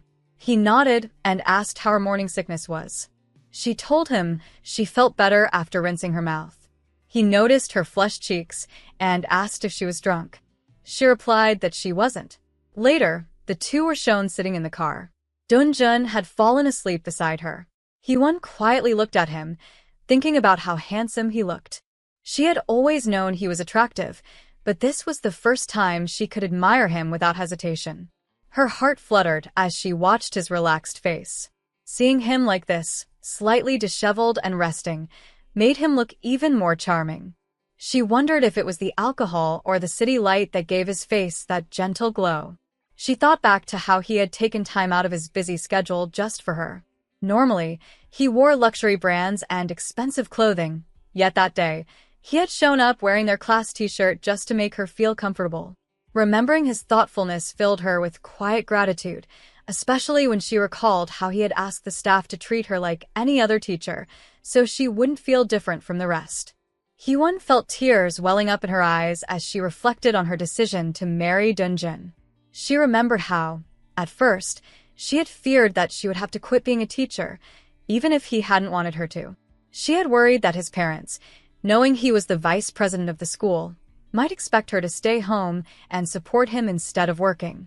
She thought they might look down on teaching as a profession, but she had never imagined that he would do something so considerate for her. She felt deeply cherished. Despite not having done much to support him as a wife should, he was doing everything he could to be a good husband and, subconsciously, a good father. At first, she had believed that rushing into marriage without truly knowing each other would bring misfortune. She thought that any feelings they might have for each other would quickly fade, leaving them together only out of responsibility for their child. She had feared that a permanent distance would grow between them, leaving both exhausted and constantly hurting each other. She had spent so much time worrying about whether she could trust him, anxious about his feelings, that she hadn't realized she was the one putting barriers between them. She had feared giving her heart fully because it might make her vulnerable, and she had lied to herself to protect herself. But now she could no longer deny the truth. She loved him so deeply that she couldn't imagine living without him. Even if his only goal was to make their child happy, she wanted to stay close to him. She realized that this was a truth she had always known, though she hadn't been ready to admit it. Gently, she held his hand and thanked him. To her surprise, she realized he was holding her hand back. She hoped he hadn't woken up and wondered if he had simply grasped her hand in his sleep. Maybe, she thought, it was all right for them to hold hands. When they finally arrived at their home, the driver announced that they had reached their destination. Dunjin thanked the driver and told him to go home safely. He immediately guided Hyewon inside. She asked him why he was in such a hurry when he had been asleep earlier and whether he felt unwell. Without answering, he kissed her. She told him to wait, but he said he felt as though he was constantly being seduced by her. Before she could suggest showering first, he led her toward the bedroom. She protested, saying she wanted to shower, but he insisted that he couldn't wait. She admitted that she felt the same way and wanted to be with him right then, fearing she might go crazy otherwise. Hyewon hugged him closely and confessed that she had always thought she was the clumsy one while he seemed experienced. Now that she had finally acknowledged her feelings, she wanted to show him just a little of how much she loved him. He noted that they were both sweaty, and she said that she liked it even more because it smelled like him. At that moment, her phone rang. Hyewon insisted she didn't want him to pick it up. He considered muting it, but she suggested just turning it off. Then she asked what the call was. He replied that it was her mother and that she should answer. Surprised, Hyewon wondered why her mother would be calling her. She picked up the phone, and the call said they had been trying to reach her for a long time. Confused, Hyewon told Dunjin that there was a man on the line she didn't know. He took the phone, introduced himself, spoke briefly with the man, and then ended the call. She watched him and asked quietly what had happened. Dunjin looked at Hyewon with a serious expression and gently pulled her into his arms. He quietly told her that they needed to go to the hospital. She looked confused and asked why. He explained that it seemed like her mother had taken too many sleeping pills at once. He told her that her mother was in stable condition for now, so she didn't need to panic too much. Hyewon calmly asked which hospital it was. Dunjin said he would ask his secretary to prepare the car and added that she should wash and change her clothes. She said she could go by herself, but before she could continue, he kissed her and said softly that she was not going alone. He told her to hurry and get ready, and they both left together for the hospital. On the way, she whispered that she was fine and asked if it was really necessary for them to go. He told her not to say she was fine when she clearly wasn't. Deep inside, she knew he was right. Even though she had decided to stop trying to be a good daughter, the pain inside her had not disappeared. Her mother had made her feel lonely for her entire life and treated her as if she was nothing but a burden. Even though Hyewon was her only daughter, her mother had said she would attend her wedding only as a guest and nothing more. Her mother cared only about herself, yet here Hyewon was, standing in a hospital again because of her. When they reached the hospital room, Hyewon walked in and asked her mother in a trembling voice how she could do something like this. Her mother coldly told her to stop overreacting and to lower her voice. Hyewon, frustrated and hurt, asked if she was seriously trying to end her life. Her mother replied that Hyewon was living the life she always wanted, and she had never tried to kill herself. She said she had only been unable to sleep lately, so she took more sleeping pills than normal and told Hyewon to stop yelling. Hyewon asked why she was having trouble sleeping, but before her mother could answer, a man entered the room. It was Baek, her mother's neighbor and the same person who had spoken to them on the phone. He apologized to Hyewon and said he hoped he hadn't worried her too much. He admitted that the situation must have scared her. Hyewon quietly said she was fine. Baek then wet a towel and gently began cleaning Hyewon's mother's arms. She protested, saying her arms were fine, and asked him to give her the towel, but he told her to stay still and let him help. Dunjin and Hyewon stood by the doorway, watching the scene in confusion, unsure of what to say. Dunjin politely told Baek that they would wait outside. Baek nodded and said that would be better, asking them to wait for a moment. After some time, Baek, Dunjin, and Hyewon were sitting together. Baek admitted that he was responsible for Hyewon's mother's insomnia. Baek quietly said that he was sorry for Hyewon's mother's insomnia. He explained that first day he saw her, he felt she was his soulmate, and he was scared of losing her. He admitted that his actions might have unknowingly put pressure on her, but he truly wanted their relationship to grow. Hyewon calmly asked him what exactly he liked about her mother. Baek replied that he could see Hyewon resembled her mother, and then he began to describe her. In the next scene, Hyewon and Dunjun were in the car. She asked if the woman Baek talked about was really her mother. She thought it was the first time someone had described her mother as a woman, and she felt it was strange. She thought her mother was clumsy, so Baek must have been mistaken. Dunjun replied that from what he had seen, Baek was probably right. Hyewon told him that he didn't really know her mother. She said he had no idea how cold-hearted she could be. She explained that when she was hospitalized with pneumonia, when she fell on the stairs and broke her leg, and even when she had to file a report at the police station for sexual harassment, her mother was never there. Instead, it was Minhook's mother who stayed by her side. Many people called her mother selfish, and she believed her mother couldn't be affectionate. She survived because she accepted that her mother was cold and selfish to everyone, so it didn't hurt as much when she didn't receive the love and care other children got. She always thought her mother would stay alone because she never wanted to be with anyone. But earlier, she had seen a different side of her. Her mother didn't seem cold at all when she was with Mr. Baek. Dunjin said that Mr. Baek seemed like a good man, and it was probably better for her mother to be with someone than to stay lonely. He asked if she was disappointed. She replied that she wasn't, and there was no reason for her to be. She said her mother had nothing to do with her now, and that she was fine. When they reached home, Dunjin called her, but she didn't pay attention. Suddenly, he lifted her in his arms. She asked what he was doing. He said he would put her down once they were inside, because he was worried she might fall. She told him she was an adult and could walk on her own. He replied that he knew, but this was the only way he knew how to help her, because he didn't know how to comfort her when she always said she was fine. At that moment, tears started falling from her eyes. He gently said that he knew she cried easily, but before he could finish, she began crying loudly and hugged him tightly. He carried her inside the house. She asked why she was crying and told him he could put her down. After he set her down, she asked if his arms hurt and said she must have been heavy. He softly replied that maybe she felt heavy because he was carrying two people. She said that she didn't cry a lot, and he gently asked if their child was the crybaby then. She said maybe that was right. She then began to talk about her past.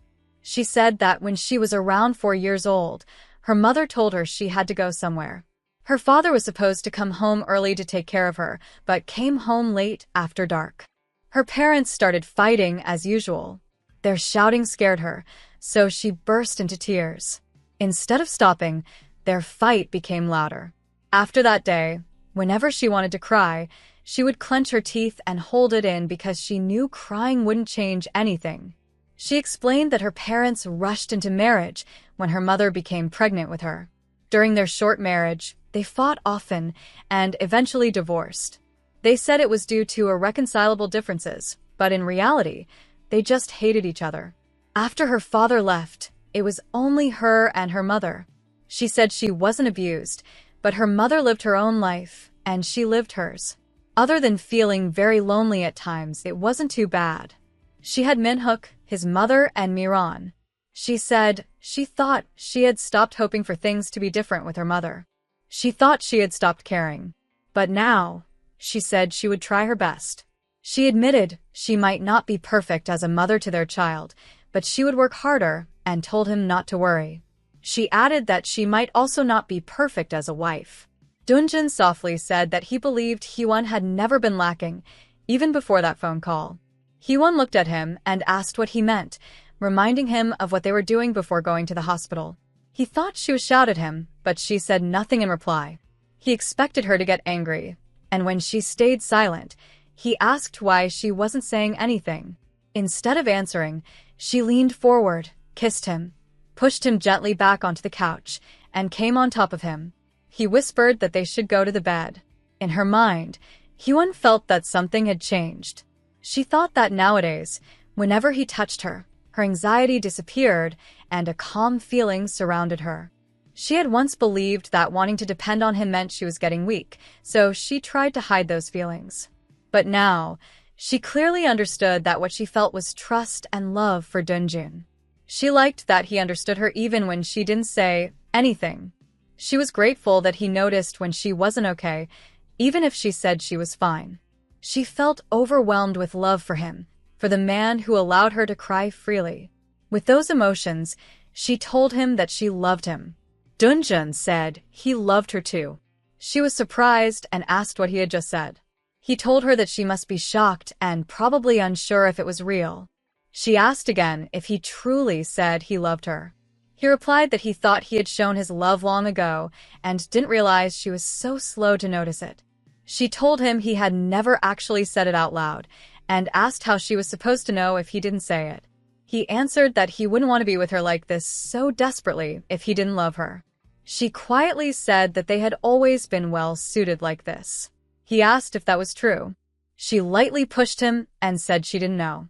He then asked if she could repeat what she said earlier, because he wasn't ready. He said his heart almost stopped, and he couldn't enjoy it properly, so he wanted to hear her say it again. She told him that for him, she would say it as many times as he wanted. She confessed again that she loved him. Dunjun said he loved her too and promised that from now on, he would say it every moment of every day, so that even if she was slow to understand, she would still know how much he loved her. Hyewon thought to herself that she once believed it didn't matter whether her feelings were returned or not. But now she realized how joyful it was to be loved back. That night, and even the next morning, both of them kept softly telling each other that they loved one another. Dunjun smiled and said it felt nice. Hyewon reminded him that they would be late if they didn't get up. He replied that he heard newlyweds were allowed to be late to work sometimes. She said that was ridiculous. He mentioned his secretary had told him that. She asked if he didn't think his secretary just didn't want to see him. He said it didn't matter and that he would rather stay with her anyway. She pointed out that it wasn't appropriate for the school chairman to say such things and that they should get up because she needed to get ready for work too. He asked if he should call the principal for her or if he could call in sick. She told him he shouldn't misuse his authority like that. He hugged her from behind and said it would be just this once. She refused and asked if he was trying to starve their child. He said their baby was already stealing her away from him. He tried again, but she still said no. He explained that he wasn't trying to take her back to bed, and then he lifted her up in his arms. She asked what he was doing, and he told her they should shower together. She became embarrassed and blushed. Later, they got ready for the day. Dunjun left for the office. His secretary greeted him and said he seemed to be in a good mood. Dunjun replied that he was. The secretary asked what had changed overnight. Dunjun said it was because he was newly married. He also commented that the lobby looked bright, the plants looked fresh, and the weather felt nice. The secretary said everything was the same as always and then suggested they should stop by the hospital before starting the day's work. Secretary thought to herself that Dunjun must have lost his mind, but Dunjun quickly said he was only joking and there was no need to take him to the hospital. Just then, they noticed an older man at the reception looking for someone. The secretary recognized him and quietly said it was Hane's father. Dunjun said he would go upstairs first and ask the secretary to handle the situation. The secretary asked if he really wasn't going to meet him. Dunjun replied that he didn't want to meet anyone now and started to leave. But before he could, Hane's father called out to him and said he only wanted him to listen once, as he had something important to say about Hane. In the next scene, Dunjun and Hane's father were sitting together in a room. Dunjun politely offered tea and said he already understood why he had come. He said his wife was pregnant and he felt sorry, but he could not allow things to go on like this anymore. He explained that he wanted his wife to see and hear only good things, and that she was someone he wanted to protect. He hoped Hane's father could understand. Hane's father asked if sending Hane overseas would not be enough. He said she was only 23 and still had her whole life ahead of her. Dunjun asked what would happen to his wife and child. He explained that if only he were affected, he would not go this far because of his respect for Hane's father. But just as his daughter was important to him, his wife and child were just as precious to Dunjun. Hane's father said that Hane hadn't actually done anything serious and was only overly obsessed with him. He asked if it was necessary to make her a criminal because of it. Dunjin replied that at first, it was just talking, but now things had turned into breaking into home, and no one knew what she might do next. Hain's father dropped to his knees and begged.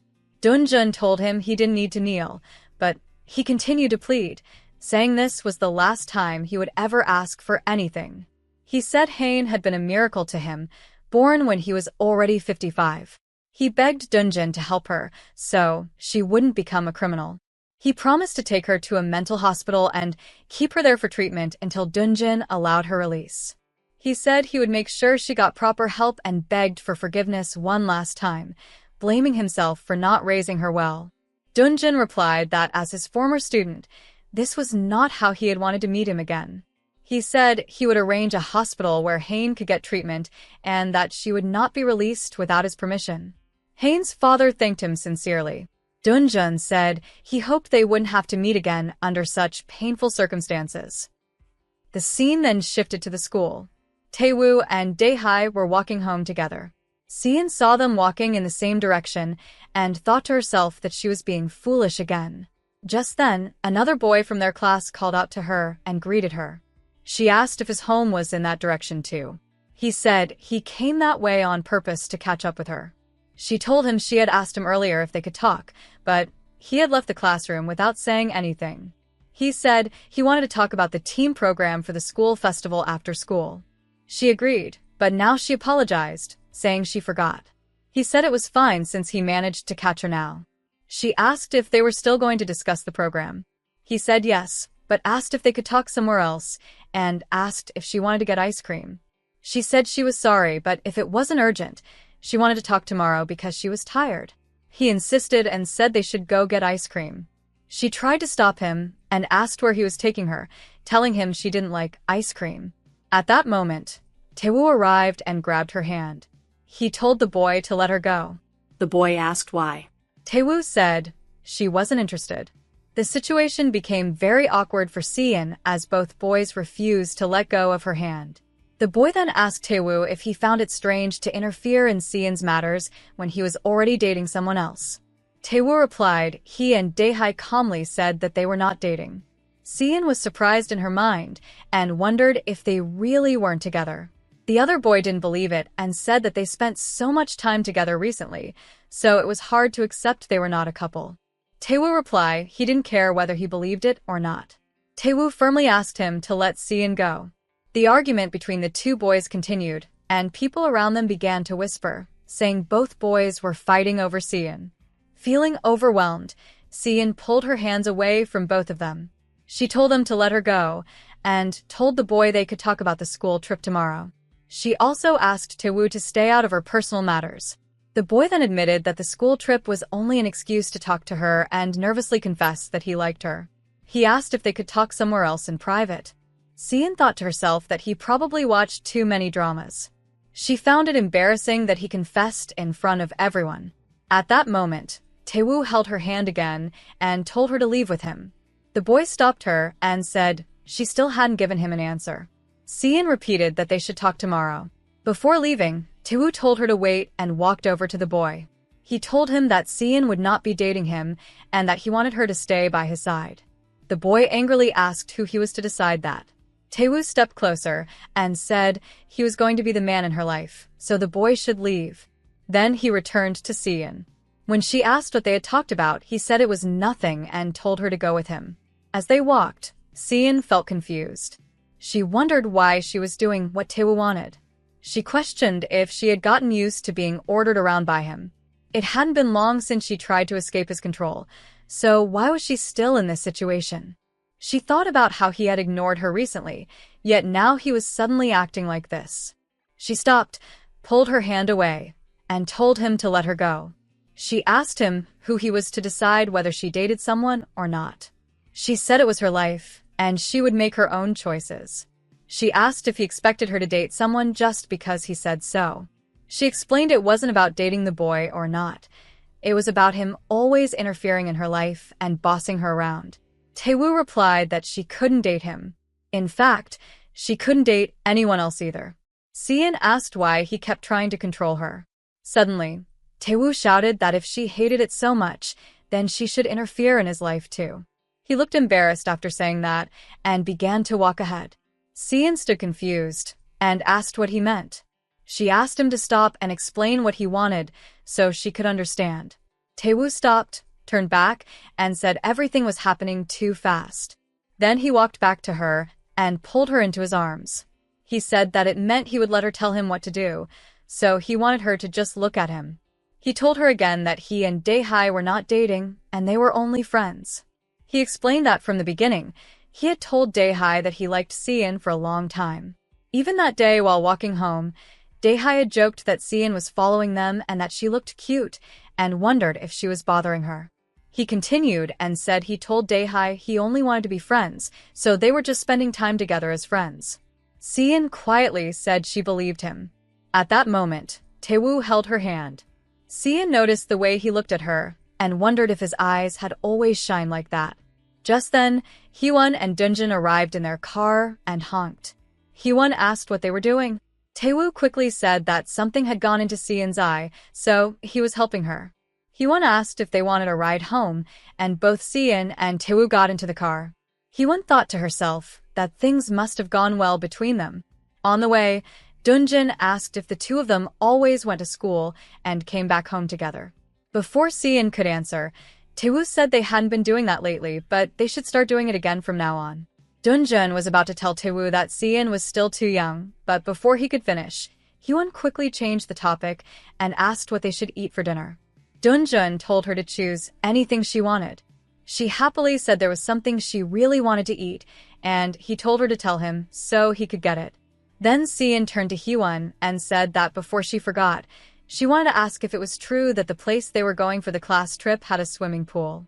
Hyewon said it was true and explained that Mr. Shin had already visited the location and requested for the pool to be filled with water so the students could use it.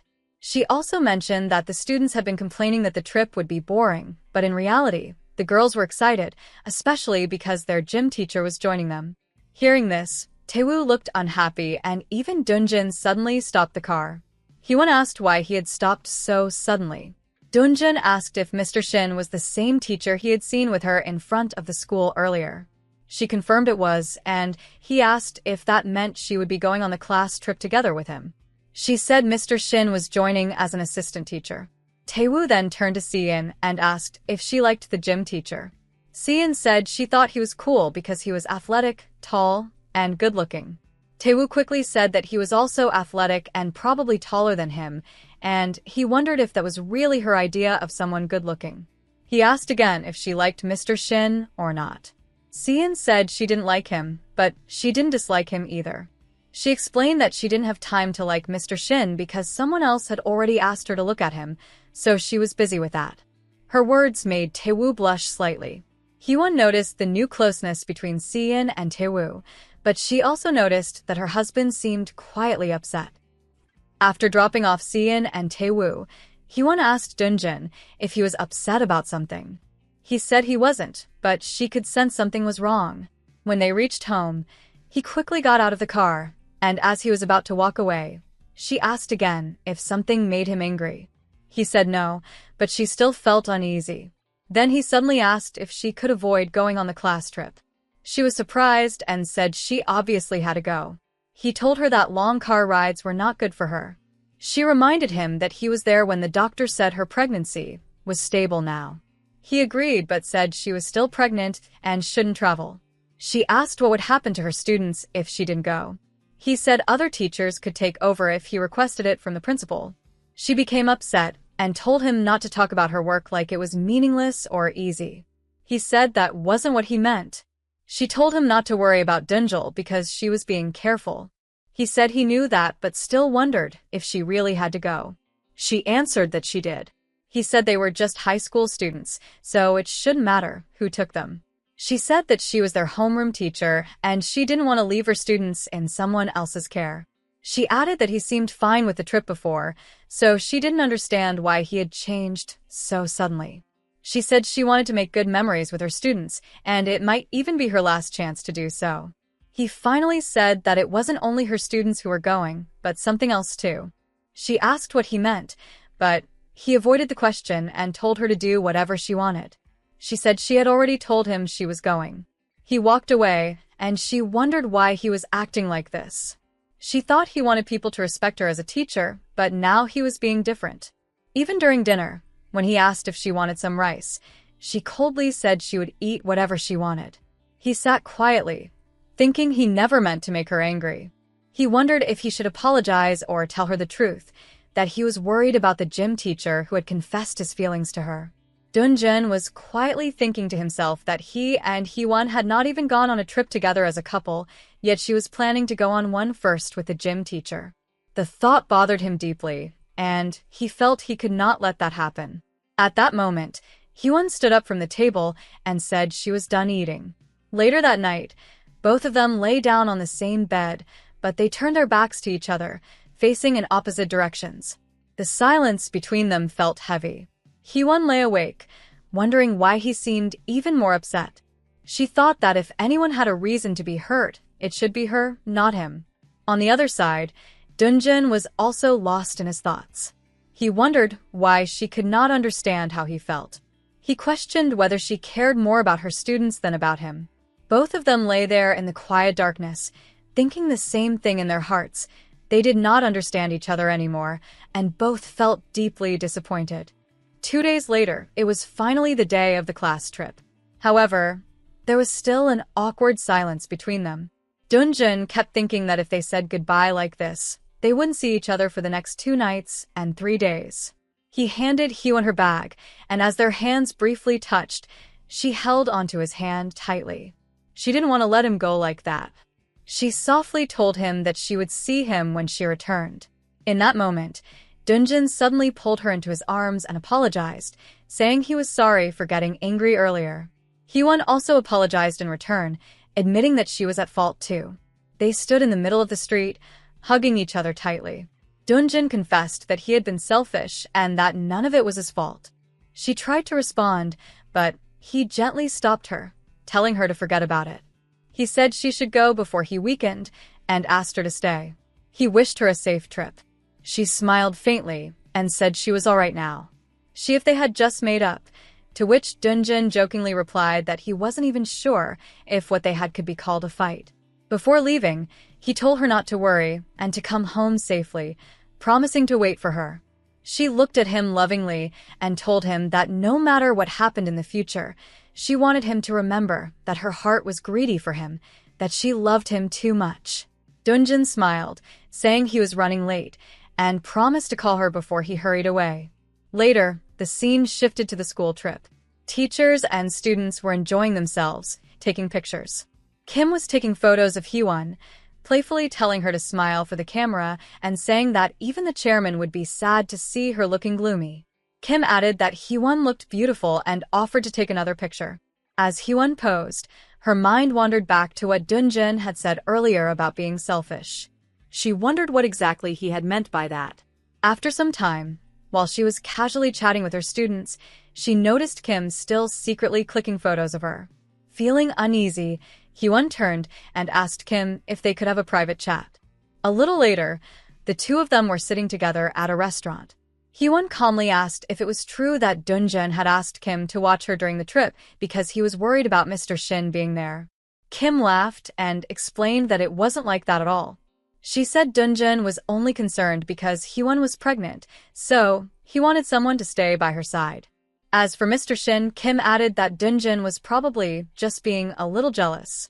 Hee-won sighed, thinking that Kim was probably right. Maybe Dunjin was simply being suspicious, without realizing it. She wondered what he thought she would do with Mr. Shin during the trip. He had said he was greedy for her, but perhaps, she thought, that greed was actually a sign of his lack of trust. At that moment, Kim clicked another photo. Hee-won snapped at her in frustration, but Kim only smiled and said she couldn't help herself.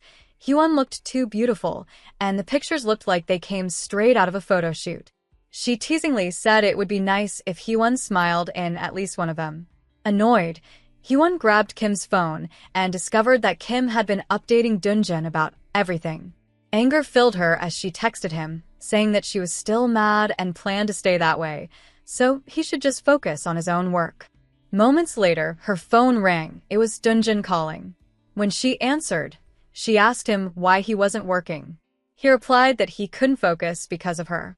She shot back that he already had someone spying on her, so why couldn't he focus now? Dunjin explained that he had only asked Kim to keep an eye on her because he was worried, not because he didn't trust her. He said Kim wasn't spying and that Hyewon had probably hurt her feelings with that accusation. Hyewon admitted that might be true but added that Mr. Shin must also be hurt, being suspected for no reason. Dunjin's tone softened as he called her name affectionately, saying he had been worried that he might not get to hear her voice before leaving. Hyewon asked why he had acted so foolishly and made her angry if he cared that much. She said it only proved he didn't trust her love.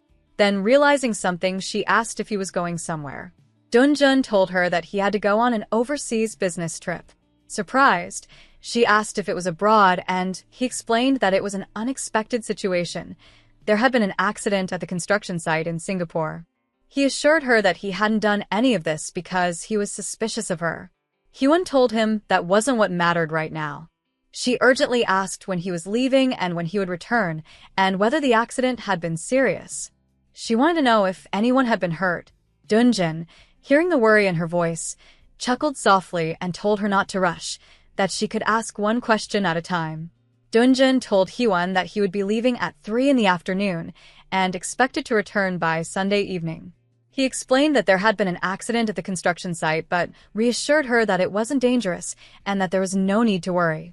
He added that what mattered most to him was clearing up the misunderstanding between them. He said it wasn't that he didn't trust her love.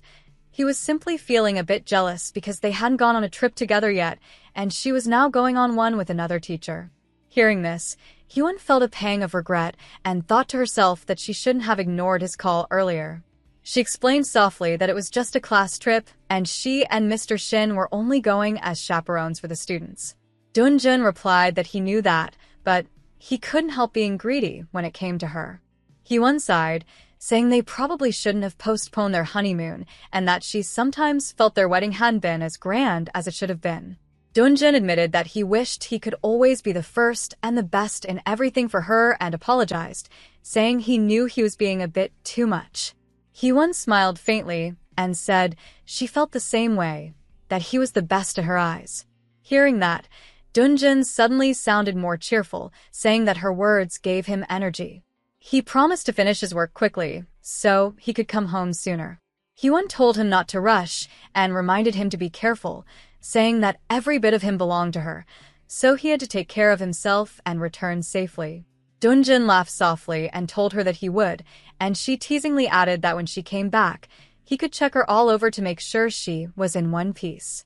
He chuckled and said he would definitely do that he would check her from head to toe since every part of her also belonged to him. His secretary, who had been nearby and overheard everything, looked uncomfortable, silently wishing the couple would stop. Hyewon, realizing someone was there, asked if the secretary was with him. Dunjin replied that yes, he was helping him prepare for the business trip, but she shouldn't mind him since he was just jealous. He then said he had to leave soon. Hyewon wished him a safe trip, and he told her to enjoy hers too. Before hanging up, she apologized for getting upset over such a small issue. She said if she had known he was leaving on a business trip, she would have replied to his message right away and not made such a fuss. She said she felt silly for acting that way. Dunjin reassured her that it was fine and told her that he loved her and would miss her. She softly replied, "Okay," and ended the call, with a few tears silently rolling down her cheeks. A moment later, Kim approached her, saying that her tea was getting cold and that it smelled really nice. Kim teased her, asking if she really wanted every bit of the chairman to belong only to her. Embarrassed, Hyewon asked if Kim had heard their conversation.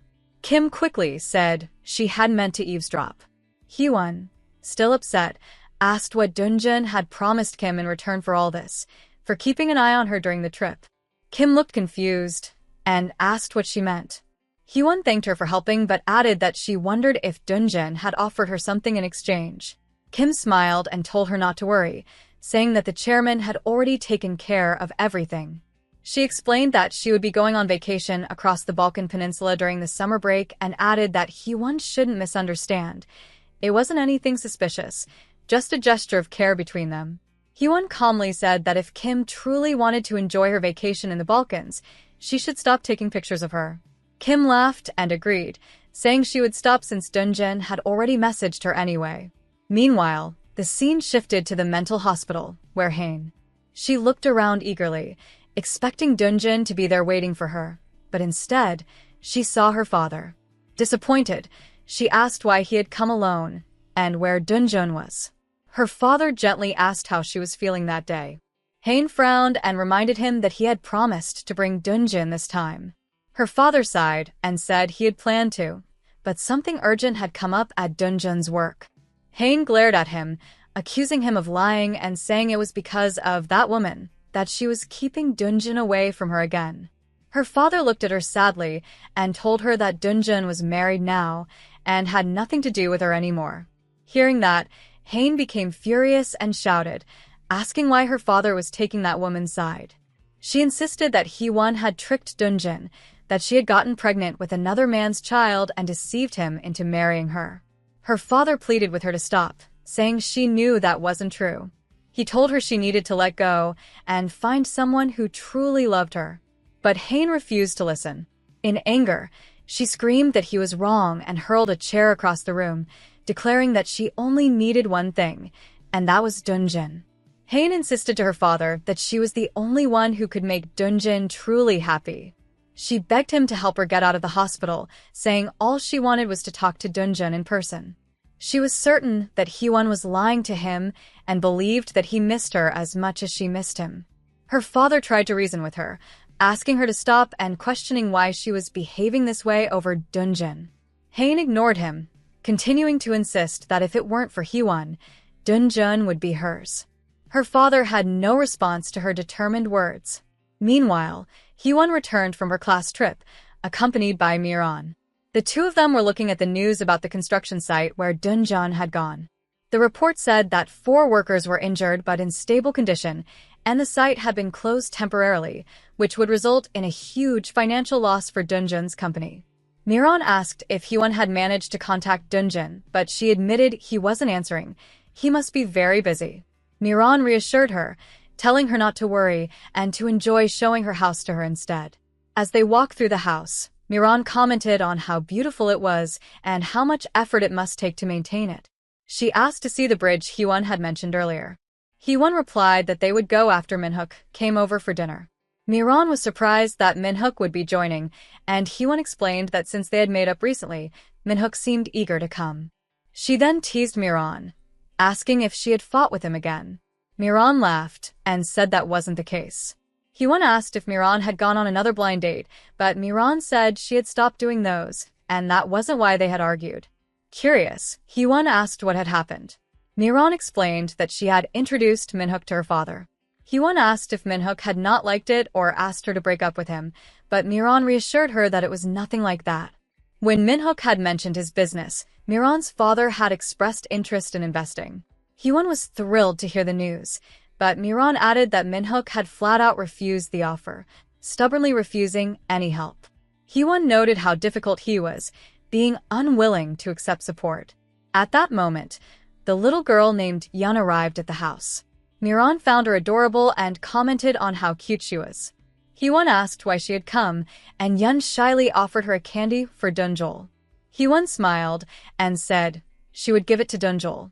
Miran greeted Yun. Yun warmly replied, "Hi, pretty auntie." Miran was very happy to hear that, and also say that asking if she would like some cake, and inviting her inside. She asked what kind of cake Yun liked. Suddenly, Hyewon heard a strange sound inside the house. She wondered if it was the door lock malfunctioning, and decided to check. Entering the home cautiously, she questioned if she had heard it wrong. The house had been secure when they moved in, so a robbery seemed unlikely. She realized someone was inside and panicked, wondering if it could be Hain. Unsure of what to do, she picked up a flower vase, ready to defend herself. In a swift motion, she swung the vase, only to discover that the person was not an intruder, but Dunjin. He commented that this was not quite what he had expected. Flustered, Hyewon apologized, saying she thought he was a robber. Dunjin reassured her that he was fine. She touched his arm, worried that it might still hurt, but he insisted he was perfectly fine. Hyewon then asked how he had returned so quickly, as he had told her he would be back tomorrow afternoon. Dunjin explained that he had wrapped up his work as quickly as possible and had flown back on his private plane. He admitted that he had missed her so much that he couldn't wait to see her. He suggested a warmer welcome and kiss her and try to take her to the bedroom. Hyewon tried to resist, remembering that they were not alone in the house, but she found herself unable to stop him, and words failed her as she struggled. Hyewon hurriedly told Dunjin not to start taking off his clothes. Nearby, Miran covered Yun's eyes and told Yun that she couldn't look. Miran gently shielded Yun while Dunjin noticed them and asked why they were there. Miran replied why the blood coming from his head. Hyewon's worry grew, and she asked if he was dizzy. She began treating his scrape carefully and suggested they might need to go to the hospital. Dunjin reassured her that it was only a minor scrape and he would be fine. He asked why Miran and Yun were there. Hyewon explained that it was soon his mother's birthday, so she and Miran had gone shopping for a gift. They hadn't had dinner together in a while, so she had arranged a small housewarming dinner. Yun had come along to give Dunjin a candy. Suddenly, there was a knock at the door. Hyewon asked Miran to get it while she continued applying medicine to Dunjin's head. She noticed him grimacing and asked if it hurt much. Dunjin said it didn't hurt anymore. She apologized again, saying she had thought he was a thief. He laughed calmly, explaining that he hadn't spent so much on the security system for a petty thief to break in easily. Hyewon admitted she hadn't thought of that at the time. Dunjin reflected silently, thinking about how he had rushed back after their awkward fight, the unexpected business trip, and the long flight, only to find so many people at home. He realized it was partly his fault for not calling ahead. He told Hyewon that he was the one who should be sorry. Yun approached shyly, holding a candy for him, but when she saw his scary face, she got scared and started crying, saying she didn't want to give him the candy anymore. Dunjin gently explained that it was only because of his injury and asked if she could make it feel better. Yun carefully patted his head, while Dunjin inwardly hoped she would hurry and go home soon, though he quietly thanked her. Minhook arrived shortly after, and Dunjin worried that another complication might be coming. Minhook greeted him warmly, and soon they all sat down to enjoy dinner together. Minhook asked Dunjin if he wanted a glass of beer, but Dunjin reminded him that he must be busy. Minhook admitted he hardly had time to sleep. Dunjin suggested that he should go home soon to rest, but Minhook said it was fine since tomorrow was Sunday, and he wanted to enjoy the evening. Dunjin thought it would be better if Minhook and Miran went on a little date after dinner since they hadn't seen each other much lately. He noticed a slight tension between them and realized the atmosphere wasn't very pleasant. Thinking about his limited time with Hyewon, he silently wished he didn't have to spend so much energy helping his friends reconcile. During dinner, Dunjin accidentally nudged Miran with his leg, thinking it was his wife's leg, prompting Miran to shout in surprise. Minhook asked what had happened, and Miran brushed it off, saying it was nothing. Then he noticed Dunjin might have accidentally touched her with his foot. Dunjin quickly denied it, and Miran scolded him lightly for overreacting. Finally, Dunjin asked Miran if she truly wanted to reconcile with Minhook. She confirmed that she did, and he told Minhook what she had said. Minhook listened and agreed to make amends. As the evening went on, Dunjin noticed the time and remarked that it was already 9 o'clock, reminding everyone that youth was fleeting, the weekend passed quickly, and the night was short. Dunjin noticed that Miran and Minhook were lingering and told them to get up, joking that she needed to teach them both how to reconcile after a fight. Minhook finally said that they had done enough and promised to leave the house. Hyewon was a little surprised, feeling it was abrupt with so much food left on the table, and suggested they stay and eat. Dunjin, however, reminded her that the atmosphere and mood were important for reconciliation and that it was better to give them some private time. Miran reassured Hyewon that they would stop by to finish the food later and asked her to keep it in the fridge for them. She also teased that if they didn't leave now, Dunjin might hold a grudge. With that, they said goodbye and left. Dunjin held Hyewon's hand and whispered that she truly had a considerate friend who knew how to read the situation. Minhook turned to Miran, saying it was time for the two of them to have a proper conversation. Dunjin advised Minhook to apologize, but Minhook insisted he would handle it himself and that Dunjin should focus on himself. Dunjin watched them leave, relieved that the situation had calmed down. Once they were alone, Dunjin held Hyun's hand. She told him that before anything else, he would need to accept her scolding. He smiled and gave her 5 minutes, saying that was all the time he could spare. She asked what he thought he had done wrong. Dunjin admitted that he hadn't been honest about his feelings, that he had acted selfishly out of love, and that he hadn't realized he had poked Miran's leg instead of her. Hyun teased that he had been very bad and asked how she should punish him. He replied that whatever it was, she should make it quick, since his 5 minutes were running out. She decided to make the most of the time, expressing that she was upset, but after a few minutes, she kissed him. Dunjin suggested taking things to the bedroom, but Hyun clarified that she had only finished scolding him and needed to put the food away. She mentioned that Miran would come back to finish the meal, but Dunjin insisted on forgetting the food and even joked about buying whatever Miran wanted next time. Overcome with emotion, he carried Hyun to the bedroom. Once there, Hyun climbed on top of him, telling him he deserved a reward for helping Minhook and Miran reconcile. She kissed his forehead gently, acknowledging how hard he had worked. Dunjin heard that the work itself had not been hard and that the people on the ground had it much worse. She added that he was the most important to her and that she had worried about him. He teased that she was holding back on the reward, and she asked what he meant. He said he would take the reward himself, and with that, their night continued lovingly. The next day was Dunjin's mother's birthday. The house was filled with family, including all of his aunts, as well as Seon and her father. One aunt remarked that she had thought Dunjin might remain an old bachelor and die alone. Another aunt disagreed, saying that seeing him married reminded her that there was someone for everyone.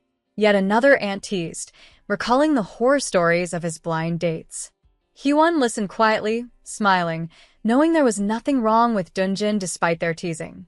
One aunt reminded everyone that Dunjin's first blind date had been with the daughter of a famous businessman in construction, while the second had been with the youngest daughter of another wealthy family. Hyun listened as the aunts continued to tease Dunjin about his past blind dates. They reminded everyone that one young lady, a famous pianist, had arrived 10 minutes late, which had made him furious. Hyun quietly marveled at how serious he had been on those dates and enjoyed hearing the stories about his reactions and his attempts to discuss art. The aunts teased him, joking that he approached blind dates like business meetings, and they shared even more stories about his past dates. Hyun listened eagerly, asking if there were any more stories. Dunjin playfully questioned her enthusiasm for hearing about his blind dates, but his aunt reminded them that there were many tales to tell. One story she shared was about the longest blind date he had, which ended up lasting an hour because they got stuck in an elevator. Dunjin internally groaned at how much his aunts knew about his personal life. His father reminded him that he had brought this on himself, keeping his mother worried for countless nights, fearing he might never marry. Eventually, the family moved on from teasing, cutting the birthday cake for his mother, and sharing drinks together. The celebration was warm, full of laughter, and felt like a happy family gathering. The scene then shifted to the mental hospital, where Hain was being asked by a nurse if it was time for her medicine. Hain agreed, and the nurse noted that she had been resistant to taking her pills recently and asked what had changed. Hain explained that after seeing her father, she had decided she wanted to get out of the hospital as soon as possible. The nurse encouraged her, saying it was good and that she should focus on getting better. Hain swallowed the medicine, but later, when she returned to her bed, she discreetly removed it from her mouth. The next scene showed Hyun outside the school, feeling the heat of the summer sun. She received a call from Kim, who asked her opinion on 2 outfits. Hyun suggested something less flashy, recalling the plush clothes Kim had shown her the day before. Kim then mentioned her upcoming trip to Romania and the Balkan Peninsula, excited to enjoy herself. Hyun teased her for being a good spy, to which Kim replied that it made her feel bad but admitted that Dunjin was generous, especially out of love for his wife, which made her jealous. Hyun noted that Kim didn't look jealous, but Kim admitted she was and joked that if she were married like Hyun, she would also want trips around the world. Hyun explained that she and Dunjin would spend a few days in Jeju for their honeymoon, because of her pregnancy, feeling somewhat embarrassed to call it honeymoon. Kim expressed jealousy for her own long vacation in the Balkans and commented on the freedom of being single. Hyewon reassured her that Kim's jealousy was just playful, saying she was trying to avoid negativity for her baby. At that moment, Kim's phone rang and she mentioned that it was Dunjin calling, hinting that he could hardly focus on work because he was thinking about Hyewon. Hyewon noticed an unfamiliar number calling her phone. She recalled receiving calls from the same number earlier, but the callers had hung up before she could answer. Kim, noticing her hesitation, asked if she had received similar calls at the office. Hyewon confirmed that she had, and Kim suggested it might be spam, advising her not to pick up next time. Hyewon agreed, feeling uneasy. Shortly after, her phone rang again, and this time it was Dunjin. Excusing herself from Kim, Hyewon answered. She asked if he had finished his meeting and why he was calling. Dunjin reassured her that he had completed his work and was standing in front of the school, inviting her to go on a date. He urged her to hurry, confessing that he missed her terribly. Hyewon, amused by his excitement, replied that they had just seen each other recently and thought he was being silly, then ended the call. As she reflected, Hyewon thought about their marriage over the past 4 months. Since the class trip, their relationship had been strong, and though her pregnancy made her more sensitive than ever in her 27 years, Dunjin had grown accustomed to her mood swings. She recalled moments when she cried watching the news or became frustrated while watching educational programs, often calling her mother angrily, only to be met with an emotionally distant response. Every time, Dunjin had patiently comforted her, always steady and understanding. Thinking of him filled her with gratitude and affection, and she resolved to smile more that day. When she stepped outside the school, she spotted Dunjin and waved. He returned her wave, and they smiled at each other. At that moment, a strange car appeared behind her. The driver shifted gears and accelerated, heading straight toward Hyewon. Dunjin shouted for her to get out of the way, but she did not understand until he reached her and tried to pull her aside. The car crashed into them, and the scene cut to the shattered headlights. People quickly gathered around, calling for an ambulance. On the street, Dunjin and Hyewon lay injured, blood staining their clothes. Dunjin stirred and tried to wake Hyewon, asking if she was all right and if she could hear him, but she remained unresponsive. The chaos of the accident surrounded them, leaving both of them in a perilous state as emergency help rushed toward them. Hyewon seemed to be lost deep in her subconscious mind. Her body felt unusually heavy, and she wondered if she had been hit by a car. She couldn't tell what was real anymore, only that she wanted to rest for a while. In that hazy state, she faintly heard Dunjin's voice calling her to wake up, but her mind kept telling her that she was fine, just a little sleepy. She also heard him apologizing, though she couldn't understand why he was sorry. His voice trembled as he promised that when she woke up, he would decorate Dunjin's room with the wallpaper she had chosen and even stop buying unnecessary toys, if only she would open her eyes. In her half-conscious state, Hyewon found that amusing. She thought that the wallpaper she had picked was a little too flashy anyway. Then his desperate voice echoed again, saying he couldn't live without her and begging her to come back. That plea seemed to reach her heart, and slowly, her eyes opened. When she finally regained consciousness, she found herself lying in a hospital bed. The white walls and the faint smell of antiseptic surrounded her. Dunjin was standing nearby, talking to the doctor in a worried tone. He asked what had happened to her. The doctor calmly explained that Hyewon had mild anemia and had likely fainted from exhaustion. There was nothing seriously wrong. Her blood pressure was just a bit low, but all her other vital signs were normal. Dunjin sighed in relief and asked if he could stay until she woke up. He kept whispering for her to wake up soon. In her mind, Hyewon recognized his voice and wondered if she really was in the hospital. She wanted to tell him that she was awake and only taking a short nap, but her body refused to move. She then heard him asking the doctor why she still wasn't waking up if her vitals were fine. The doctor replied that they might need to run a few more tests, especially because she was pregnant. Hearing that, Hyewon wanted to assure him that she was all right, but she couldn't speak. Then she heard his trembling voice again. He said that he knew she was pregnant, but insisted that she was more important than the baby. He begged the doctor to do whatever was necessary. Hyewon's heart ached hearing those words. She wanted to tell him not to say things like that. Just then, her voice finally came out weakly as she called his name. Dunjin rushed to her side, his face filled with relief, and asked if she was awake and feeling all right. She nodded faintly, saying she was fine. He took her hand tightly, expressing his deep gratitude that she had opened her eyes. She softly told him not to say such things again, reminding him that Dunjol could hear him. He looked confused, saying he only meant that she was more important to him. She noticed his arm and asked if he had hurt himself. He admitted that he didn't care about the pain. What mattered was that she was safe. Tears welled up in her eyes as she scolded him for pretending to be fine when he was clearly hurt. He smiled gently and said he only wanted to make sure she was okay first. She told him she was just feeling a little weak and asked him to get treated properly. The doctor, watching the two of them, smiled at how caring they looked together before reminding Dunjin to finish his treatment. Dunjin agreed and promised Hyewon he would return soon. He thanked her again for waking up before leaving with the doctor. A while later, when he returned, Hyewon was asleep again, but she woke up as soon as she sensed his presence. He apologized for waking her and kissed her forehead, saying that he had completed his treatment and even taken a shower. She smiled faintly, saying she felt better now. He told her that the doctor wanted them to stay overnight for observation. Even if the bed was small, he said they should spend the night there together. She quietly said she preferred it that way. Hyewon asked again if his arm was really all right, and he reassured her that it was fine. She told him she had been so worried he might have been badly hurt. He replied that he had been terrified too. He could barely breathe when she wouldn't wake up. She teased him gently, saying she thought he was about to cry. He quickly denied it, saying he was only worked up.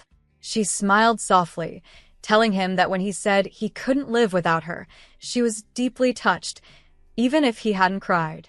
Dunjin smiled back and told her that he hadn't cried, but he had meant every single word.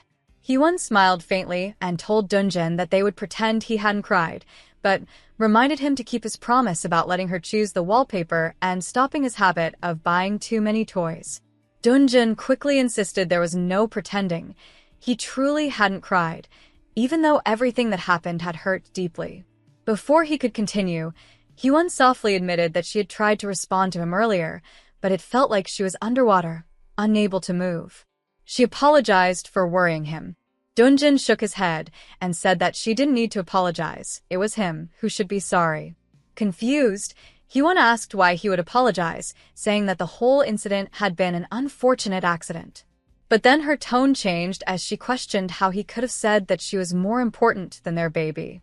She reminded him that they had gotten married for baby's happiness, wondering what he had been thinking when he said such a thing. Dunjin looked at her calmly and said that it was precisely because of baby that he had made that decision. He explained that for their baby to be happy, they both had to be happy first, and he couldn't imagine being happy without her. He said that even if the same situation happened again, he would still choose her without hesitation.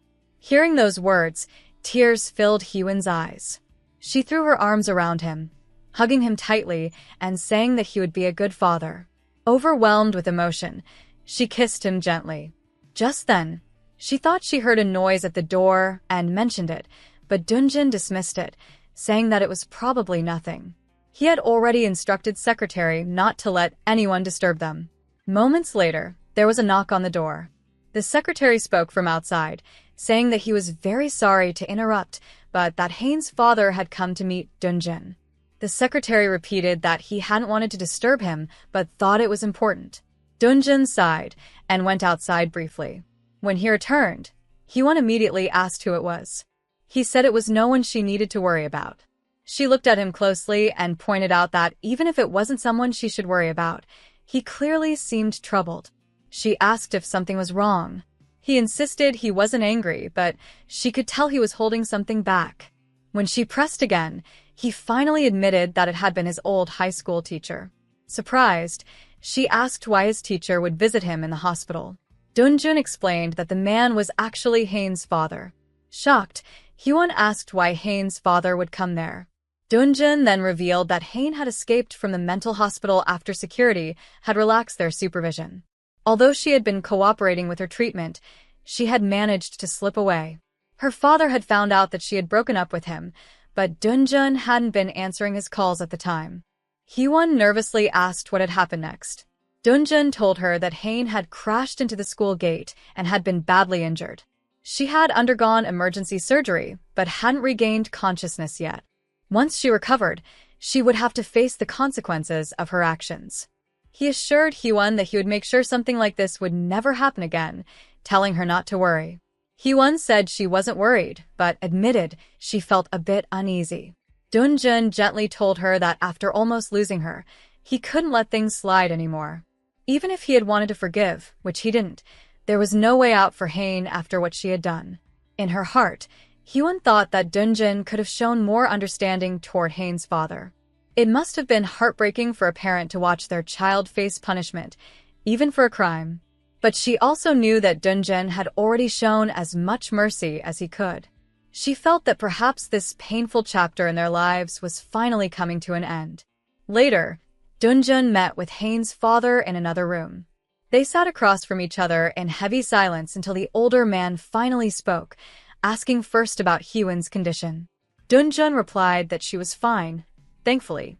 Hain's father sighed and said he was deeply sorry, admitting that he had never imagined his daughter would go this far. He blamed himself for not warning Dunjun earlier and said the whole tragedy was his fault. Dunjun quietly asked what it was that the man wanted to say. With a trembling voice, Hain's father said that he had come to beg for forgiveness on his daughter's behalf. Dunjun's face hardened as he said that forgiveness was not something anyone else could ask for. The older man nodded sadly, saying he understood, but still wished to take responsibility for failing to raise his daughter properly. He admitted that it was shameless of him even to make such a request. Before he could continue, Dunjun stopped him firmly. He said he didn't want to hear anything more. What Hain had done, he explained, was an undeniable attempt at murder. She had almost taken the lives of 2 people that day. He said he couldn't allow his wife to remain in danger because of his past any longer and added that he believed he had already done more than enough. After meeting with Hain's father, Dunjun remained calm but firm. He told the man that once Hain recovered, she would have to face the full extent of the law. There would be no settlement or forgiveness this time. He explained that if her father truly wanted to take responsibility for failing to raise her properly, then the first step would be to step aside and allow her to bear the consequences of her actions. He apologized if his words sounded harsh, but said that he sincerely hoped Hain would finally learn from this painful experience. Wishing the man good health, he ended the conversation by saying that he would no longer accept any contact from him and that any further communication should go through his lawyer. Hain's father broke down in tears, apologizing repeatedly, but Dunjun quietly turned away and left the room. When he returned to Hyewon, she gently asked if the talk had gone well. He simply replied that everything was settled and that it was time to go home. As they walked out of the hospital with the secretary following behind, the tension between them began to fade. The atmosphere lightened, and they grew playful and affectionate, smiling and whispering to each other. Watching them, the secretary couldn't help but comment that they should think about the eyes of the people around them. Dunjun looked around casually and asked who was even nearby. The secretary reminded him that they were in a public place, saying that many eyes could be watching them. Dunjun only smirked and replied that the secretary was the only one here, so he should just keep looking instead of overreacting. The secretary sighed inwardly, thinking that if he hadn't said anything, Dunjun probably would have kissed Hyewon right there in front of him. Once they stepped outside, Dunjun suddenly said that he wanted to start his vacation a day earlier. The secretary immediately replied that he couldn't. Dunjun frowned and asked if he could at least pretend to think about it before saying no. The secretary answered dryly that it was his job to stop such impulsive decisions.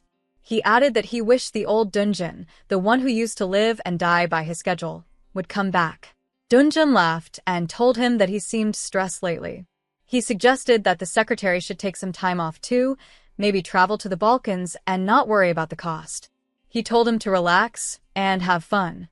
Hyewon overheard this and smiled, thinking that Kim might really end up going on a vacation to the Balkans. The secretary chuckled nervously and said that a fully paid trip sounded tempting, but he would think about it. Dunjun joked that his assistant could cover for him and promised he wouldn't cry waiting for his return. Then, he confirmed cheerfully that since the secretary had no real objection, he would start his vacation today. The secretary sighed and said he needed time to think, but Dunjun had already left with Hyewon. As they walked away, the secretary finally smiled to himself. Truthfully, he had already adjusted the chairman's schedule after hearing that Dunjun was injured, so he knew the vacation had been coming anyway. Still, he couldn't help but feel happy for himself. The scene then shifted to Jeju Island, where Hyewon and Dunjun were enjoying their honeymoon. Under the soft blue night sky, they sat together, forgetting all their past troubles. Hyewon looked around and said that everything was so beautiful. Dunjun agreed, and the two slowly leaned toward each other, ready to share a kiss. Just then, loud laughter and playful noises interrupted them. Seon and Taewoo were nearby, making sounds and playing games. Slightly annoyed, Dunjun asked Hyewon if it had really been necessary to bring them along. She reminded him gently that they had already discussed this and that he should be kind to them. She said the kids were at that age where they needed a break from school life. Dunjun sighed and muttered that he was 34 years old. He was the one who needed a break. He hadn't expected Hyewon to actually take his suggestion about bringing the kids seriously. She reassured him that Seon and Taewoo would be leaving first thing in the morning, so he only needed to be patient for one more day. Later, Dunjun called out to the two of them, warning that it was dangerous where they were standing and telling them to come back. When they didn't listen, he shouted that he didn't want them out of his sight. Seon, feeling embarrassed, told him not to shout like that, saying it was making him uncomfortable. Dunjun snapped back that if they didn't want him to act like this, they shouldn't have tagged along. Taewoo jokingly replied that if he was so worried, then maybe he wouldn't mind them kissing in front of him. That made Dunjun furious. He asked what Taewoo had just said, and the boy quickly waved his hands, saying it was only a joke. He added that they weren't going far and just wanted to play. Dunjun sighed and turned to Hyewon, asking if all kids were this bold these days. She laughed softly and said that yes, they were quite straightforward. Watching her laugh made him relax a little, though he still looked slightly irritated. After a while, Hyewon sat alone by the villa, quietly gazing out at the night sky. The waves rolled gently against the shore, and the sound of laughter from the kids echoed faintly in the distance. For the first time in a long while, peace had returned to her heart. When he came to her and asked what she was thinking about, Hyewon quickly replied that it was nothing much.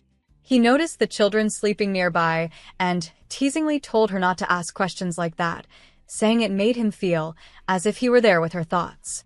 She smiled softly and said that he looked so natural with the kids. He laughed and said he couldn't help reacting that way. If their daughter, Dunjul, were to have a boyfriend and that boy tried to kiss her in front of them, he admitted he would want to zip the boy's mouth shut. Hyewon giggled and said she could already imagine him being a complete pushover when it came to their daughter. He replied that he couldn't help it because Dunjul will look so much like her mother. Hyewon smiled and said she was worried that Dunjul might not be able to get married if he became too overprotective. He responded that he didn't even want to think about marriage yet, wondering who would even dare to come close to their daughter. She playfully asked if that meant there was no one suitable at all. He then confessed that he was starting to feel jealous of their daughter, even though she hadn't been born yet. Hyewon told him not to be jealous and reminded him that he should know better than anyone that he would always be her number one. He chuckled and said she sounded as if she were about to make him her number 0 instead. She assured him that would never happen. Then, changing the subject, he asked again what she had been thinking about earlier. She tried to brush it off, but he gently insisted, saying that whatever it was, they could handle it together. He pulled her onto his lap, holding her close, and told her that he loved having her in his arms so much that he could forget everything else. He encouraged her again to tell him. Finally, Hyewon confessed that she had just been thinking about how they first met. He smiled, remembering that day at the bar, and admitted that it could have been dangerous. Still, it had felt incredible that she appeared in his life right then, and he said he was grateful it had been her. She agreed, saying that if things hadn't happened the way they did, it was frightening to imagine how different life might be. She then kissed him and said that moments like these, being able to hold him and kiss him, felt almost unreal, as if guided by some unknown force. She wondered aloud if perhaps their daughter, Dunjul, had helped bring them together even before her birth. Thinking that way made her heart swell with emotion, and she blamed her overflowing feelings on her pregnancy. He smiled and teased that her explanation sounded like a very scientific deduction. He admitted that he had felt the same, that going to that bar hadn't been part of his plan, yet something had drawn him there. He believed that, even if they hadn't met that night, fate would have brought them together eventually. She smiled and said that was surprisingly romantic of him. He grew serious then and apologized, saying he felt he hadn't fully understood the emotional storm she must have gone through. He acknowledged how hard it must have been for her to face unexpected challenges and thanked her for trusting and following him despite everything. He promised to make her happy. Hyewon softly replied that it was all right because she had gained him in the process, and that alone made her happy. Hearing that, he smiled and said he was glad. Then Hyewon mentioned that she had something special planned for the night and wanted to spend it with him. He teasingly warned that she might not get much sleep, but if she was fine with that, so was he. Later, after their honeymoon ended, Hyewon returned to her classes. One afternoon, as she sat by the window during a lecture, she found herself staring outside, lost in thought. During lunch, her friend Kim noticed her sighing over her food and told her to eat properly, reminding her that she was pregnant and needed to take care of herself. Kim mentioned that Hyewon's last class was that afternoon. Hyewon groaned, saying that calling it her last class made everything feel too real. Kim smiled and told her she looked like she was about to cry, teasing that she no longer had to fight traffic or deal with kids at work, so she should be happy. She asked why Hyewon looked so down. Hyewon quietly said that she knew she had wanted this, to focus only on her prenatal care and rest, but now that the time had come, it all felt strangely emotional. Kim looked at Hyewon and said that if she was going to be that sad about it, she should have just taken maternity leave instead of submitting her resignation letter. Hyewon quietly explained that at the start of the second semester, she had stepped down as the homeroom teacher for Class 5 of the second year. The school had told her it was to reduce her workload, but she knew deep down that it was because of favoritism. She had felt like she was sitting on pins and needles in the office for quite some time.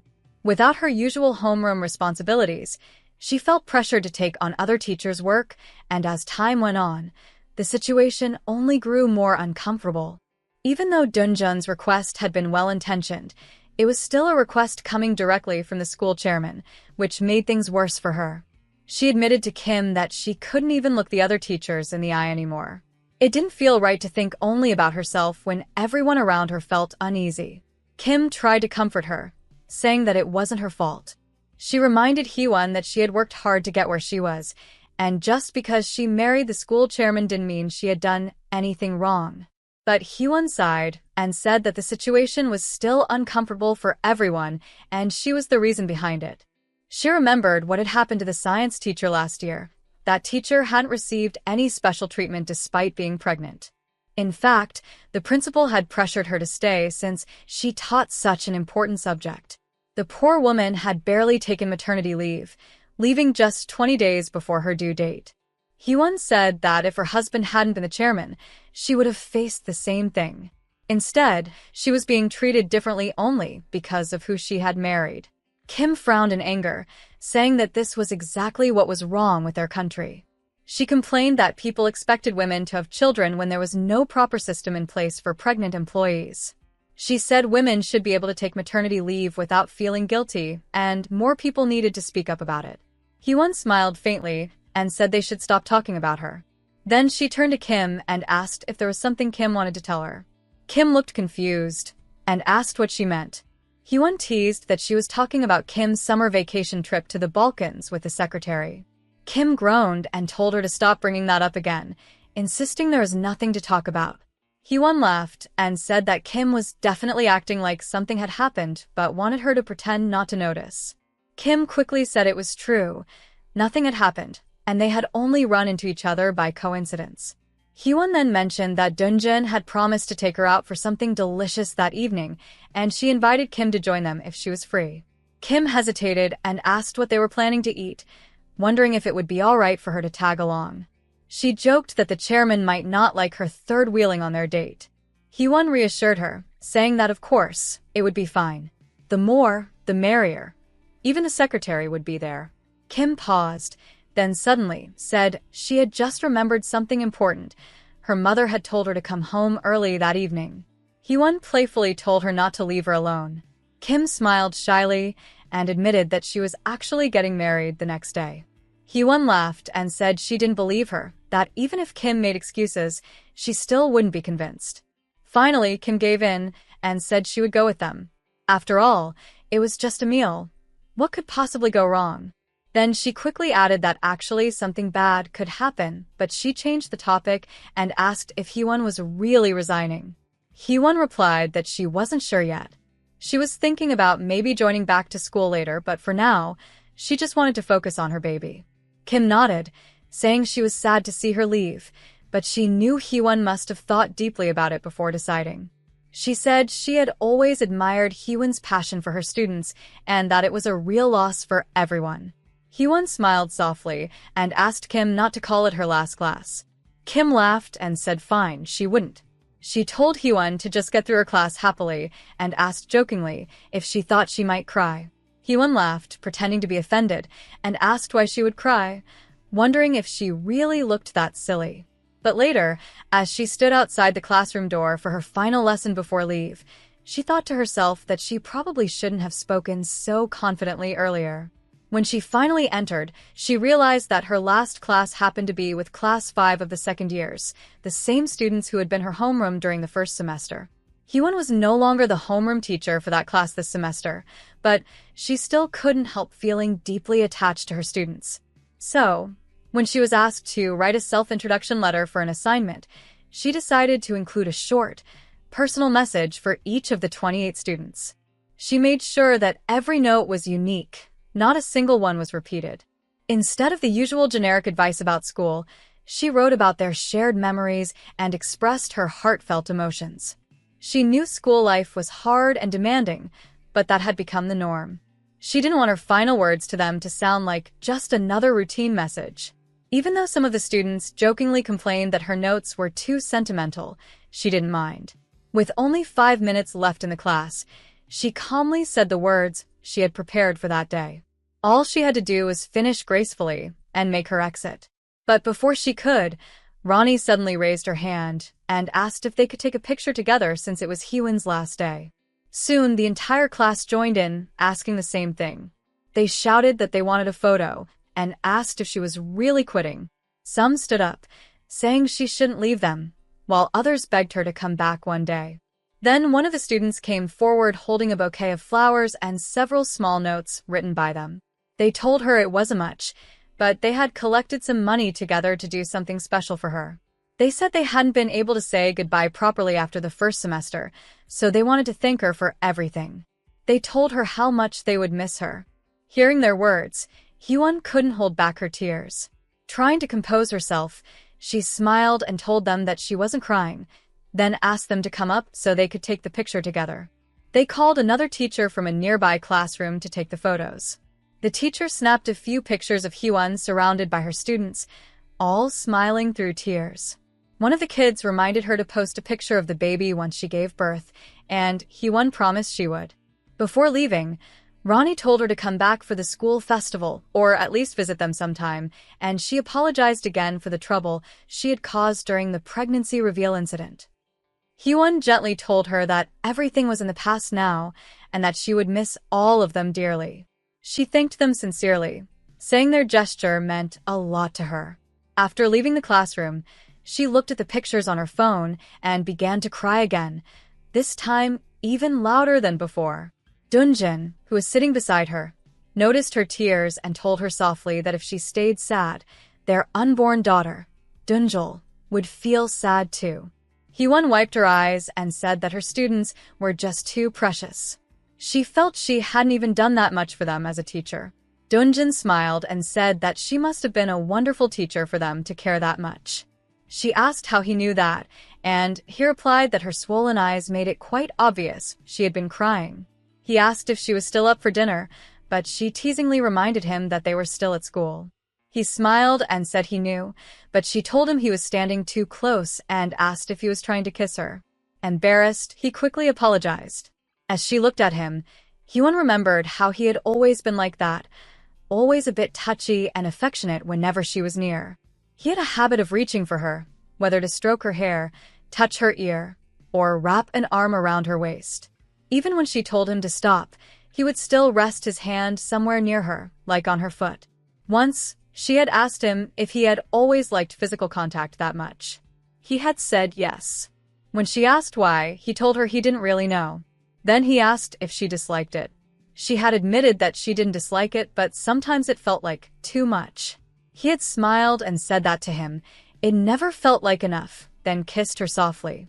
He told her that he wasn't doing it unconsciously. When she was near, he simply couldn't help himself. He asked her to bear with him.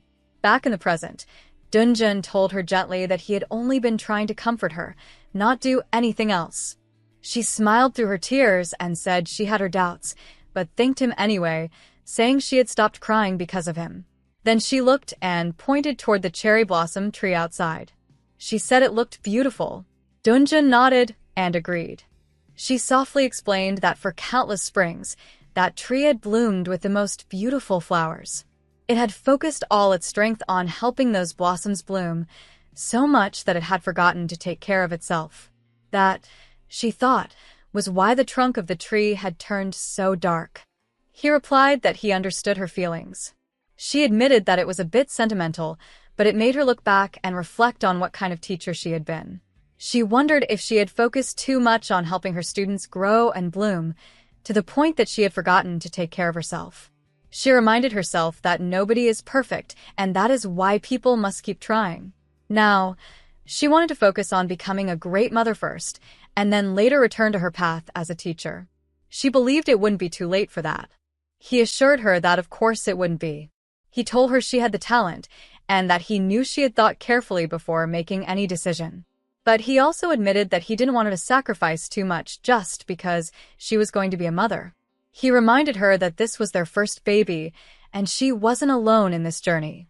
She smiled and said she wasn't trying to sacrifice anything on purpose. She was simply doing her best in the situation she was in, and right now, that meant being a mother. He looked at her with warmth and told her she was amazing, confessing that he felt like he was falling in love with her all over again. She laughed softly, calling him silly, and said that her husband was amazing too. Then one day, Hyun received a call from her mother, who unexpectedly told her that she was getting married. At first, Hyun thought she had heard wrong. Her mother hesitated on the phone, something Hyun had never heard her do before. For a moment, Hyun even wondered if her mother was showing signs of confusion or memory loss. She wanted to ask if her mother truly understood what she was saying. No matter how much Beek had once felt for her mother, Hyun had always seen that woman as cold and distant. So the idea of her mother getting married again was shocking, even more so when her mother asked her to attend the wedding. Hyun thought maybe her mother just felt obligated to invite her, knowing she would feel hurt if she didn't. It didn't seem like her mother truly wanted or needed her there. Later, when Miran heard about it, she sarcastically remarked to Hyun that attending a Hyun parents' wedding nowadays felt almost like going to a yearly festival. But how many times had she done it now? Minhook added jokingly that it was like her parents were in a competition. First her father, and now her mother, both remarrying in the same year. He said it would have been nice if they had waited for warmer weather in spring. Miran shook her head and said that scheduling the wedding right before Hyun's due date, with winter approaching, didn't seem like a good idea. She asked if Hyun really needed to go in her condition. Minhook also mentioned that Dunjun would still be away on a business trip, asking if she was really planning to attend the wedding alone. Hyun firmly said that she had to go. She wanted to see her mother's wedding with her own eyes. Miran and Minhook immediately decided to accompany her, saying they couldn't let her go alone. Hyun felt that she was forcing herself to attend, even in her current state, but she needed to see the reality for herself. She wanted to witness with her own eyes what she could hardly believe, more than she wanted to offer congratulations. But when she finally saw her mother at the wedding, laughing and smiling, she was left completely stunned. She couldn't believe it. Her mother, the woman she had always known as cold and distant, was actually smiling with joy. Hyewon looked at her mother standing there like an ordinary happy bride, smiling brightly before the ceremony. The sight didn't feel real. The woman she had known all her life was not someone who could smile like that. She couldn't understand what kind of love or affection had the power to make her mother laugh so freely. A wave of rejection and betrayal washed over her again. She thought bitterly that her mother looked foolish for smiling and laughing so brightly. As she turned away, she found herself thinking that if she had known it would feel like this, she wouldn't have come. She couldn't even control her own emotions and silently called herself pathetic. Yet, deep down, she didn't want to ruin her mother's new beginning. She wondered if she would have felt any better if Dunjin had been with her that day. While Hyewon was in the washroom, she felt unusually pain. She placed her hand on her belly and spoke gently to her unborn baby, telling her not to be impatient that day. There were still 10 days left until the due date. She hoped that the heavy and uncomfortable feeling she had wasn't a sign that the baby was ready to come early, but rather just a small protest because she had been in a bad mood for the past few days. Just then, she overheard a few guests whispering nearby. They were mocking Beek and Hyewon's mother, calling them silly, and saying the wedding looked ridiculous. Some questioned why people their age would even get married, laughing as they spoke. One of them added that at least it was Beek's first marriage, even though it wasn't Hyewon's mother's. They said she should have refused, but instead, she looked even happier and more excited than the groom. Hyewon told herself that she and her mother were practically strangers now, so she shouldn't care about what others said. But despite all her disappointment, there were still moments when her love for her mother would surface, and that made her even sadder. When she stepped outside again and saw her mother still smiling, she suddenly remembered something from the past. She realized this wasn't the first time she had seen her mother smile like that. Back when Hyewon was in middle school, her mother had worked as a part-time lecturer at a college in the countryside. She had worked hard to earn that position, driving long distances every day in an old, used car. Hyewon remembered the night her mother came home late after finishing her first lecture as a professor. That night, her mother had smiled brightly for the first time in front of her. She had even asked if Hyewon had eaten. Hyewon was so used to eating alone that the question had surprised her. She had already eaten, but not wanting to ruin her mother's good mood, she had eaten again with her. Later that night, she had suffered from indigestion, but the memory remained precious. It was one of the few warm memories she had of her mother, a time when her mother had talked happily about her lecture and seemed free of all the anger and resentment she usually carried toward Hyewon and her father. At that moment, Hyewon had secretly started to dream of becoming a teacher herself. But now, she thought bitterly that it was nothing more than a glorified memory. While she was lost in thought, Dunjin appeared and playfully asked if she had seen his beautiful wife. He teased that she looked incredible and lovely. She smiled faintly and pretended not to know whom he was talking about. He joked that his wife had 2 eyes, 1 nose, and 1 mouth, and she teased him back, saying he was probably looking right at her. He apologized for being late, and she quietly said she had missed him. He asked if anything had happened, and she told him that Miran and Minhook had come along with her. Seeing the sadness in her eyes, he suggested that maybe they shouldn't have come, that perhaps it would have been better to skip the event altogether. But she softly replied that she wasn't sad, only tired. It was a happy day, after all. Why would she be sad? She blamed her expression on her heavy belly. Worried, he asked if she was in pain and insisted they should go to the hospital if necessary. She reassured him that she was fine, saying it wasn't serious. She added that perhaps their baby, Dunjul, just missed her father. She reminded him that he was the one who should be tired from all his travels. He smiled and said he wasn't tired at all. Then she suggested that they head inside before the ceremony started. They hurried in together. Inside, Miran pointed out that Hyewon's mother had even reserved seats for them, knowing they were coming. Soon, the ceremony began, and they watched as her mother stood at the altar. Hyewon tried to steady her thoughts. She reminded herself that it was supposed to be a happy day. She planned to greet her mother, offer congratulations, keep things light, and then quietly return home. At least, that was what she had wanted, but her body and emotions were already beginning to feel heavier than she expected. Hyewon suddenly began to feel sharp pain in her lower belly. The pangs were too strong to be false contractions. She started to wonder if baby was really trying to come out now. She hoped the baby could hold on just a little longer, at least until she could congratulate her mother. But her condition quickly worsened. Dunjin noticed her discomfort and asked what was going on, his face full of concern. The pain grew stronger, and Hyewon began to realize that she might actually be going into labor. Panic filled her mind as she wondered what to do. At that moment, her mother rushed over and grabbed her hand, asking worriedly if she was in pain. Hyewon instinctively pulled her hand away. Dunjin asked if she was really going into labor, reminding everyone that the baby wasn't due for another 10 days. He sounded confused and frightened. Her mother calmly explained that due dates were only estimates and that Hyewon herself had been born a week earlier than expected.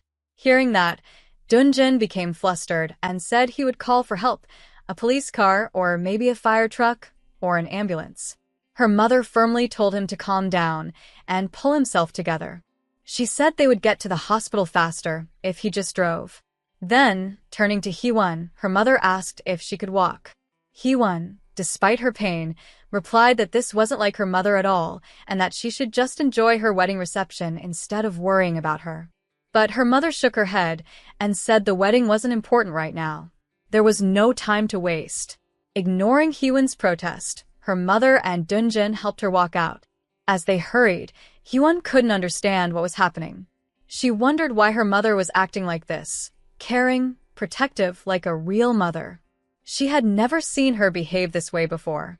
Before leaving, her mother turned to Beek and apologized, saying she needed to go. Beek told her not to worry and promised he would head to the hospital as soon as he finished taking care of things there. In the elevator, Dunjin anxiously asked Hyewon how she was feeling. Her mother, trying to stay composed, told him to be strong, calling him son-in-law. She reminded him that this was just the beginning and that he needed to stay brave for Hyewon. But Hyewon, overwhelmed by pain and emotion, pulled her hand away from her mother and asked in frustration what she wanted from her. Her mother, confused, asked what she meant. Tears filled Hyewon's eyes as she said that this sudden act of concern didn't make sense, that pretending to be a mother now only confused her. She told her mother to act like before, as if she didn't exist, because that's what she had always done. Her voice broke as she said her mother had never been there when she truly needed her. Now, she didn't understand why she was suddenly trying to care. Hyewon's tears streamed down her face as she thought bitterly that maybe her mother was only trying to raise her hopes, just to leave her alone again. But soon, her thoughts were overtaken by the intensity of labor. When they reached the hospital, she could no longer think clearly. The pain consumed everything. It felt unbearable. Cold sweat ran down her body, and it was hard to breathe. All the books she had read about childbirth suddenly felt meaningless. The real thing was far more painful and frightening. Her contractions grew stronger, coming again and again without rest. She felt like she might faint at any moment. Through her pain, she looked at Dunjin and told him it hurt so much. He held her hand tightly, telling her that she was doing great, that he was thankful for her, and that he would stay right by her side. He urged her to just focus on breathing, even though fear filled his own heart. He silently wondered how women endured something this painful. The unbearable pain made Hyewon feel like she hated everything, the world, herself, even life for a moment. But just when she thought she couldn't bear it anymore, she heard the sound of her baby crying. It was finally over. Tears filled her eyes as she heard Dunjul's first cries, and then she heard Dunjin crying softly beside her too. He held her hand tightly, his voice trembling as he thanked her, and said she was amazing. He told her how grateful he was for their daughter and whispered that he loved her. After the nurse gently handed their baby to them, Hyewon smiled with teary eyes and told little daughter that her mother and father were both there for her. She softly pointed towards Dunjin, saying that the person crying over there was his father. As soon as Dunjin came closer and called out his daughter's name, the babies suddenly stopped crying. Hyewon realized that their child had recognized her father's voice. She stared at the tiny baby in her arms and whispered how small and delicate she was. The pain she had gone through during labor flashed in her mind, but at that moment, all she could think about was her gratitude that the baby was born safely. Dunjin looked at her with deep affection and told her that she had done such a great job. He lovingly promised that they would live a happy life together, the three of them as a family. As Hyewon held the baby close, an unexpected thought crossed her mind. She wondered why she kept thinking about her own mother. Perhaps her mother had felt the same kind of emotions during her birth, the pain, the love, and the hope for her child to be born safely. She couldn't help but imagine how her mother must have felt when she came into the world, and whether she had also been happy to see her. Outside the hospital room, Hyewon's mother sat quietly, listening to the sound of her newborn grandchild. The soft cries reached her heart, and tears began to fall as she sat alone, overwhelmed with emotion. The next day, Hyewon was alone with her baby. She watched the little one sleep peacefully, smiling from time to time. Hyewon was fascinated by every little expression, the tiny pout, the way the baby stuck out her tongue, and the small movements of her face even while asleep. She couldn't stop admiring how precious and beautiful she was. To Hyewon, the baby seemed of both her and Dunjun's features. The more she looked, the more she felt drawn to her. She couldn't believe that she was the only one who could see her this closely. She thought about how jealous Dunjun must be at work, probably wishing he could stay in the hospital longer. As she looked closely, she noticed the baby's long eyelashes and wondered whose eyes she had inherited.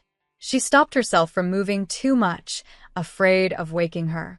The baby's cheeks looked so soft that Hyewon couldn't resist gently touching them. At that moment, she realized why Dunjin often reached out to hold her hand without thinking.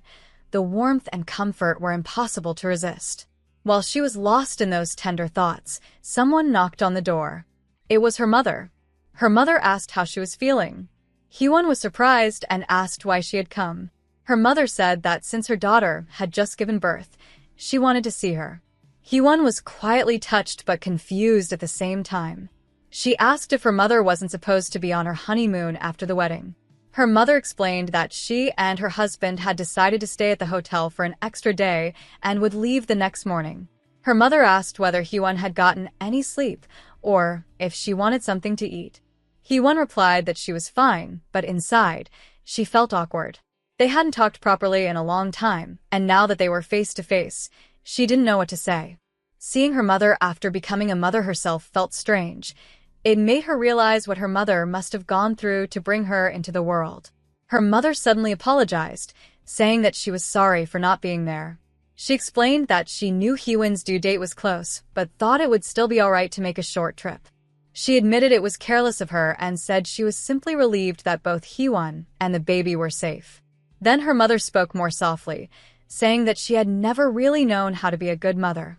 She explained that in the beginning, feeding, dressing, and putting Hyewon to sleep had been so hard that she thought once she mastered those things, she would finally feel like a real mother. But even after getting used to all of it, she still felt empty inside. She said that caring for someone was exhausting, and the bitterness she had toward Hyewon's father had consumed her. She admitted that it might sound like an excuse now, but she truly hadn't had the emotional space to show affection back then. Hyewon listened quietly, already knowing most of this, yet the pain in her mother's words still reached her. Her mother continued, saying that even after the divorce, things didn't get any easier. Life as a single mother had been hard. Nothing seemed to go right, and every day felt like a struggle. Her resentment toward Hyewon's father only grew stronger, and she became obsessed with proving him wrong, driven by pride. She confessed that she had foolishly believed Hyewon would wait for her, that she would only come back once she had achieved something in life. She had not understood how quickly her daughter would grow up. The little girl who once needed her so much had matured faster than she expected, reaching a point where she no longer needed her constant presence. Her mother's words echoed in her mind, admitting that she had been selfish, abandoning her child because of pride, and causing Hyewon to feel lonely. Her mother had apologized sincerely, acknowledging the pain she had caused. Hyewon wondered if this was her mother confessing her past mistakes. Her mother continued, saying that she did not deserve forgiveness, but she wanted to apologize before it was too late. All she wanted was for Hyewon to stop hurting and to be happy. Hyewon thought carefully before responding. She told her mother that if she truly felt sorry, she could begin making amends by acting like a mother from that moment forward. Yet Hyewon knew that this did not mean she fully understood or forgave her mother. The apology could not erase years of hurt, but it could be the start of healing. She decided that she would slowly open the door to rebuild their relationship, accepting that it would take time. Seeing her mother cry for the first time, Hyewon realized that a slow, steady effort to reconnect would be enough for now. 6 months later, Hyewon and Dunjin had settled into life with their child. They had given her the full name Byori, while Dunjul remained her affectionate nickname. Raising a child proved far more challenging than they had imagined. Every 3 hours, Byori would wake up, needing diaper changes or feeding. Nights were interrupted almost hourly, throwing their plans and schedules into disarray. Despite the exhaustion, they managed day by day. Hyewon even relied on tips from her mother, like giving Byori a warm bath at night to help her sleep. Hyewon remembered how she had once assumed that a child's routine could be perfectly scheduled: feed every 2 hours, diaper change every 3, then play. Reality was far more chaotic. Dunjin tried to leave the office on time every evening to help care for Byori, but by the end of the day, Hyewon was already at her limit, barely able to rest. Yet, they repeated the cycle each day, learning and adjusting as they went. After finishing his work, Dunjin returned home and quietly entered the room. He saw his wife, Hyewon, and their child, Byori, sleeping peacefully. A warm smile spread across his face as he watched them. Suddenly, Hyewon woke up and noticed him sitting beside her. Dunjin immediately apologized, asking if he had woken her. She asked when he had arrived, and he explained that he had just come home. He acknowledged that it had been another long day for her. Hyewon replied that it had indeed been a busy day. Dunjin then gently scolded Byori, reminding her to listen to her mother. Hyewon quickly warned him, explaining that she had only just put Byori to sleep, and if he touched her, Byori would start crying again. As expected, Dunjin's touch made Byori wail loudly, and Hyewon, frustrated, scolded him for not listening. Dunjin apologized and offered to calm Byori down, but Hyewon insisted that she would handle it herself and walked away with their child. He called after Hyewon, asking her to let him take Byori for a while so she could rest, noticing that she seemed on edge. Hyewon asked if he was implying that she was about to snap, and he quickly clarified that he only worried about her getting sick. He suggested hiring a babysitter occasionally, but Hyewon firmly refused, insisting that she did not want anyone else raising Byori. He argued that it might be too hard for her alone, but Hyewon remained resolute, saying she would never let Byori grow up any other way. Their conversation grew heated. Hyewon shouted, questioning whether he was implying that she was not capable of being a mother. Dunjin called her name loudly, and at that moment, for a moment, Hyewon recalled similar arguments between her own parents. She stopped abruptly, feeling ashamed of herself. Dunjin, noticing her distress, calmly suggested that she go make herself a hot cup of tea while he settled Byori back to sleep. She followed his advice, but as she sat on the couch, she berated herself silently. She felt she had acted like her parents, snapping over trivial matters. She feared Dunjin was disappointed and imagined that their marriage might suffer because of her mistakes. Dunjin came to her side, and she admitted that all she wanted was to do a good job, but felt she had failed. He reassured her, telling her she was doing well. She argued, embarrassed that she had yelled in front of Byori and worried she had disappointed him. He gently told her to look at him, reminding her that he had rushed home just to see her and that she could never disappoint him. He encouraged her not to struggle alone and suggested she take some time for herself. Soon, Hyewon found herself on a trip to Jeju Island, a getaway arranged by Dunjin. He told her to relax while he took care of Byori. At the villa, exhausted from the long day, Hyewon fell into a deep sleep almost immediately, feeling conflicting emotions but finally allowing herself rest. When she woke up, she realized she had forgotten to inform Dunjin that she had arrived safely. After calling him, he reassured her and explained that Byori was fine and about to be put to bed. Hyewon reminded him to feed her once a day at the same time and to keep dangerous objects away, as Byeori tended to put everything in her mouth. Sitting back, Hyewon finally felt a sense of calm, appreciating the rare opportunity to rest while trusting Dunjin to care for their daughter. Hyewon was comforted knowing that Dunjin had promised to handle everything while she rested with Byeori. He had assured her not to worry, that he would call later, and that she could enjoy her break. The next morning, she woke up feeling a strange mix of emotions. She wondered why Dunjin hadn't messaged her at all overnight. It made her feel a little forgotten, as if she had been left alone. Though he had thoughtfully suggested this break, she felt disappointed instead of grateful. She remembered asking him once during their honeymoon if he was sure about taking time off so early in the summer, and he had reassured her that it was fine, saying everyone needed a break now and then. Hyewon realized, however, that she had grown too focused on Byeori since the baby was born. Their conversations rarely strayed from parenting, and she felt distant from Dunjin's warmth and passion, though she reminded herself it wasn't his fault. He was simply letting her rest. She told herself he didn't want her to worry about Byeori while she recovered, yet she couldn't stop missing him. Walking through the resort, she noticed a happy family enjoying their trip together. Watching them made her ache for her own family moment. She saw the swing where she and Dunjin had spent their honeymoon, laughing and sharing kisses. Memories of those happy days made her miss him even more, while she worried about how he was managing with Byeori. Raising a child was hard, but she realized it wasn't lonely. They were a team, and they could face challenges together. She decided she wanted to go home soon to be with him and share these thoughts. As she returned to the villa, she noticed a man's shoes outside, and curiosity made her step inside. In her hands, she held a golf stick, but her attention immediately went to Dunjin. He was wearing an apron, and the sight made her eyes fill with tears.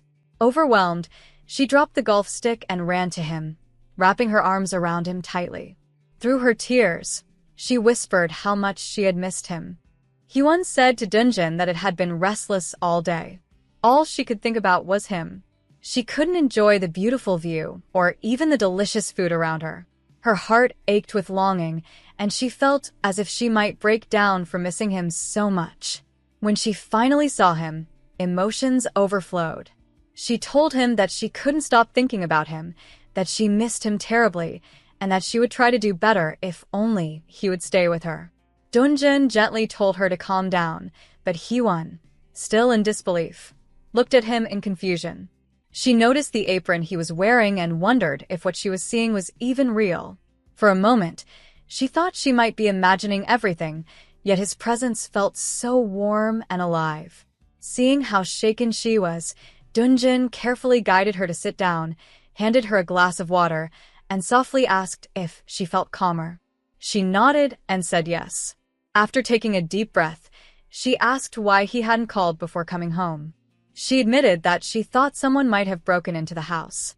Dunjin smiled faintly and apologized, saying he only wanted to surprise her, but it seemed he had scared her instead. He said it looked like his plan had failed. Hyewon, a bit confused, asked if that day was special for some reason.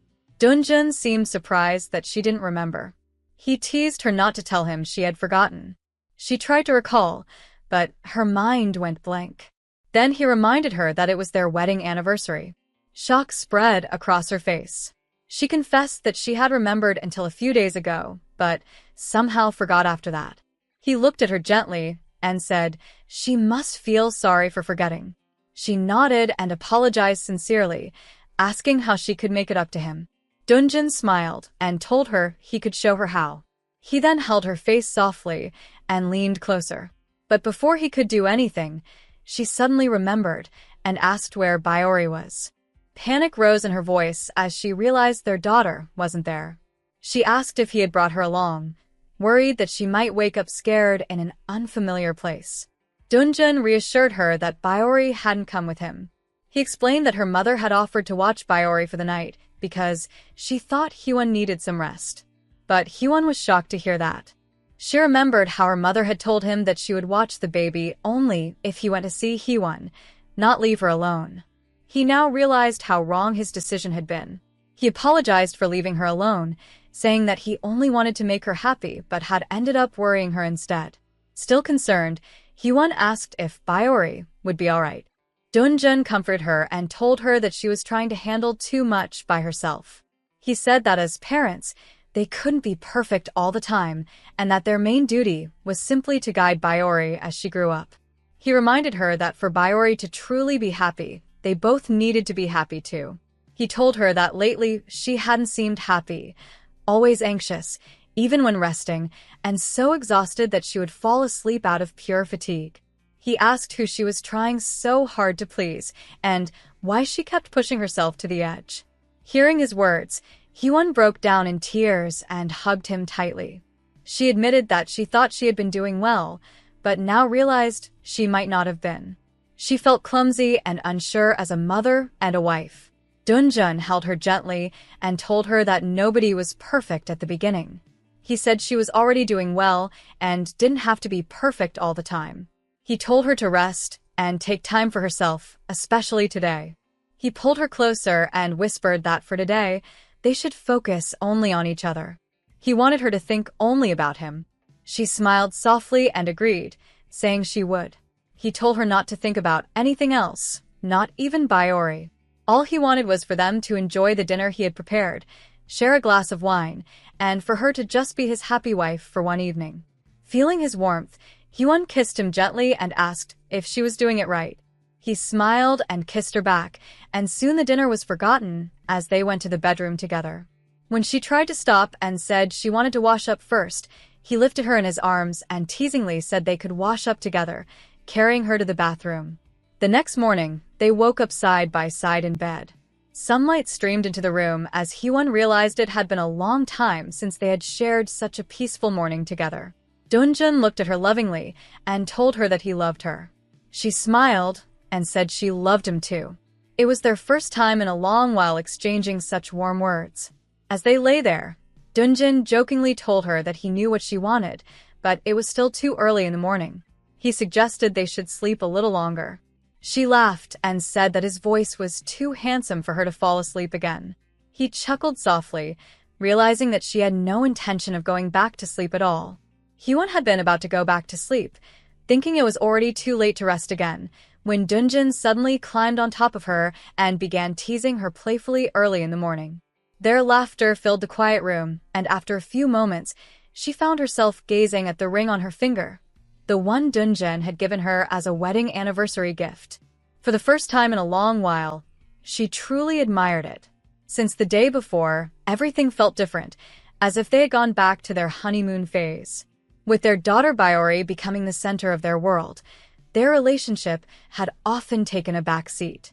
They hadn't had much time to relax, enjoy each other's company, or simply express love the way they used to.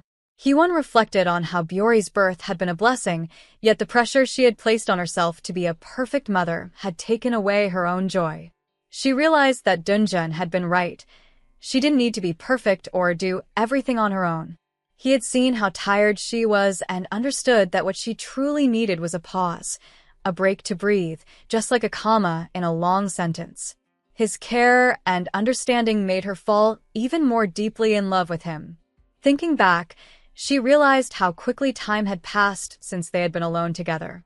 With Byori being born not long after their marriage, moments like this felt even more precious. She found it funny how they had done everything out of order, yet it made their story unique. Still, a small guilt lingered at her heart for leaving Byori behind to spend this time alone with Dunjun. But as she looked at him, she thought that in order to give more love to her daughter, she needed to love and be loved herself, to find happiness again. She told Dunjun that maybe they should come back next year, just the two of them. He smiled warmly and told her that of course, they could come anytime if that was what she wanted. She thought to herself that ever since their lives changed with those two faint lines on the pregnancy test, they had been running nonstop. But now, maybe it wouldn't be so bad to place a little comma in their lives, to pause, breathe, and rest once in a while. Dunjun agreed softly, saying it would be nice to have moments with just the two of them. And in her heart, Hyewon felt certain that no matter how many commas or pauses they placed in their life, until they reached the final period, their love would never change. 7 years later, Hee-won was at home on a bright, pleasant day. She looked out at the weather and thought about how nice it was. Nearby, her neighbor Yaiso was with her, both of them watching their children play together. Yaiso smiled and mentioned how adorable her son Junseo looked beside Byeori. Hee-won laughed and asked why it sounded like Yaiso was trying to set them up. Yaiso teased that there was nothing wrong with that and asked if Hee-won didn't like her Junseo. Hee-won replied that it wasn't that, she just thought they were still too young for such things. Yaiso laughed and said that the more the children saw each other, the closer they might become, and who knew, maybe one day they would fall in love. At that moment, their husbands were busy cooking together in the backyard. They called out, saying the food was almost ready. Yaiso nudged Hee-won playfully and told her to greet her husband properly too. When she noticed Hee-won's expression, she asked if something had happened. Hee-won sighed and said there was a story behind it. She explained that the week before, when Yeon was taking her piano lessons, Byeori had joined her and played for a little while. Later, she mentioned it to her father. Yaiso immediately guessed that he must have bought a piano, and Hee-won confirmed it with a sigh. She said he had gone all out and brought home a grand piano. What made it funnier was that Byeori didn't care much about the piano at all. She simply thought Yeon looked cool while playing it. She wasn't even interested in learning. Instead, she had told her father that it was a waste of money. Yaiso laughed, saying at least that was a clever way to humble her husband. She told Hee-won to look at him and just wave back. Hee-won smiled and did as she said, waving at Dunjun from a distance. Then she continued, saying that they were planning to donate the piano and that Dunjun had promised to discuss such things with her first before making decisions. Just then, Miran and Minhook arrived, both looking cheerful and full of energy. They greeted Hee-won warmly, saying it had been such a long time since they last met. Now married and happy, they seemed to be doing well. Hee-won asked why they were late, and Miran laughed, saying they had been out buying gifts for her. She explained that they had just returned from Italy after combining a business trip with a little vacation. Minhook had recently expanded his business and opened a new branch there, so they decided to check it out and enjoy a short trip at the same time. It seemed like life had been treating them all well. Miran smiled and said that they had thought of Hee-won while traveling, so they picked up some presents and a few things from the duty-free store. Hee-won laughed softly and remarked that it seemed like the two of them were traveling and going on vacations much more often now that they were married.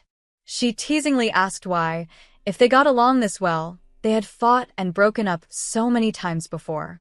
Miran chuckled and told her to stop bringing up the past, saying that all's well that ends well. Just then, Dunjun called everyone to gather, announcing that the food was ready. All of them soon sat together outside for lunch, enjoying the warm sunlight and cheerful atmosphere. Before they began eating, Dunjun stood up and said that he wanted to thank everyone for coming. He proudly announced that they were also celebrating his wife, Hee-won, for earning her doctorate degree. Little Junseo looked curious and asked what a doctorate was, wondering if it was better than his mother's job as an author. Byeori quickly replied that it couldn't be compared, explaining that becoming an author and earning a doctorate were two completely different things. Miran laughed and praised Byeori, saying she was so clever and asked who she took after. Byeori replied in her thoughtful way that it was a tricky question. If she said she took after her father, her mother might feel bad, and if she said she took after her mother, her father might feel bad too. Everyone was taken aback, impressed by how mature and witty the little girl was. Dunjun then raised his glass and said that he hoped their future days would continue to be filled with happiness. Everyone cheered and clinked their glasses together, the air filled with laughter and warmth. After lunch, Hee-won went inside the house and entered one of the rooms where her baby boy, Nori, was sleeping peacefully. She stood quietly beside the crib, watching his calm little breaths and smiling softly. It had already been 7 years since she and Dunjun got married. They now had 2 children, Byeori and little Nori, and their relationship had only grown stronger with time. She thought back to how things had changed after their first anniversary. Following Dunjun's advice, she had finally agreed to hire a babysitter to help out at home. At first, she had been nervous and uneasy about letting someone else care for Byeori. But over time, she saw how happy and healthy her daughter became, and she slowly learned to let go of that worry. Without that help, she realized, She wouldn't have been able to focus on her studies or even think about earning her doctorate. Dun remained the same loving husband he had always been. Of course, they argued now and then, but she never once truly hated him. After all, living together for 7 years was a journey. They had spent so much of their lives apart before marriage, so learning to share every moment naturally came with disagreements. But each time they fought and made up, they grew stronger as a couple. She understood now that this was what it truly meant to be husband and wife. She felt certain that they would continue to live happily just like this. As she stood by the crib, Dun came into the room and asked what she was doing there. She told him that she just wanted to see Nori for a moment. He smiled and said that the babysitter was already taking care of him. She nodded but said she only wanted to watch him sleep for a little while because he looked so adorable. Sometimes, she couldn't believe she had given birth to him and wondered if it was okay to love him this much, or even to be this happy.